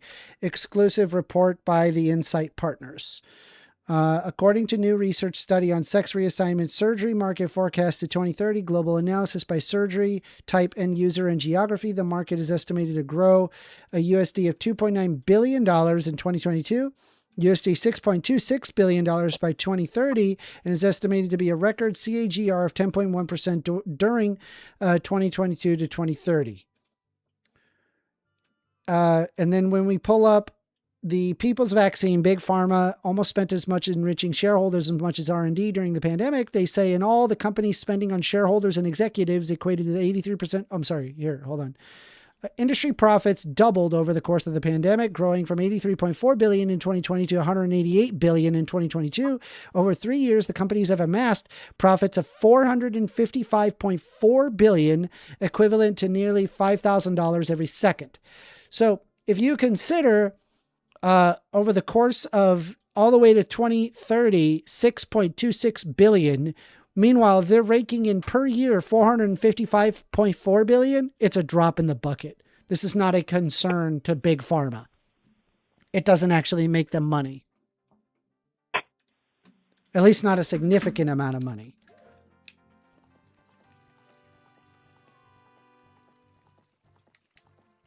Okay, that sounds a little ridiculous.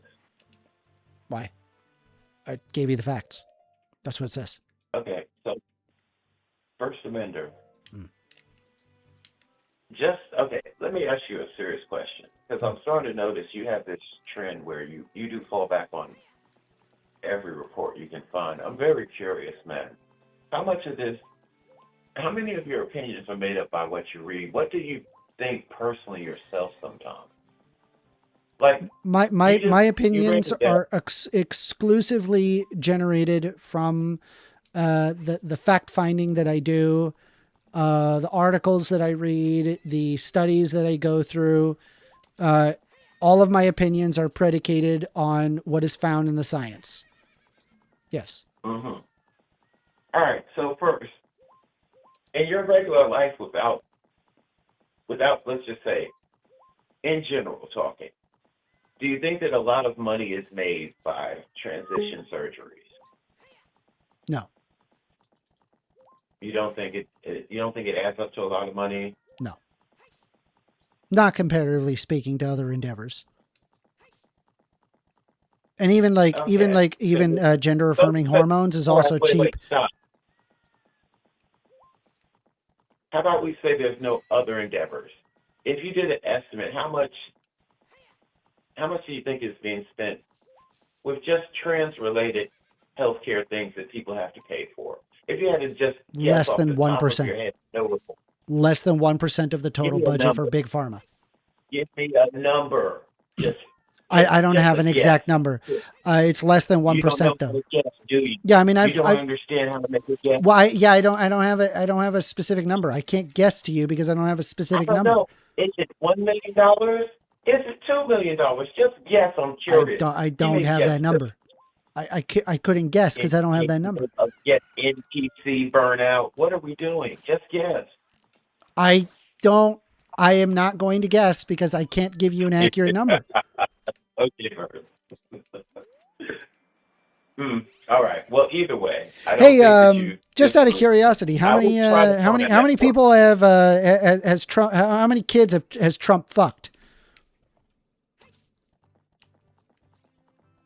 How many kids has Trump fucked? Guess. I wouldn't guess that. No, just guess. Guess. You got to guess. How many kids have Trump fucked? Okay, I'll guess none. I mean, what was that, like a shock jock moment? I'm asking you just guess. I mean, obviously you don't know that, right? You can't have an accurate estimate to how many kids Trump has abused. Of how much money comes in, and you go to a trunk, every kid's thing. I was just curious. Yeah, because like that's way more important than any transgender nonsense you want to bring up. Right now. Dog, you're incapable of making a guess. Stop being a robot. Oh, man. Resistance is futile. All right, well, first, man, I still enjoyed the conversation. And Appreciate it. I really think you should let Jack Attack and Daniel go at it live one day. Sounds great. I'd love to. I would be glad to arrange that. All right, do that. Well, enjoy the rest of your Saturday, man. Bye. Later. The fuck was that? I appreciate AWOL's enthusiasm, and I'm not saying that condescendingly. It's cool to see the same guy, a similar guy call a lot. I was just gonna say discussion on many things. That's actually a good title.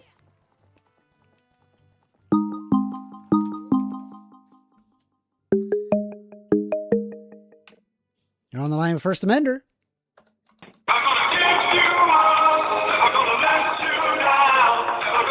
Wait, I can actually get fucking content ID. Don't do that.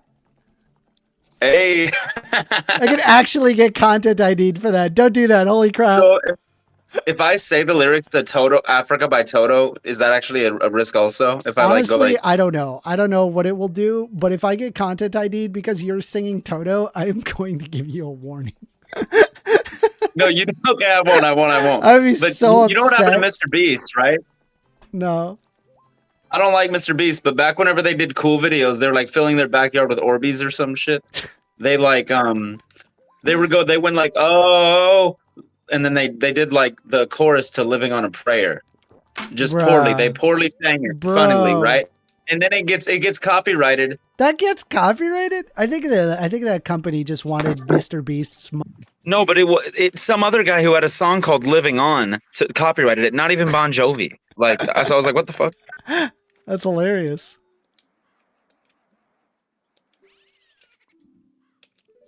Well, if you guys like this content, consider a sub. I'm getting nice and toasty, and it's only $1.55.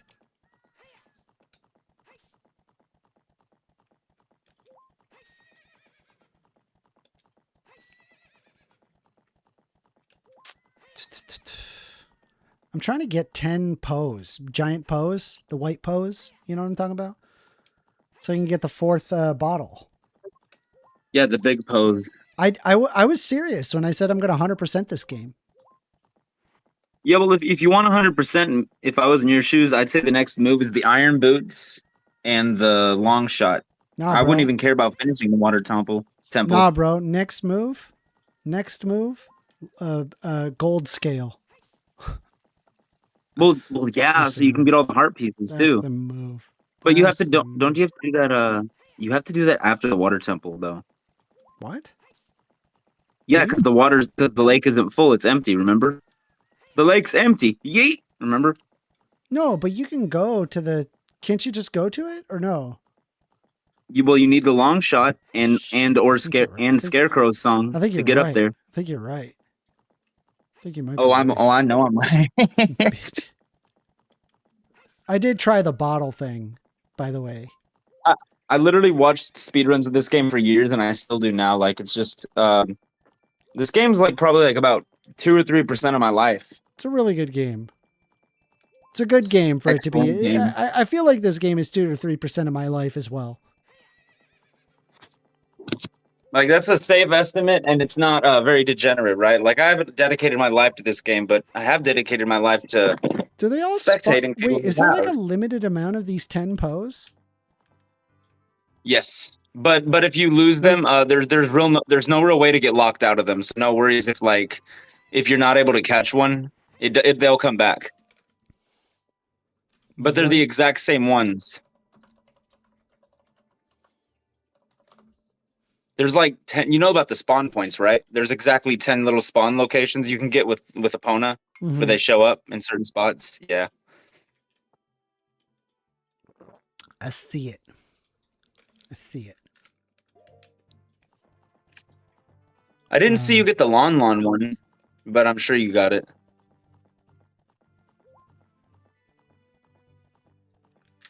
Let me look here.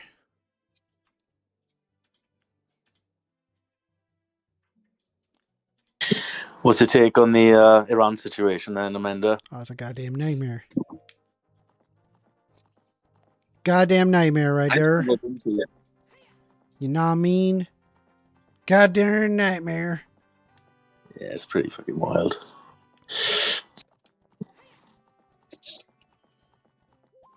And they took our jobs. They took our jobs.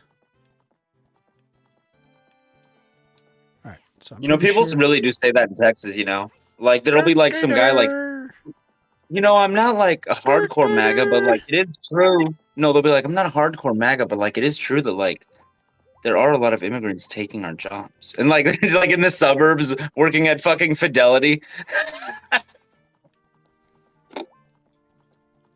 Has a fucking Vanguard account. We're doing totally fine. Turn around and go this direction. There's one here, but I think we already got this one. Yeah, we got this one. So we're done here. And then, of course, there was the second one that spawns here.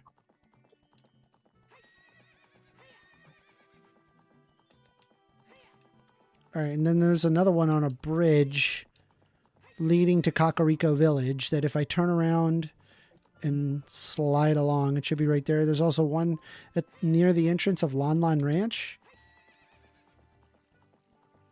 Yeah, if you go along the wall on the outside or into the entrance, it makes them show up. But then you have to be careful you don't enter the loading zone. Because then you'll just, despawn it.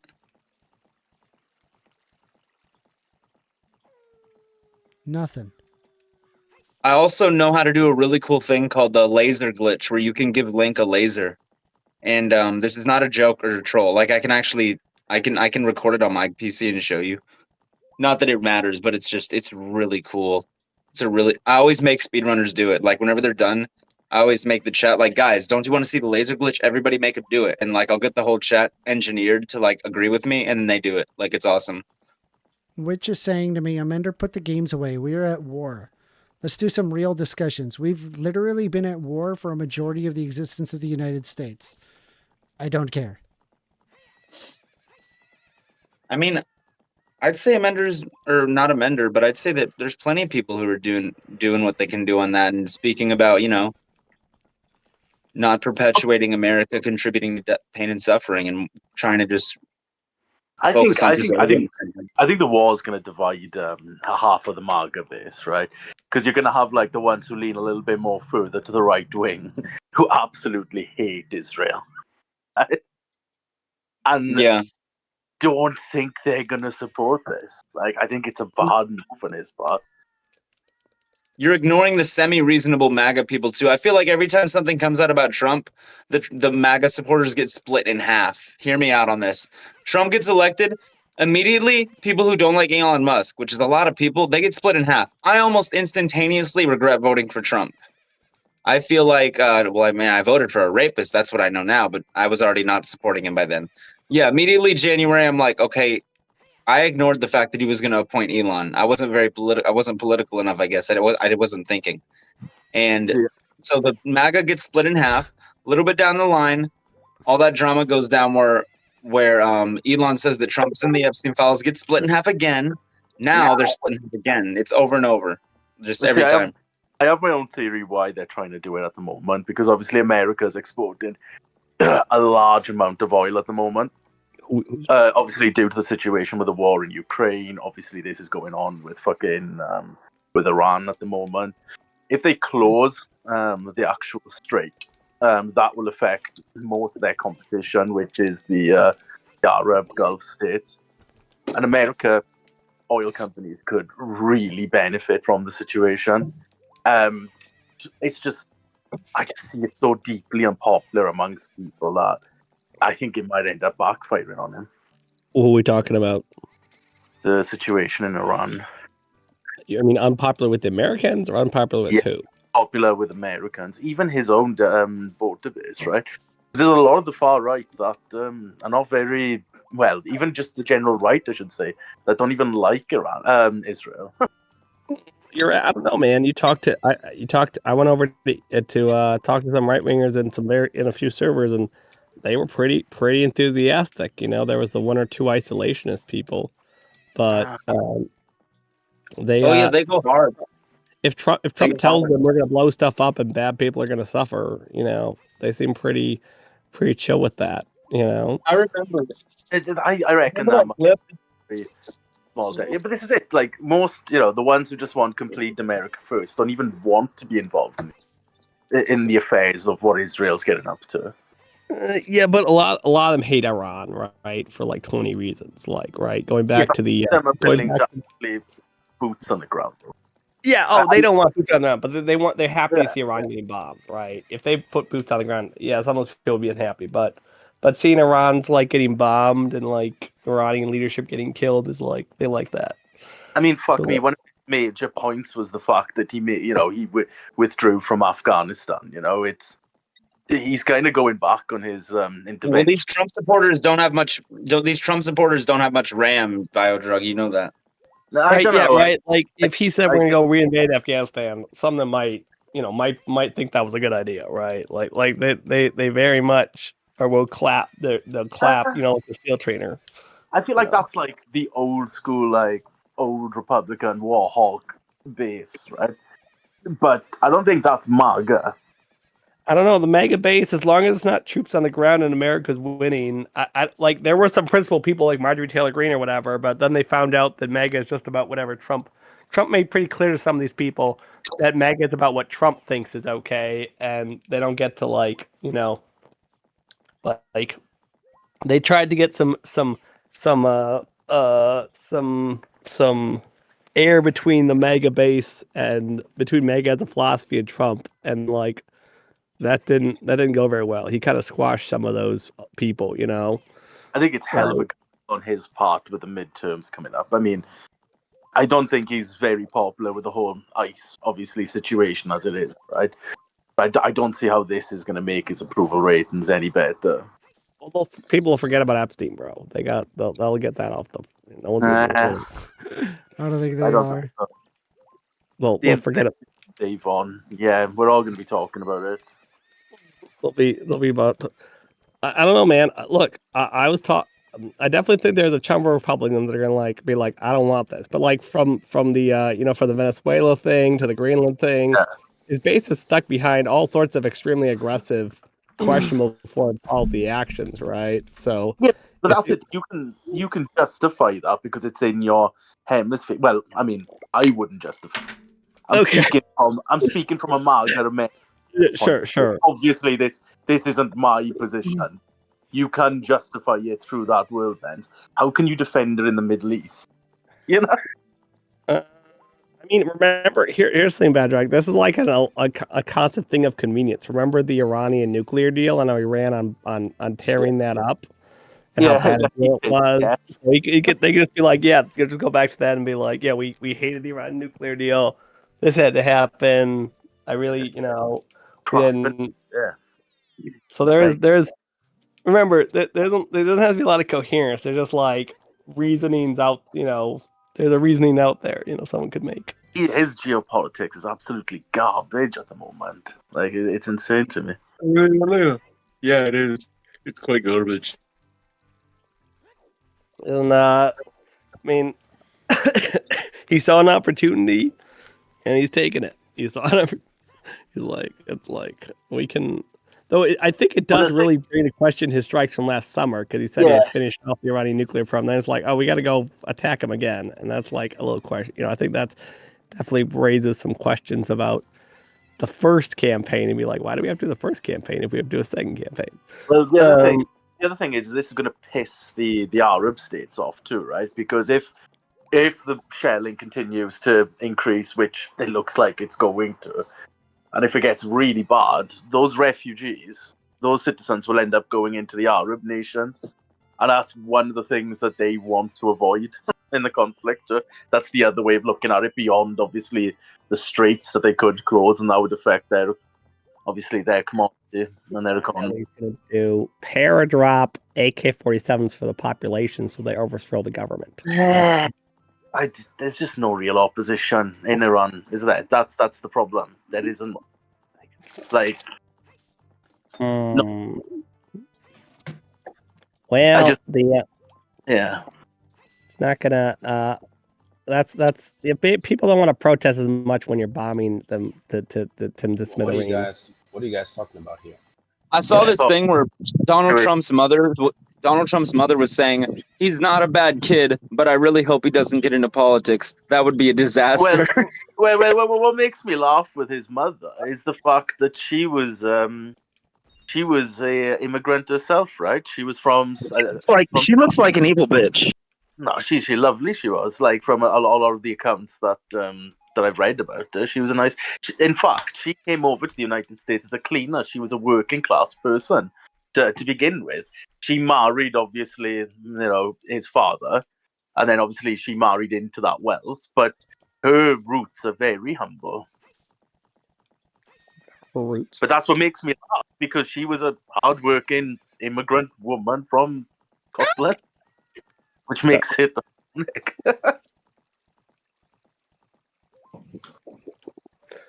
Well, I think he really talks about the skeleton in his closet too much when it comes to his mother, doesn't he? Look, Badrag, it's a rough situation, right? I think that I definitely think he won't be popular in America. Fighting more wars when he promised not to isn't. I think it's just his base that seems very is allegedly isolationist. But I think what they mean is isolationist, like, we're gonna win wars. We're not gonna go like fight stupid ones. That's so like as long as he's winning, like they're not actual isolationists, and that's what people keep getting wrong. They like seeing America blow stuff up, just not America lose wars. I agree. Yeah, but they think that America having troops somewhere is a way that we like perpetuate freedom in the world, like that, like Amanda or everyone in here. But we don't actually end up doing that, do we? Domino theory. What do you guys think of domino theory? I think it's a bullshit way that we just had an excuse to get in a war. Domino theory? Basically, it was like, oh, we can't let this one country fall to communism because then another country near it will. Yeah. It'll cause a chain reaction of communism taking over the world, and then I think it's bullshit. Like it was just our excuse to like, No, I feel like that kind of happened. Right. It was probably correct. Like once one country fell to communism, other like the countries nearby tended I don't to. think it's true because I think those countries all felt the communism didn't work at all. It wasn't sustainable. Like it just didn't work. It would have happened anyway. Why does it require? Yeah, why does it require a giant, like, a giant ass country, like through authoritarian means to stop a regime that apparently it doesn't work? What? I mean, I would just say like domino theory. Like once one country fell to communism, it would tend to fund rebels in other countries, or communists in that country would then sometimes fall to communism. Then why don't we just fund rebels instead of sending our people there? I'm sure if during the Vietnam War, that's all we did was fund the rebels against the Viet Cong or whatever, we would have gotten a lot less pushback. Let alone would people have even understood that we were participating in the war indirectly, unless the media focused on it. Vietnam War was not America's fault from the beginning. That was growing on the French. I think they did until the Battle of Appak. Then the U.S. backed forces got so utterly trashed. The U.S. said, "Huh." As far as I remember, France forced you into the Vietnam War. They were threatening America with something. Really? No, France was gone. Magus. They were going like something. Vaughn. If you don't go with us, if you don't support us, we don't support you in another matter. Magus, can you get back to us with a little bit more on that? I'm actually a bit curious, and I've never heard anything like this ever. It was years ago. France were like pushing really hard America like to intervene in the Vietnam situation. Why? To help them in their Vietnam War. Before in the main part, the U.S. fought. By that time, France was gone from Vietnam by the late But the original reason why to go in. What about it? All growing on the French. Don't know. I haven't got a clue. But it was from the beginning, not your war. Maybe, but I don't know. I don't know about that one. But it was in everybody's interest, really. Like at least at that. For what they were trying to achieve at that time, anyway. Obviously, it failed miserably. Yeah. We can do that. I mean, I don't think miserably. To be fair, the Americans slaughtered a lot of them.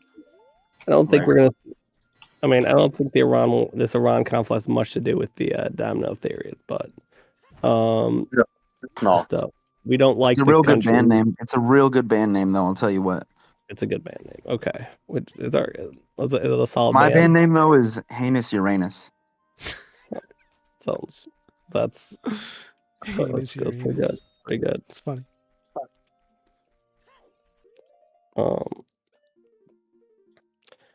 It does. I think the more important question, Bad Drug, is: do you think that Congress is going to? I don't think Congress is going to vote on attacking Iran, right? They don't get to vote on the matter, right?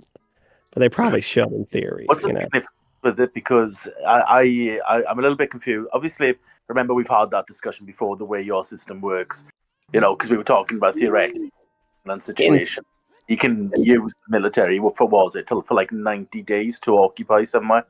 So I think we have 30. I think he can use that. He can respond to attack for 3 days, and then there's like a 420. After 30 days, he has to inform Congress or something like that.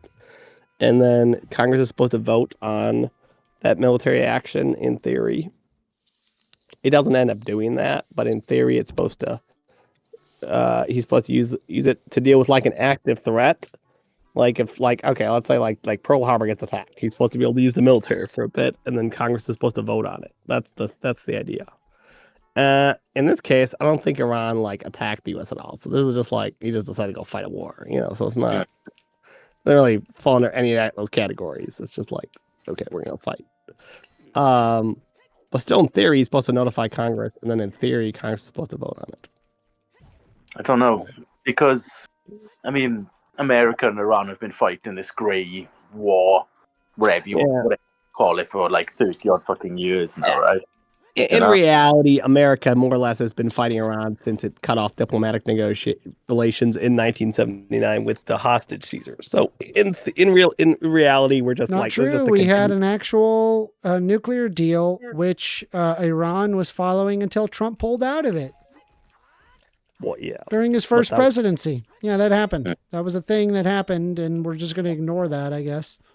No, it's not. I just think there's a lot of war hawks that are still in Congress that might actually support them.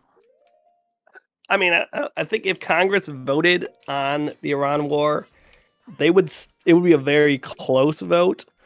But I think more of them would still they would still support the war, but by a vote. It'd be a very close vote. Because there's enough people in the U.S. government that hate Iran, that they wouldn't, Yeah, which is probably why he's just going to do as much damage as he can now. Target, the senior leadership as much as he can. And just pray that the Iranians revolt, which I don't think it will. We'll see. Okay, Pune, I was wrong. It's, I do think they could have just stayed with... I do think they could have stayed with that nuclear deal, right? But I would say the like I think there's an argument to made to stay with the nuclear deal, and because it like would have kept the U.S. out of war, but all it did was really do it with the nuclear part of the problem and not the Iranian militia part of the thing. And a lot of people didn't like Iran's funding of all the proxies, and that wasn't really part of the deal. And I think that because that wasn't part of the deal, that's what gave a lot of people the opening. And I think Trump's like an idiot, so like he kept thinking he could renegotiate the deal, which he couldn't, because that was the best deal he could get. And then, you know, he decided to go fight because they didn't have that second part. They're just going to go fight a war over all that stuff. Yeah, like I said, I feel like there's other geopolitical interests in it as well.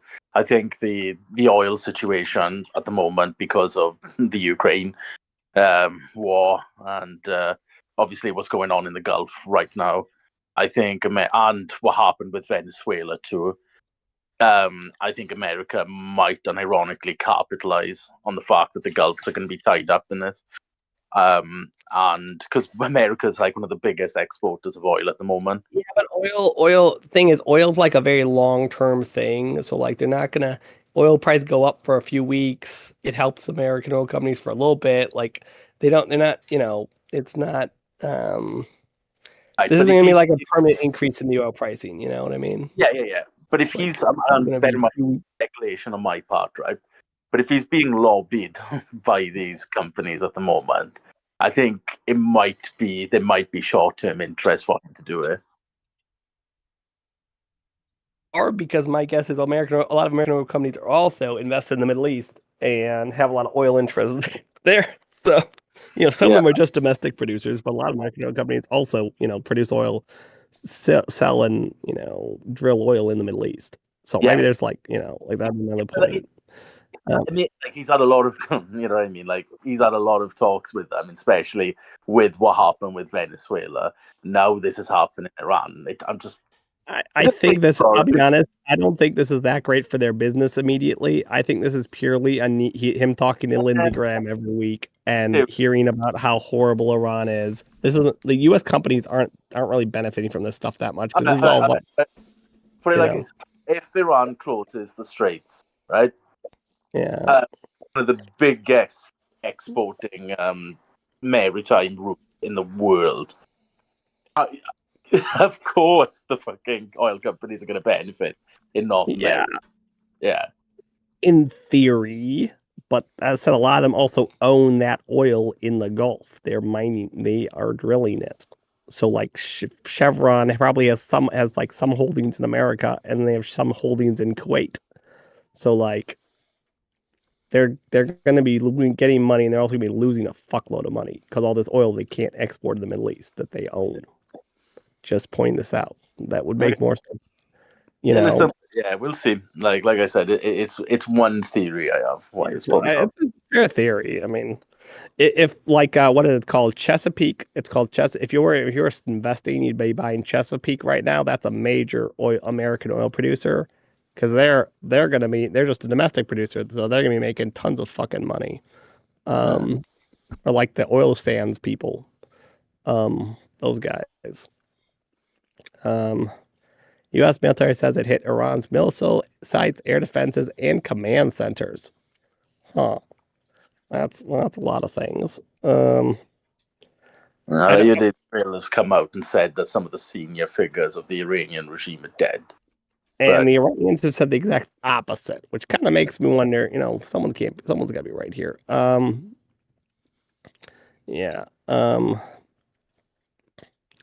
Kuwait summons Iranian ambassador after drone attack on airport. Yeah, we're definitely not living in the most peaceful time, Biodrug, I think. If Donald Trump was elected as the peace president, I feel like he's going to be, I don't know if he can have that mantle, Hey, Vaughn, I got a question for you. Yeah, what's up? Knowing what you know now in hindsight, would you vote for Donald Trump? I never voted for Donald Trump. Oh, really? I voted for Kamala. Really? Yeah. Wow. I thought Trump was I've always thought that Trump was like a fool. Nothing he's done has really changed my opinion on that. Just because I don't think all these like crazy, some of the more crazy anti-Trump rhetoric is right doesn't mean Trump's any saner a guy. He's still an idiot. He's still, you know. I just read now that it's coming out Now, saying that's that, a rare moment where me and Vaughn actually agree. Yeah, like Netanyahu is coming out claiming that there's growing signs that the Iranian supreme leader is gone, quote unquote. Gone? Yeah, that's the latest I just read now. Gone. I, to this day, have not found any evidence that Iran has nuclear weapons. They keep saying that that's what's happening or it's going to happen, but we've never actually observed that. We just keep saying that, and then that is a justification to go against Iran. Mind you, right? They fully agreed to the anti-nuclear policies under Obama, and they submitted to all searches and seizures, and we just ignore that part entirely. The fact that they agreed to everything, and then even after the fact, there's still the idea that there's nuclear weapons over there, and I'm just like, dude, at what point do we just simply go, maybe we're wrong, or maybe the government is fooling you into thinking that the reason why we're going into Iran is because of nuclear, when in reality, it is likely because of some ulterior geopolitical interest, right? Albeit likely a profit motive or a profit incentive. Do you see my problem? Yeah, I don't know. Didn't they have evidence that they were enriching uranium, though? Like, that was going on in the underground. They did, but yeah. Zero evidence of that actually being produced into nuclear weapons. Yeah. Uranium enrichment? Yes. Into nuclear weapons? No. No. I think the agreement that Trump wanted from them was that they would never enrich any nuclear material, never acquire any ballistic missiles. There is no something agreement like under Trump. The agreement was that undone. was what he was trying to get them to agree to. The agreement was undone by Trump. No, he was trying to get them to agree to that. That was I don't know what his agreement was, but he undid agreements. Yeah, that were he did. set. Look, I would say, right, for the most part, I disagree with like probably 90, maybe 8% what Trump does, right? I think the only thing I do sort of agree with is the fact that the Middle East is like the only thing the nuclear deal did was deal with Iran's nuclear program, which, although I think most of what's important, I do kind of agree with the fact that the Middle East is more broadly violent because of all the Iranian militias that they support. And but I mean, I feel like if they're willing to flawed. agree to like nuclear deals, and the reason why we're going after Iran is because nuclear, kind of gives me that's a big problem in my mind. It's like why not just leave this country alone? What are we doing? You know, here's the thing, Vaughn. Right, I agree. Right, but at the same time, we turn a blind eye to Saudi Arabia. You know, to the United Arab Emirates, who also funnel their own little groups in Yemen, even some of them even in Sudan right now. Like, we're finding evidence that there are genocides going on there that are linking back to the UAE, right? But why, why don't we just also fucking put them on the pedestal too? You know, why don't we? Because if we're going to be that is a good point. That's a good point. I do. Well, because they help the United States in terms of oil. Iran is not cooperative. That's why. I think that's the reason why. It is entirely a monetary interest and not one out of geopolitical security. Yeah. Well, I would say, Bad Drug, that the things that is Saudi and has funded and the prospects UAE have now shown close to the strength and the seeming destructiveness as the Iranian proxies, the Houthis destroying taking U.S. shipping and stuff, right?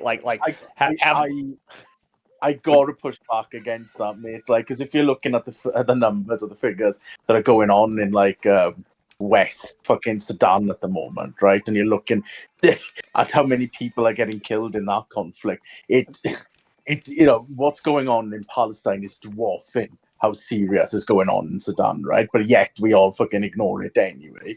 I don't think that's true. I think if we're gonna do by numbers and casualties, what the United No, Arab but in terms of our interests, right?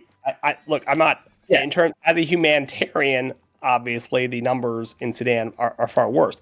But in terms of like our interests in the Middle East, the Houthis are far more destructive, right? Than all the Sudan conflict isn't possibly damaging our tankers or making our transit by sea more dangerous. Well, the Houthis are, so they're far more of a threat to the U.S. per se than the entire Sudan war.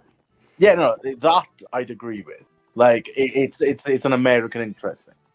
Yeah, so like that, but like I don't know, man. I said I'm still not sure because I don't know. Does the U.S. do all those proxies? How much do all those proxies matter in the broader scheme of things? It's just peace with Iran and letting those proxies go worth it. That might have been worth it. Obviously, that's not possible now, but part of me thinks that it wasn't in America's interest to care about all the Iranian proxies, right? But part of me thinks it is, and that's kind of where where how much you care about Israel kind of matters. And I don't, think that Israel, is the number one issue in the Middle East, and we should, obsess over it. It's official. I think we're gonna end the stream right here.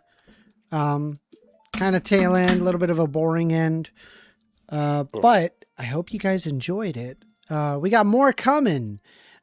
Hopefully more calls, more interesting stuff, but it was a good conversation with everybody. We've been running for about 5 hours now, so I think it's a good time to cut it off. I appreciate y'all very much.